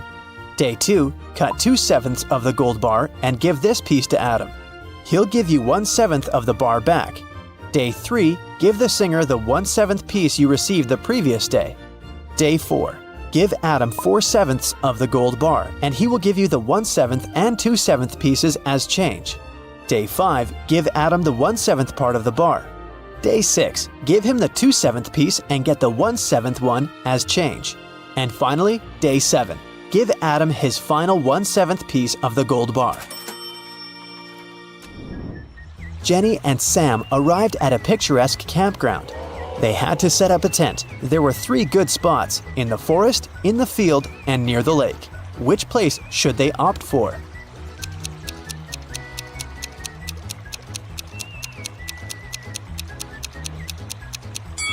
The best option is to choose the field. Wild animals live in the forest. As for the lake, look, a zombie is hiding in the bushes over there. Probably not the best neighbor. George was walking down the street. Suddenly, a wizard popped out of nowhere and teleported George to his castle. He offered the guy to choose between these 3 doors. There's a hungry tiger behind the first door. There's an angry dinosaur behind the second door. And the room behind the third door is filled with toxic gas. Which door should George choose?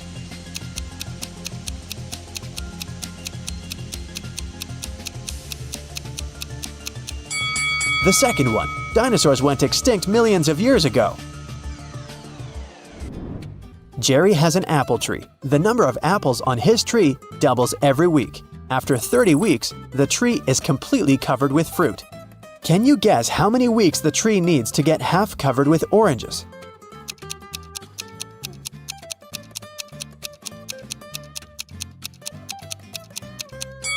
Oranges don't grow on apple trees, but if I asked you about apples, the answer would be 29 weeks. Because, as we know, the number of apples doubles every week. In the ocean, there's an island. On the island, there's a house. In the middle of the house, there's a glass of water. Inside the glass of water, there's a coin. What's in the middle of the ocean?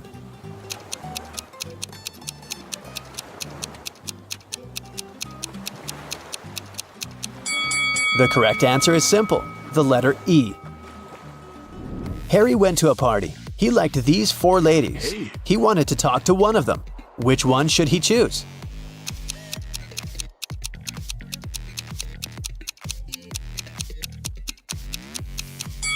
Take a look at the first lady's hand. She's a zombie. The second lady has a vampire bite on her neck. She can turn into a vampire any minute and ruin the date. And the fourth lady is a ghost. So Harry should go and talk to the third lady. Hello. Detective Thomas received a call from Holly. She said, "Please come over. I got robbed. It happened so fast. I left my purse in the backseat of the car. When I stopped at the traffic light, someone opened the door and snatched my purse." Detective Thomas hit the road and rushed to the crime scene. But when he saw Holly, he realized that she was a liar right away. How?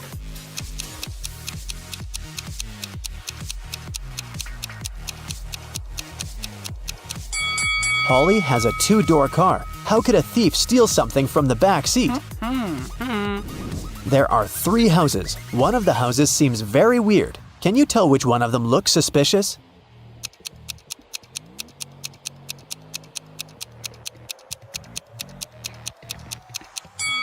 Look at the footprints. They lead to and from houses 1 and 3, so people come and go from those houses.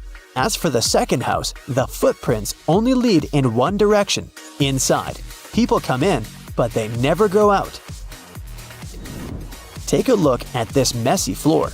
Can you count the number of laptops that you can charge with the help of these extension leads?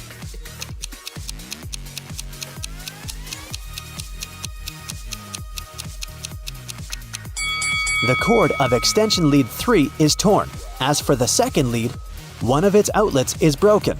Extension lead 4 has only one outlet, which makes the entire thing pretty useless. And extension lead 6 doesn't have any cable at all. Now let's see what we can do about it.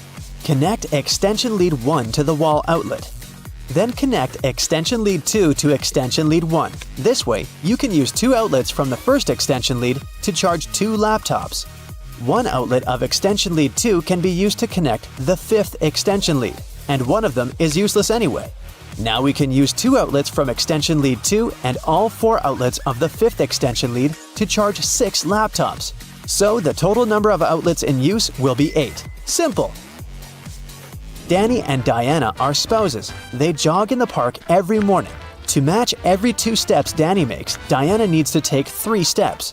If both of them start with the right foot, how many steps would they make before their left feet are in the front at the same time?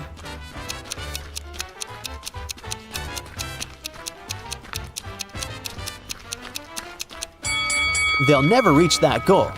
Here's how it'll go. I'm a 5-letter word under you. Remove the first letter and I'm above you. Remove the second and I'm around you. Who am I?